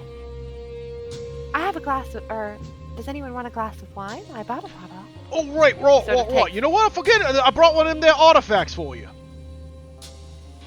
Ooh, how exciting. He dumps the broken mirror onto the table that he swept up. Oh, a mirror. Right, well, bits of it.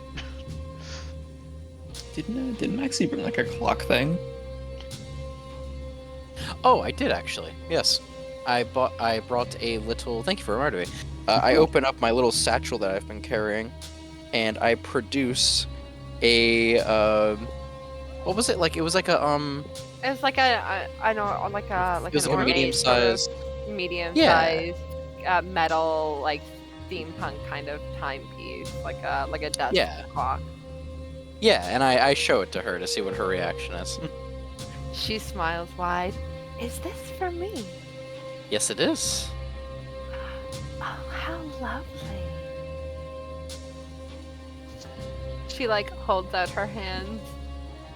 I take my hands and I place them so that like our hands graze a little bit as I'm handing the clock over. Somewhat subtly. She smiles. I should put this right here, and she puts it on the center of her desk so I can look at it. Aw. Mm. Would you like a glass of wine anyway? She sort of I starts would. pouring glasses of And like he's looking at the clock as well, and then looks at her and says, you know, when I saw that, I thought that the clock was almost as half as enchanting as you, so I thought I would get it for you.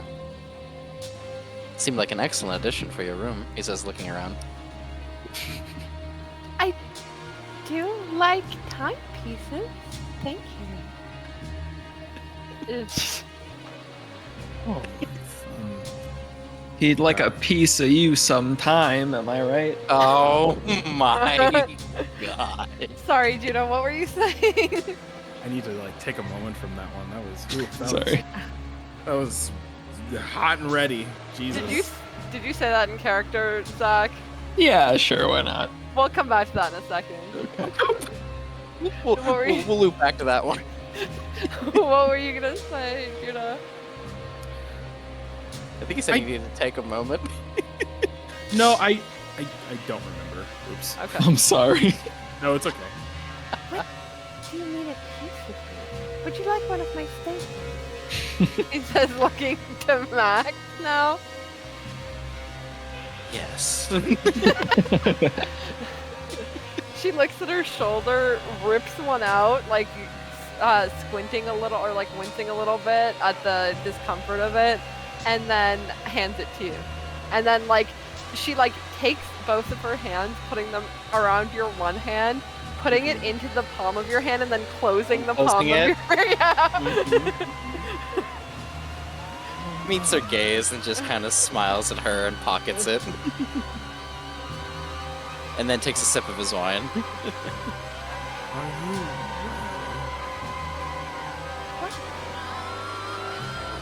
Just, well, I believe sutures will be incorrect. Staples. Let's go with what you had said. Is that not her?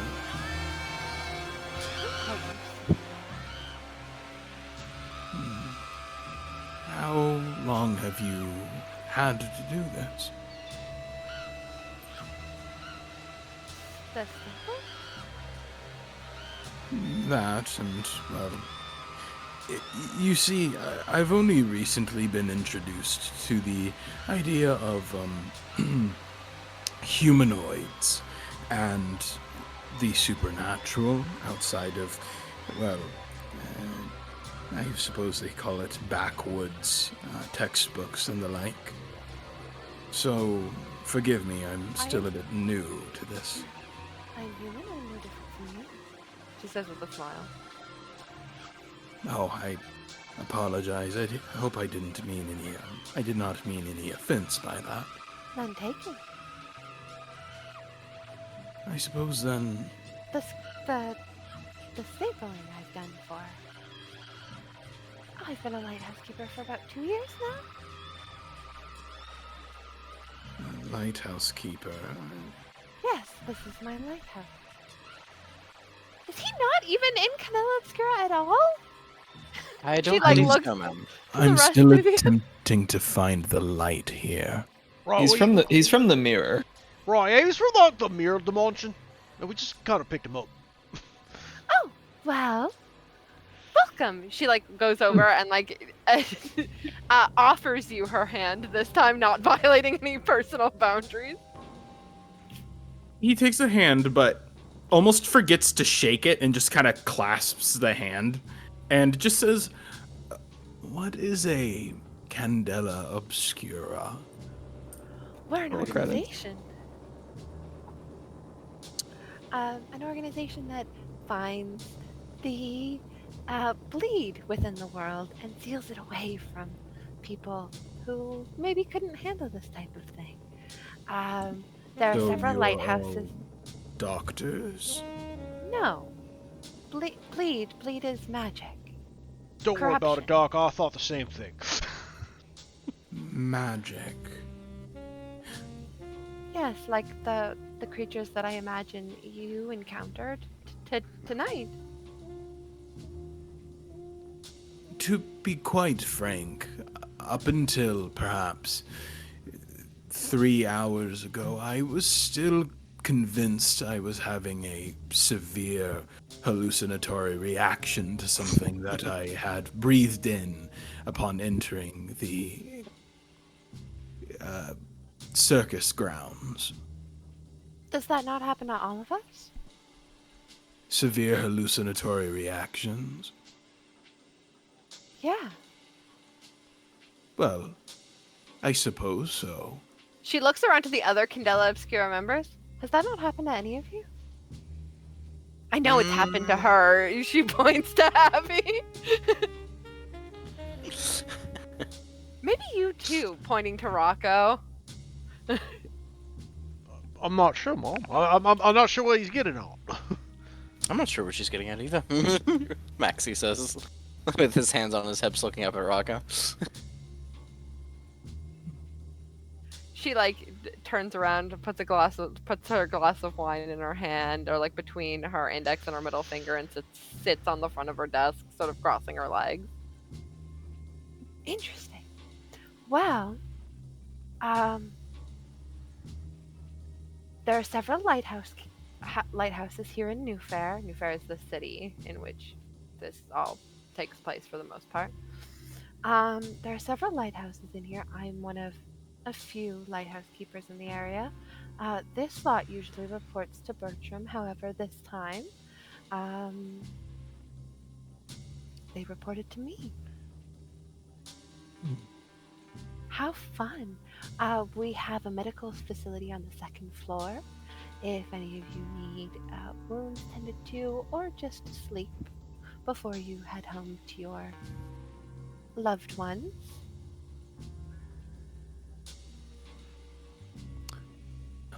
Or Oh, dolls. You seem to be mistaken. I don't necessarily have what one would call loved ones. Do you have plants? Alive ones? Sure. No. Okay, well. Then you can head home to the uncomfortable silence of an empty apartment if you'd like. She smiles. You like silence. And he perks up at that. But I suppose silence is not why I came here to begin with. I came here because there were things happening in the world that I could not explain, nor could any textbook I have ever read. The idea of this all being produced by magic is shocking, but I feel as though it was an answer to a question that I suppose I never knew to ask in the first place. You're telling me that... That just means we're doing a good job. You're telling me that these disappearances, these deaths, these things that happen in the world, ones are so easily written off by police and doctors alike, these are caused by this bleed. We lighthouse keepers go through a lot of trouble to make sure that they're easily written off by police and doctors and the like. She smiles. His smile actually slightly drops at that as he squints, seemingly in an effort to understand.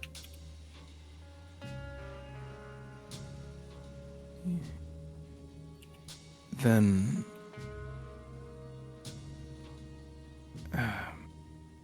apologies, then... by hiding these things, what are you attempting to do?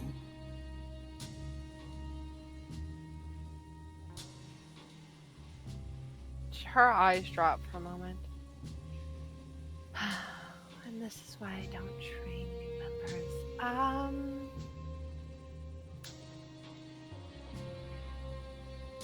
Keep them out of the keep them out of the way of everyone else.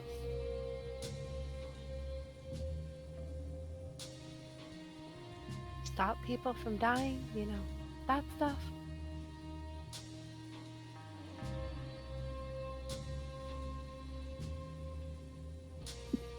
I come from a world where any correct number of actions, especially with the right amount of resources, you can play an instrumental role in reversing and stopping the throes of death before they even happen. To hear that what you all do is not, say, play God in the roles of the lives of others, but rather attempt to avoid situations like these happening in the first place. It is almost hard for me to swallow the information.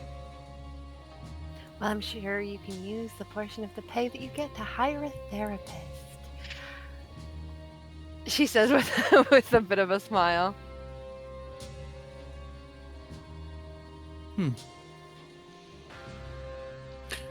We have like some to on know staff. more. I'm sure they'd love to hear all your thoughts.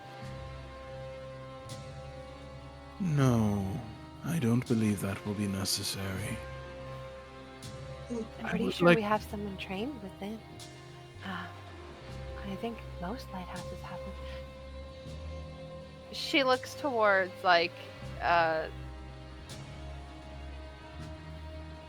one of the senior members of Candala Obscura, which I guess is just Abigail here, which is kind of unfortunate. Well, I mean, technically, unless Cyrus didn't join us. He's just listening now, but Oh, she'll fair. say, does Bertram have a therapist among his staff? I know we do. Heath, does he? I mean, the Candela Obscura, by definition, is a group organization. Like, there's a therapist, it's like shared resources thing. But...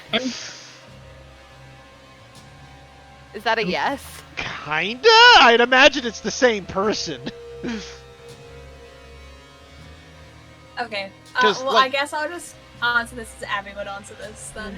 Okay. Well, I mean, if you want to talk to me anytime, I'm always here.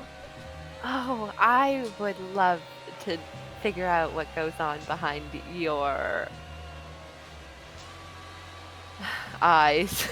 She says, Blinks, camera shutter sound. I think, Oh, what an interesting scar. Sorry, go ahead. I'm curious, with the insistence on, I guess, Quentin finding a therapist, I am curious on the, I don't know, motive behind that suggestion. Is it just from a lack of caring, or... You can roll a read. Okay. But I will say she said it straight up. Straight up, what? She said the words, "This is why I don't train new members." She just doesn't want to answer the questions, I guess. Like, That's fair. I think Yeah, it's partly you- Carly not remembering the lore specifically. Paul, am I incorrect? Oh, I don't need the lore necessarily. no. So when I wrote Octavia, I actually wrote her as like definitively wanting like more senior members of Candela. Like she deliberately does not take on new recruits Ah, fair. unless they're recommended to her from other lighthouse keepers. She deliberately like tries to deal in more like there's maybe a bit of pride there where she like wants to deal specifically with people who know what they're doing and like doesn't ever want to see a failure. Interesting. So yeah, it's just a matter of like her not knowing how to induct someone into Candela because she's really used to having people who already know. Okay. No, that helps. So it is a character. It is a character trait of hers, and just like it's less like Harley thing and more like she doesn't. I'm trying to explain it without giving too much Oh no, away, but I think you explained it well. okay. The role was more so not for me, but more so for Quentin to understand how to treat her or how to feel about her necessarily. Yeah. But like she's also sort of the therapist implication. I will give you this as well for fun. The therapist implication is that she understands that the work can be taxing on one's psyche, especially if you spent time in a mirror maze. So it comes from a place of, mostly concern, whether or not she has a bunch or like good tact to articulate that. but she's basically saying, I don't care, get a therapist. Like but in a nicer, more respectful way. Like literally saying cope about it. yeah. Okay. I think then with that, the smile on Quentin's face slowly returns once he seems to have done discerning whatever needed to be discerned, and he simply says, that won't be necessary. I was merely curious, and with what has been said so far, these lighthouse keepers, and frankly, the fact that I've become far closer to the answers I've been searching for all of this time, I think I would like to learn more about this Candala Obscura. If I'm allowed to, anyhow.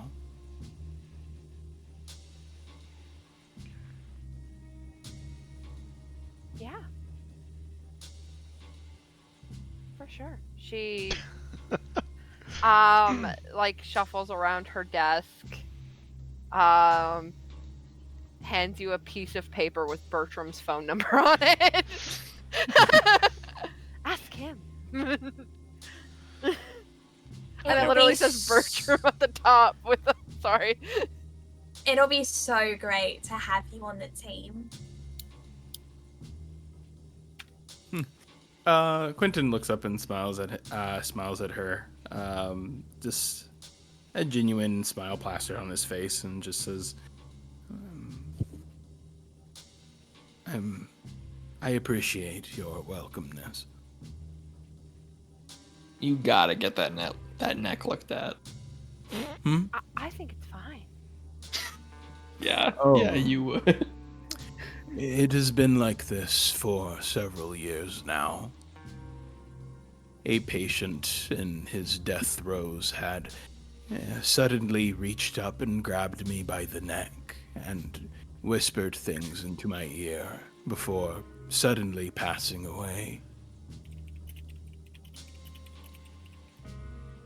All right, I will hope to hear more about that later, I guess.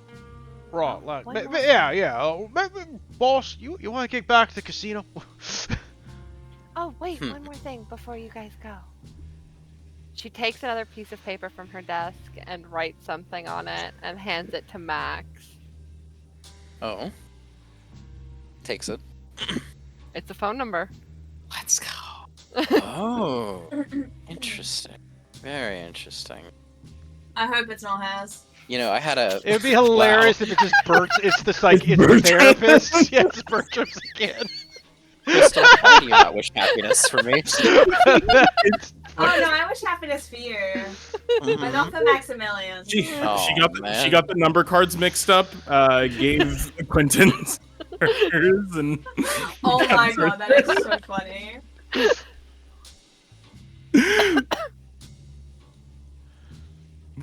Oh my god, I've never heard Carly so aggressively whistle before. That was beautiful. All right. So with that, that's been this Candela. Thank you for hosting, Carly. That was so fun. Clap, clap, clap, clap, clap. I had a lot of fun. Yeah, well, glad everybody's enjoying. God bless you. I really enjoyed DMing. Heath, I'm gonna do this again soon. I've got a couple ideas cooking. Hey, Oh, I God. won't stop.